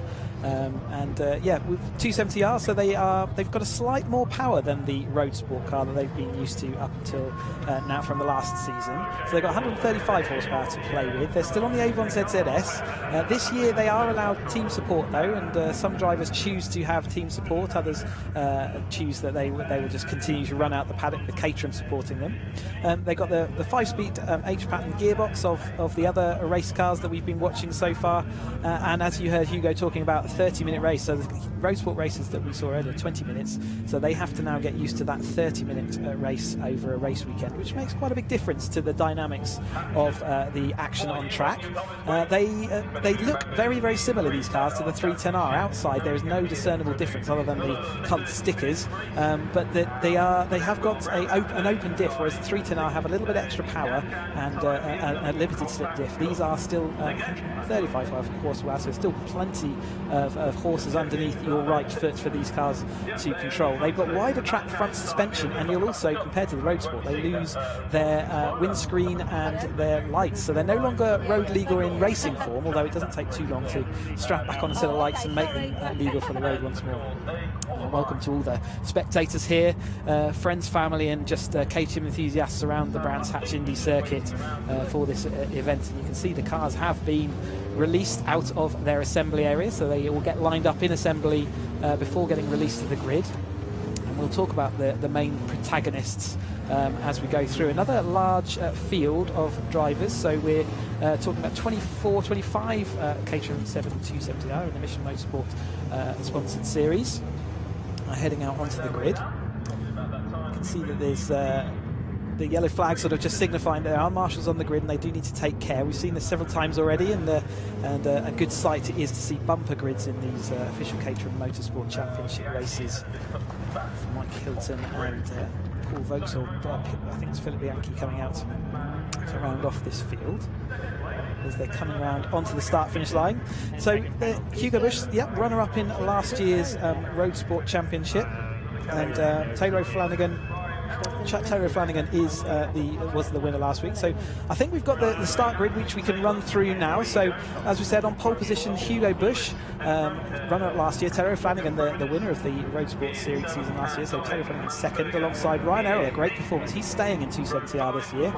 And then in fourth place was Ben Buckley. We've got Anthony Taylor, a returnee, Gwyn Jones, front runner from Roadsport, Chris Ephraimidis in seventh, and Dominic Mansberger, another front runner from last year, at eighth. Ninth is Michael Chaplin, Ryan Love at 10th, Ryan Meager 11th, and Bianchi is in 12th.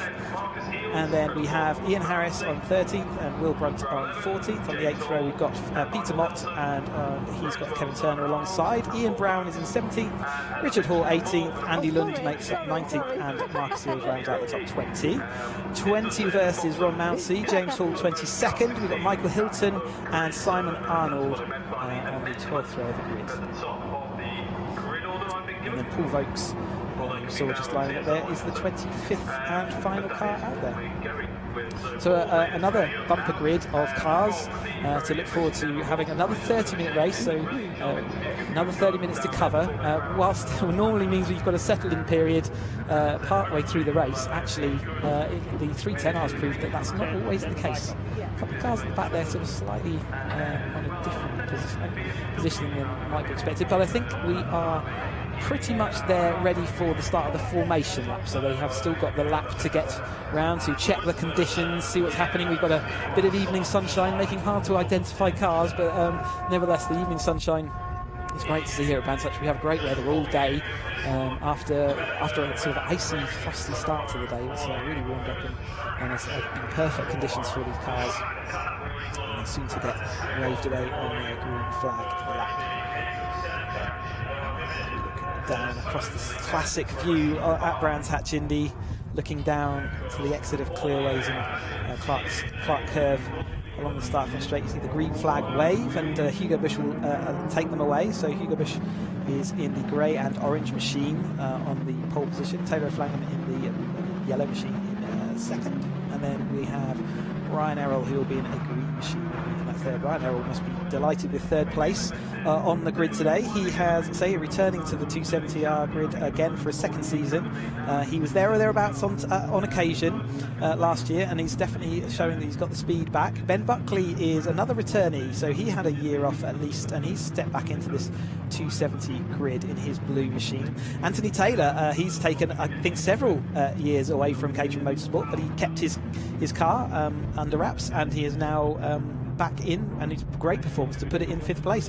Speaking to him just before the race, I don't think he would have believed that he would have got 5th place out of it. Certainly with this number of drivers, he just didn't know where he sat, and there he is in that aluminium yellow and green sort of classic Caterham Lotus colours there.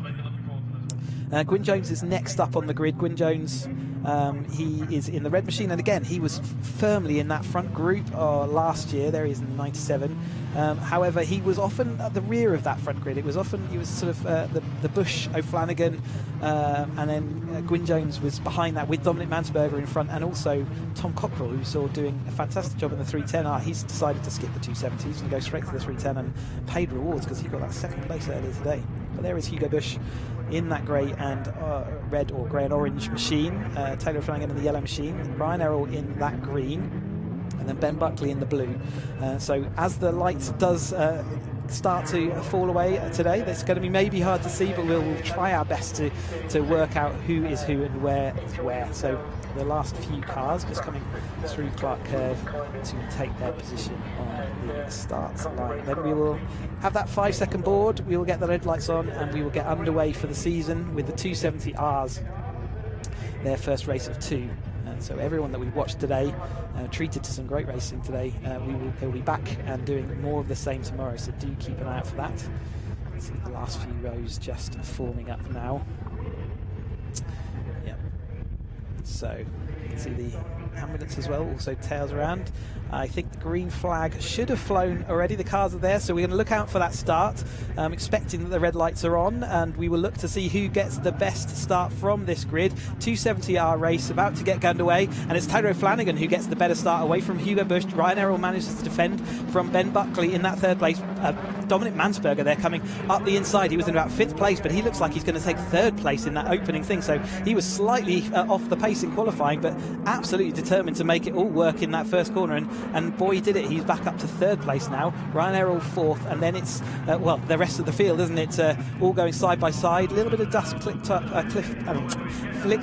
from the outside of Drew. It's very dusty out there, but everyone has so far made it through in one piece. There is a little bit further back, you can see battling around Graham Hill. A little bit of contact right at the end there. That I'm wondering whether that was, I can't identify at the moment, but there was a bit of contact going through Graham Hill. I'm hoping they'll have made it out there. But out front here, we've got Hugo Bush in that grey and orange machine. Yellow is Taylor Flanagan in 2nd, and then the rest flying on through as they make their way through clearways and back onto the start-finish straight. So as they come across the line, then we'll be able to identify some more of those cars for you. So it is Bush in the lead, O'Flanagan 2nd, Mansberger making it up to 3rd, Bunkley in 4th, Jones, Taylor, Lovett, Chaplin, then Ephraimides, Mott and Harris.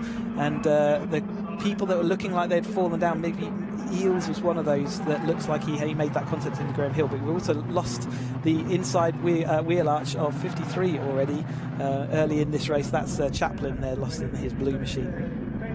Relatively nose to tail, and sort of a little bit as you might expect at the beginning of a 30-minute race. There's plenty of time to be moving away, and it's a good sign for Hugo that he's got speed in this new upgraded 270R car. Mission Motorsport sponsored as ever, thanks to all our sponsors. But here's Dominic Mansberger. He's definitely a man on the move in this early part of this race. With so many cars out on track, qualifying around Brands Hatch Indy can be. That's the 79 car spinning around. That's Ryan Meager just having a spin and returning back to the track. But yeah, with this many cars in qualifying around Brands Hatch Indy, there's not a lot of space, and Mansberger maybe didn't make the best of that lap, but he's gone up the inside of Taylor O'Flanagan, and he may well have the inside into Druid. So at the moment that looks like it's going to be I take that back here. So Taylor O'Flanagan uses the blocking of Hugo to go around the outside, and that will turn into the inside of Graham Hill. So another classic Brands Hatch move. Mansberger not willing to give up anything at the moment. He's really on a drive to move forward. Ryan Errol looking to see whether he can pick up the pieces, and there's Ben Buckley in the blue car as well. Behind Buckley we've still got Jones, and then comes the Taylor. Let me just check that he is still in that battle. Yes, there is Taylor in his classic Lotus colours. As they file on through, you can see a little bit of sideways action there, a little bit further back in the field again. Remember, these tyres, the dynamics change as the race goes on, so if he's already getting oversteer, he's going to hope that he might get some understeer a bit later. Mansberger again up the inside, really late on the brakes there inside of O'Flanagan, and makes that move stick in a relatively comfortable way. And he'll even be able to come across and defend the inside into Druids. So he has made that move his own. He is confident on the brakes up into Paddock Hill Bend. But however, O'Flanagan is clearly good on the brakes into Druids because he was able to make a move back. However, it is now the two DPR and Motorsport cars out front, and Taylor O'Flanagan in the number 11 yellow machine. And then we've got Ryan Errol and Ben Buckley still there with Gwyn Jones and Anthony Taylor there or thereabouts as well, still looking to get involved in this battle. Remember, there's a 30-minute race, so again, 310R left it all out there, didn't they? They've had all sorts of action, and the 270s look like they are ready to make it a kind of 10 car for the league battle. So what a fantastic that will be. So we've got Flanagan trying to try and return the favour to Mansberger, going to the outside of Paddock this time. Hugo Bush will be looking to do Pete Walters, won't he? And hope that the battles behind they're going to trip each other up, and therefore he may be able to make his move off into the distance. It's by no means settled at the moment, but while these two are still going side by side through pretty much every corner on this track, Hugo looks like he's on for a good one. Mansberger did defer that time round, and that's going to give them the more pace, and therefore they shouldn't lose contact with Hugo right now. But a great start, so pole position and still leading in this early part of the race. Anthony Taylor there drifting back into the clutches of Chaplin there, number 53 dark blue car. Behind Chaplin we've got Ephraimidis, another person who's expect to see up there, and he certainly is performing well. But here is still the battle for the lead. It's Mansberger now slipping to the clutches of Errol, who's got a bit of a transponder issue. So if you're following on live timing, you will see he's dropping down the order every now and again, but that's just because his transponder is being a bit intermittent. He's still in that 4th place with Buckley in 5th, Gwyn Jones, Taylor, and then Chaplin, Ephraimidis. That looks like the Will Brunt car fighting down in currently. Find Brunt, he's in 12th place as he was last time round, and with Harris next to him in the blue car. Brunt did actually have I think he had a podium last year, so he's capable of being up the front, but maybe Brand's not clicking with him just yet in the new 270R with the wider tracks front suspension drifting the front end of that car, or the rear of that car around as Hugo Bush. See Taylor Flanagan in the carbon creative yellow machine back, pushing the lead of this race as they go across the line once more. He has got the momentum round the outside. We've seen Hugo late on the brakes into Paddock, and it looks like he's still going to do that. So he is not willing to give up that position. He does clout that inside curb, which ruins his momentum a little bit, and they are going to go side by side, and Dominic is going to make it 3 wide. Hugo is going to go from 1st down to 3rd. Taylor Flanagan is out wide, and that means that Dominic Mansberger is going to have moved into the lead of this race with a great opportunistic move. He saw a gap down the inside, and he certainly took it. So Dominic Mansberger now in the lead of this car with its Motul sponsored green and blue machinery. Taylor Flanagan is not done yet, nor is Hugo Bush. Ben Buckley now takes up that 4th place ahead of Ryan Errol, so there's change behind this lead 4. It's a PT Sports car run, a carbon creative car sandwiched between the two DPR Motorsport cars at this stage of the race. Ben Buckley there in an LSP run car. Great to see all these teams. Team support allowed in this 270R Championship, whereas it's not allowed at Roadsport. We're going to go 3 wide again. Why not? Into Paddock Hill. It's only 23 minutes to go yet. You'd think it would be the last 5 minutes, but this is Caterham racing for you. Taylor Flanagan again takes that lead away from Dominic Mansberger. Hugh Bush now is settled in that 3rd place. Anthony Taylor defending hard up the inside from Chaplin. Gwyn Jones, Chaplin might go around the outside of him if he gets blocked by Gwyn, but actually it looks like he's going to get away with that one. Late evening sun out to a glorious day all day today, and more of the same. That is Anthony Taylor, so he has been shuffled down. So he had a bit of an issue up at Druids, which now has pushed him behind 3 or 4 cars. So he did start in 5th place on this grid, so he is drifting back very slightly. We see the rest of this field flowing on through. You can see everyone in roughly the same point. There's a couple of stragglers at the back, but that's the 52 we're looking at there, and that's Turner. As we come back to the lead battle, and this is Chaplin now right on the tail of Gwyn Jones, going to the outside into Paddock Hill Bend. He's got his novice cross on there, so he has not yet done 6 car races. So every time you complete a car race, you get a signature, and he clearly hasn't done enough signature racing. So maybe he's new into motorsport, and we saw a couple of new drivers into this 270R last year who hadn't done racing, including Stephen Lyle, who we'll see tomorrow a couple of times in the 310R races. He was not in today's 310R races, such as the grid size of those. He will be doing 2 races tomorrow. But Chaplin clearly getting to grips with this 270R. Ben Buckley just tucking to sort of deter the move up into Surtees here. This is a pretty much flat out left-hander, maybe a confidence lift or a front end lift to make sure that it sticks into the inside of the corner, but pretty much flat out, as they then have to knock the speed off around clearways and head off down the start-finish straight once more. So he's properly in the toe of Buckley. He's got a nice run up. He's going to have some momentum and extra speed down Buckley. You can see the toe working there. Pulls out to the outside, but he hasn't got the momentum, so he will have to just stick there and wait for Ben Buckley to head off around the corner. Out front, meanwhile, Flanagan is currently headed in front of Dominic Mansberger, and then we have third place for Bush still. So whilst those positions are currently the same as they were last time we saw, it doesn't mean they didn't change them 4 times since we've been watching this 4th place battle. And there is Buckley still ahead of Chaplin. Buckley, like I say, is a returning driver. He had a bit of time off, but he's back in the 270R and clearly lost none of his speed. I think he was a champion at Academy. I could be wrong, but he certainly was up there or thereabouts in his earlier steps of the ladder. So great to see him back racing again. Hugo Bush now pestering the rear panel of Dominic. He was waving there. You saw some hand signals. That happens regularly in Caterham's. And Dominic working with Hugo Bush. They're both part of DPR Motorsport, and maybe telling him, you go after him and we'll work together to make sure he doesn't disappear off down the road. We've seen O'Flanagan do that. These 3 drivers have been absolutely stuck together throughout their road sport season, and now it looks like they're ready to go at it again into their 270R racing. Mansberger in the Motul-sponsored Roadsport Caterham 270R. Hugo Bush ahead of him, his grey and orange machine there between the 2. So they've got plenty of experience racing next to each other. That's one of the things about this Caterham ladder. You get they all tend to start in the academy together, and then they'll go rise up through the ranks of Caterham Motorsport as one big unit. You get occasional drivers coming in to join them, and some that drift away or stay in stay at this level for a little bit. But nevertheless, they get to know each other's driving incredibly well, and which is why you see them running so close and racing so hard with each other, and know exactly the strengths and weaknesses and how they can perform against them. But the 270R is definitely a step up for them. You get another kind of 2 seconds in lap speed, the extra stiff suspension and the bit of nose cone there going off, and that looks like it's from Chaplin. So I wonder whether Chaplin had a bit of nibble of Ben Buckley's rear panel, and that has now put his nose cone into the Paddock Hill gravel trap. I think that's going to be okay. Brunt here having a fight with the number 2 of that's Lund. He's having a fight with, and I think in front of him is probably Brunt, maybe. Sorry, Brown. Maybe, but they could have all changed since we last read across the line, so we'll keep an eye out for that. That's the number 2 car, so that is actually Lund, yeah. So Lund Brunt fighting out for what is currently 16th place in this grid. Again, battles up and down this field. See Andy Williams blazing in the side of his car, and the 52 is there. That's Turner in the white car. Mission on the back of the Brunt car as they head off around and across the line. This looks like the Harris car.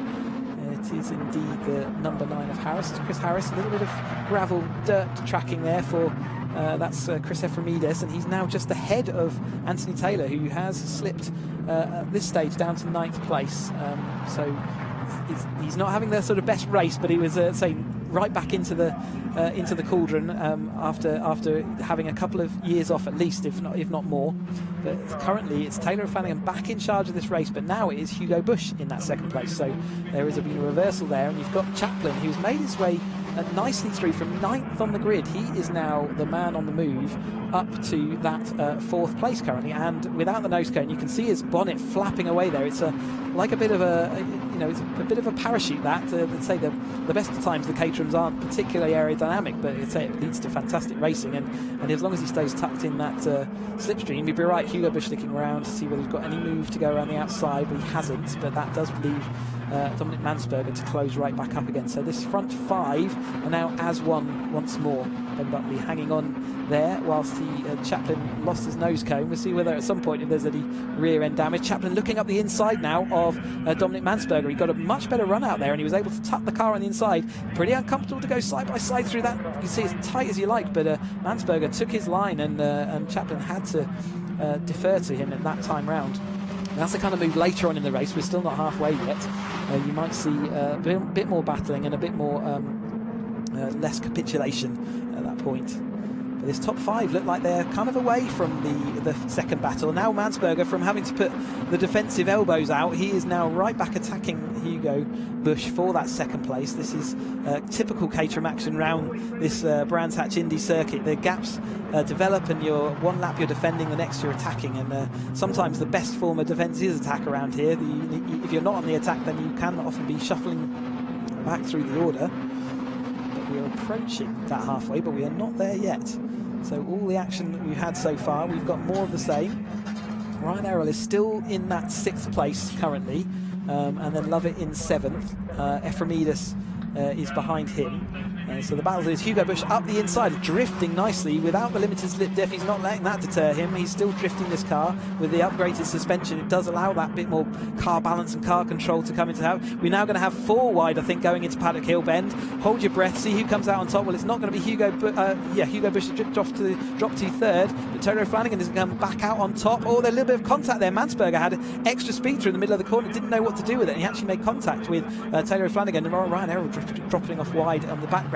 Chaplin now up the inside of Mansberger. He's going to return that favour. He does put his elbows out, puts Mansberger out onto the grass coming down. So that was almost a return for the elbows that were shown to him round 30. So it's certainly robust driving going on. Probably on the edge of what we want to see, really, but nevertheless they are all still facing in the right direction. Now Mansberger is still ahead of Errol, but having to defend that position. We've seen Chaplin now up into that 3rd place. Ben Buckley in at 4th. So Taylor Flanagan still out in front though. The champion from last year's Roadsport taking the step up and currently heading this field.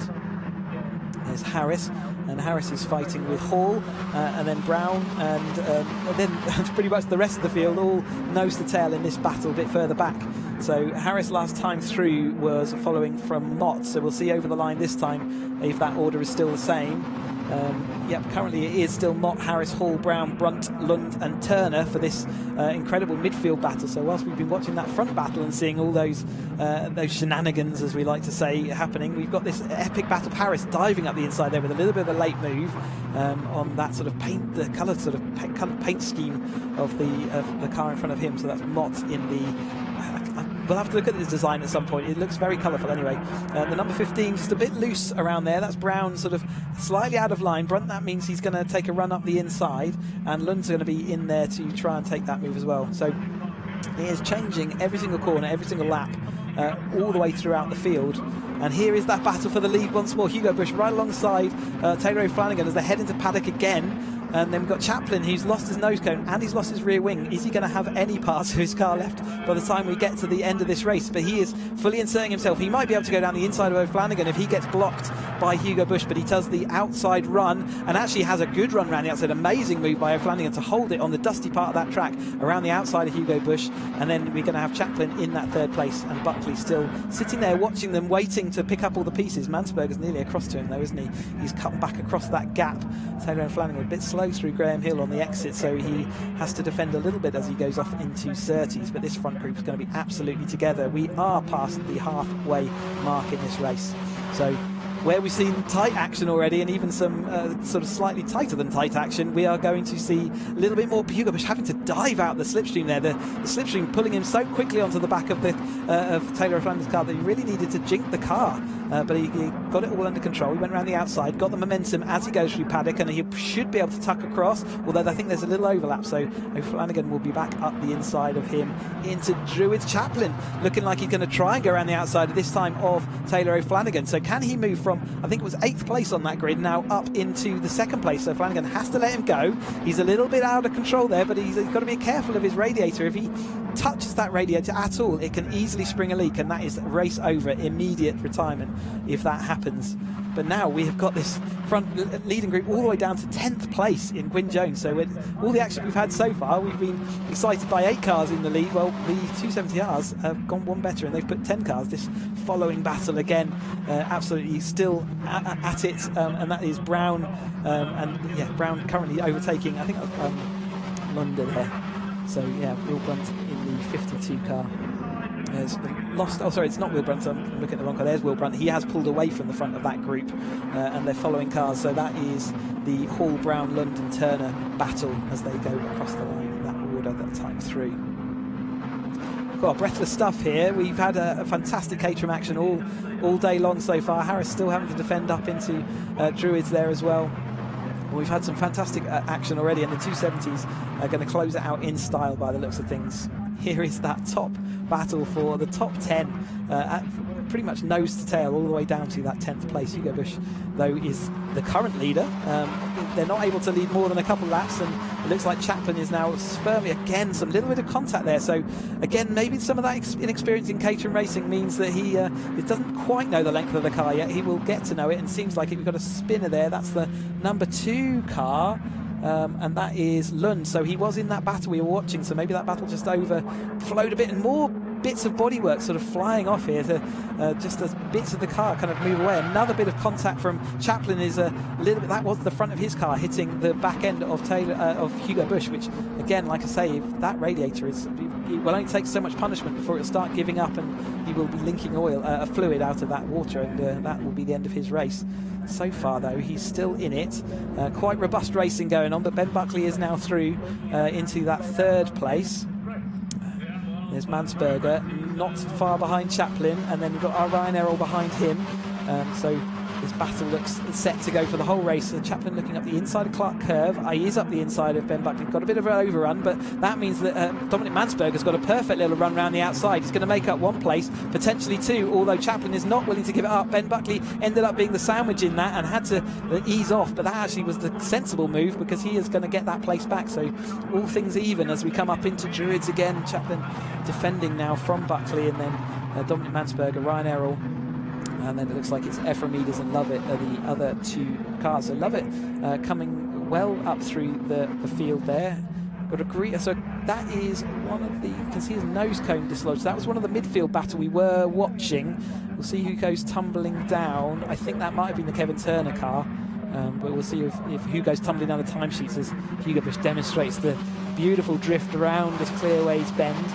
Sometimes it's good to get that drift on. It gets the front end of the car turned around, and you can get on the accelerator quicker then. And certainly these 2, Hugo Busch and Taylor O'Flanagan, have now moved away from that fierce battle for this 3rd place, with Chaplin, then Ben Buckley, then Dominic Mansberger in that 5th place. But whilst those have been tripping up each other and going side by side, it has meant that the lead 2 have broken away. 9 minutes of this race, still plenty of time to pull that back, and we've seen gaps come and go through this race already. But Busch will be pretty happy to look in his mirrors and see that gap developing, and it's big enough that he could well work with Taylor Flanagan to sort of force the issue and make sure they do stay away by not battling for a bit. If he's got raw pace, he will be able to pull away. You can still see the green flag there on the exit of Graham Hill, so there will still be a yellow flag through the middle of that corner until they decide that everyone's had an opportunity to see that car up on the bank, and therefore they can remove that yellow. Going to come around again. The start of a new lap, and Chaplin there is slowly disintegrating Caterham, but Ben Buckley following on, and then Dominic Mansberger. It does look like they have a bit of a truce in this battle for 3rd, and we'll watch that gap to the lead and see whether it comes down. Currently Chaplin has got the fastest lap of this race. Remember, that's another point that you get for that. He's dipped into the 53s with a 53.968, only just quicker though than Hugo Busch on the lap before. He was a 53.977, so Hugo Busch out in clean air for that lap. Clearly got some good pace in that that car there.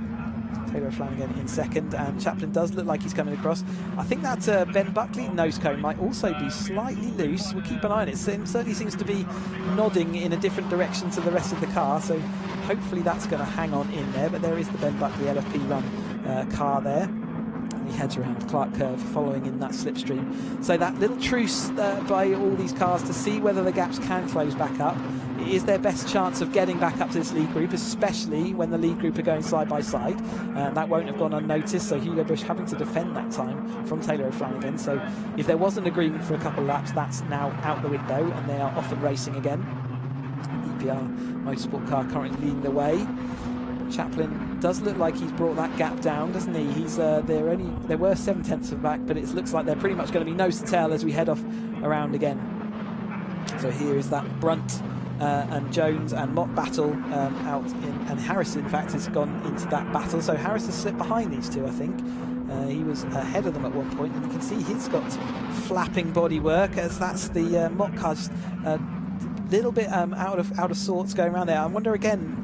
We talked about that radiator and maybe it had of Chaplin's car and whether it could potentially have leaked any liquid onto the track. And a sure sign of that is when cars struggle to make the apexes. It could just be a slight outbraking manoeuvre, but you can see the rear mudguard of that car sort of detached itself from its mountings and is just hanging there. They're designed to ping off in the event of an accident. It does mean that sometimes they cling on in there, but there's the Flanagan gap was half a second back to Chaplin on the previous lap from second to third, but it's completely disappeared now, and Hugo Bush off in the lead. But it's all come back together with that 6 minutes to go, so that truce from the cars behind has let them all catch back up again. There's some intelligent racing there by some of those following cars to get back to this lead group. It was looking like a threatening gap at one point.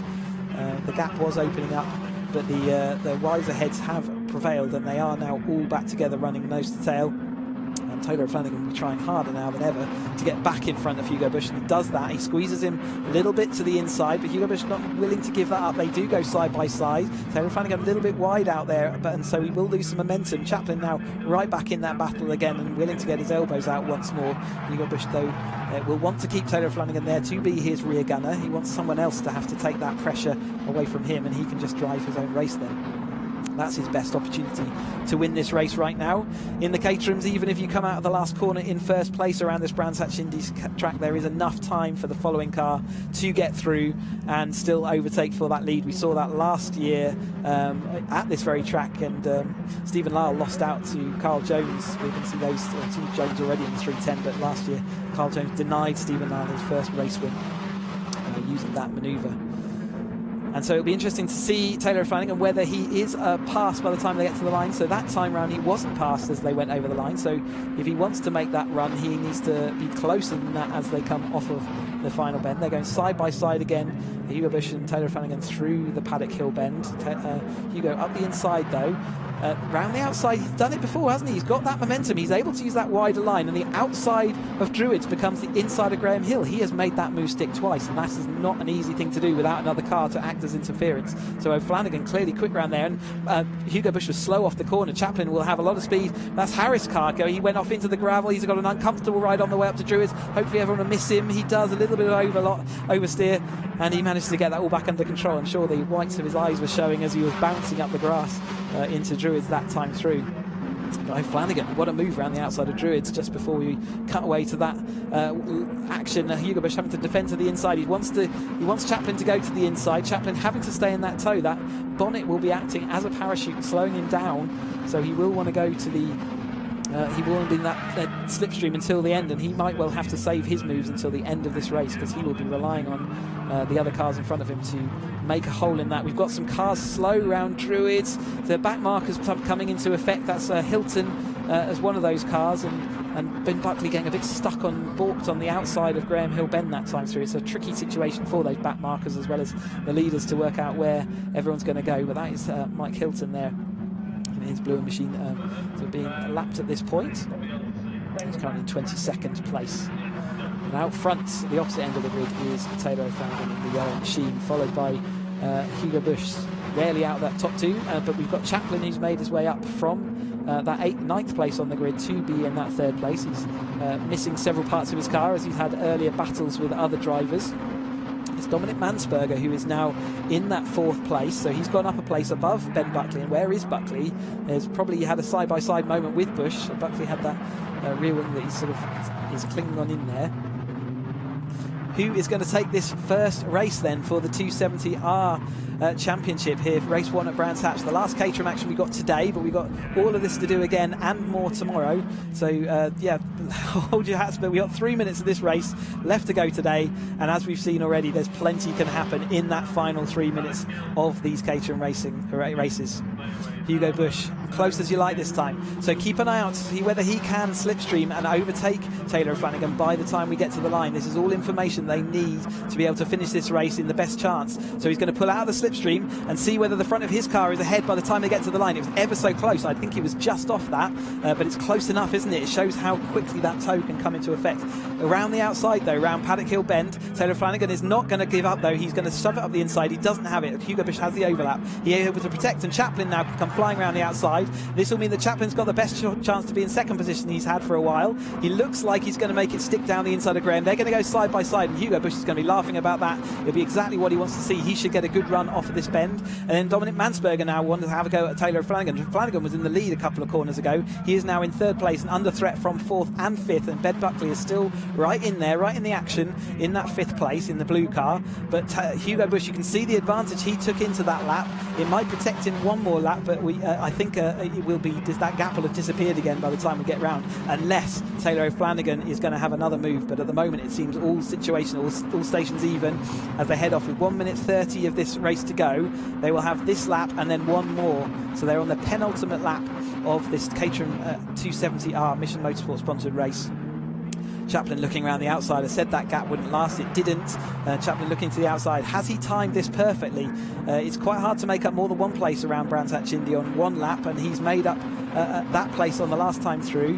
Has he timed this absolutely to perfection? Taylor O'Flanagan certainly won't want to let him get away. He's rapid off of Graham Hill Bend. He always has extra speed coming around that bend, but Hugo Bush managed to defend off Mansberger having to defend from Ben Buckley. Remember, this is a championship race, a championship long season, and they've got 14 races to do, so they won't want to have any issues now. We've seen that from other drivers who will be ruining and licking their wounds tonight before racing tomorrow again. Hugo Bush coming round to start the last lap in the lead, though. You can see the last lap board being presented to the drivers. Whether they've got a chance to see it, I don't know, but they'll likely have clocks on their dashboard to tell them. Hugo Bush manages to protect up the inside of Paddock that time through. O'Flanagan went around the outside, but Chaplin's got the overlap coming into Drews. That might protect Hugo for a corner whilst Taylor O'Flanagan works out. Can he make the outside line work? He can't this time, and he has now got Chaplin up the inside of him. So O'Flanagan back down to 3rd after threatening for 2nd. Hugo Bush will be enjoying that, as it means he gets a little bit of respite.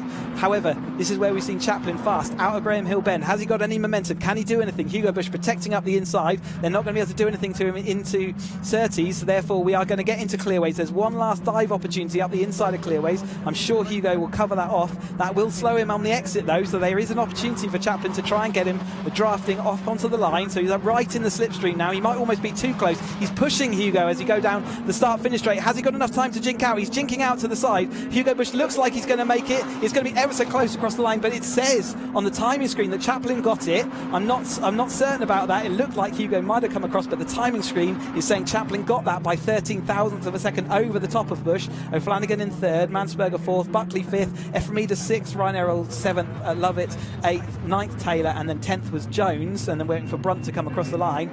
We will have to maybe wait for the cameras to confirm that, but certainly on the timing screens right now, that is saying that Chaplin came out and just took it absolutely on the line there by 13/1000th of a second. Oh, it didn't look like there was enough space to make that pass, but I'm sure they'll be checking the finish line camera. They generally have one in Caterham Racing for that very reason, as we're just watching Arnold and Vokes cross the line there, and Harris. Harris is actually slipping down the order a bit, but Lund has now crossed the line as well. So what an opening for Hugo Bush and Chaplin there to come from 9th place on the grid up into that what says on the timer screen as 1st place right now. But yes, what an epic race. I don't suppose they'll know quite who came out on top there. But yeah, they'll be told once they come back into the pit lane, no doubt. But O'Flanagan definitely 3rd. Mansberger was in 4th place, so from a bit further down on the grid, he is going to be in 4th. Buckley 5th, Ephraimidis in 6th, and Ryan Errol in 7th. what an end to our Caterham Motorsport action. Let's have confirmation. So, confirmation of the result.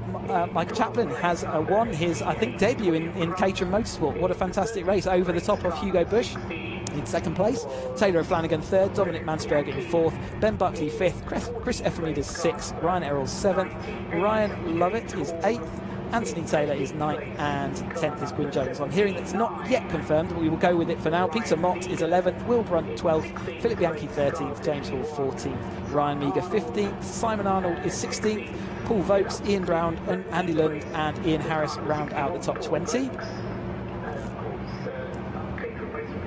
And then the 21st, Marcus Eels, Mike Hilton, Kevin Turner and Richard Hall was one that Turner and Hall didn't make it to the end of that race, so there were a couple of the victims that we had out there on track.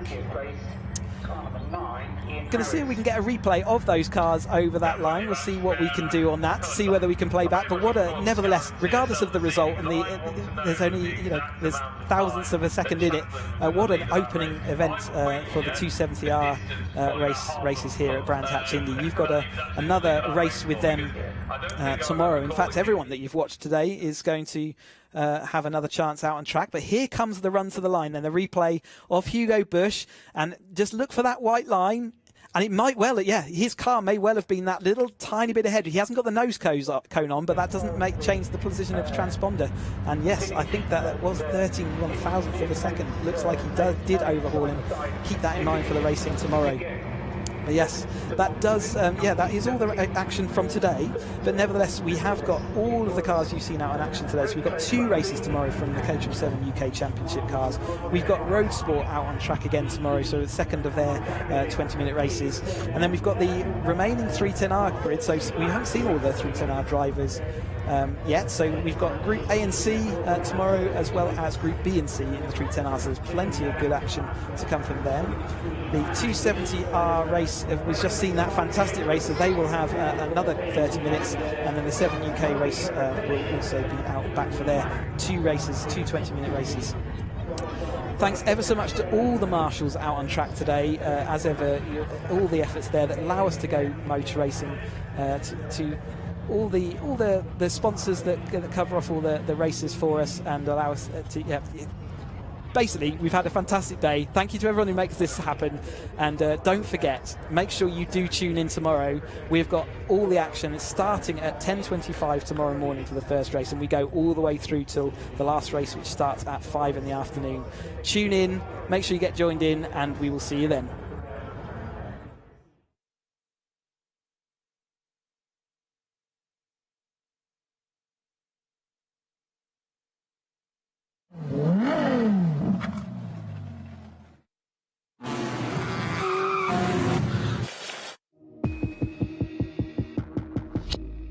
There's a real allure to the idea of being a racing driver.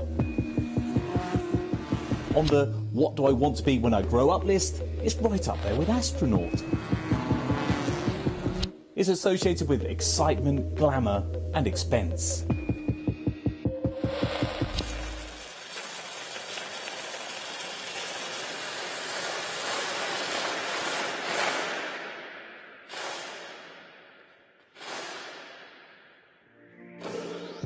The thing is, you don't need all this fancy stuff to show off the Academy car. It's proper grassroots racing, but it's also probably the most affordable, cost-effective racing that money can buy for a proper racing series. And believe it or not, we've had this for 2 months now. Before we go any further, I wanted to have a deeper dive into the car and tell you what you need to participate in the Caterham Academy series. But first up, a quick history lesson. In 1957, English automotive design engineer and inventor Colin Chapman built a lively little 2-seater sports car. He wanted owners to be able to experience the pride of building their own cars and then take it on track, and came up with the mantra, simplify, then add lightness. And the 7 was born. Over 60 years later, Caterham still adheres to the original philosophy and turns out variants of the 7 with a lineup of models that range in power from 127 horsepower to 314 horsepower, with each car weighing just over half a tonne. The Academy is in its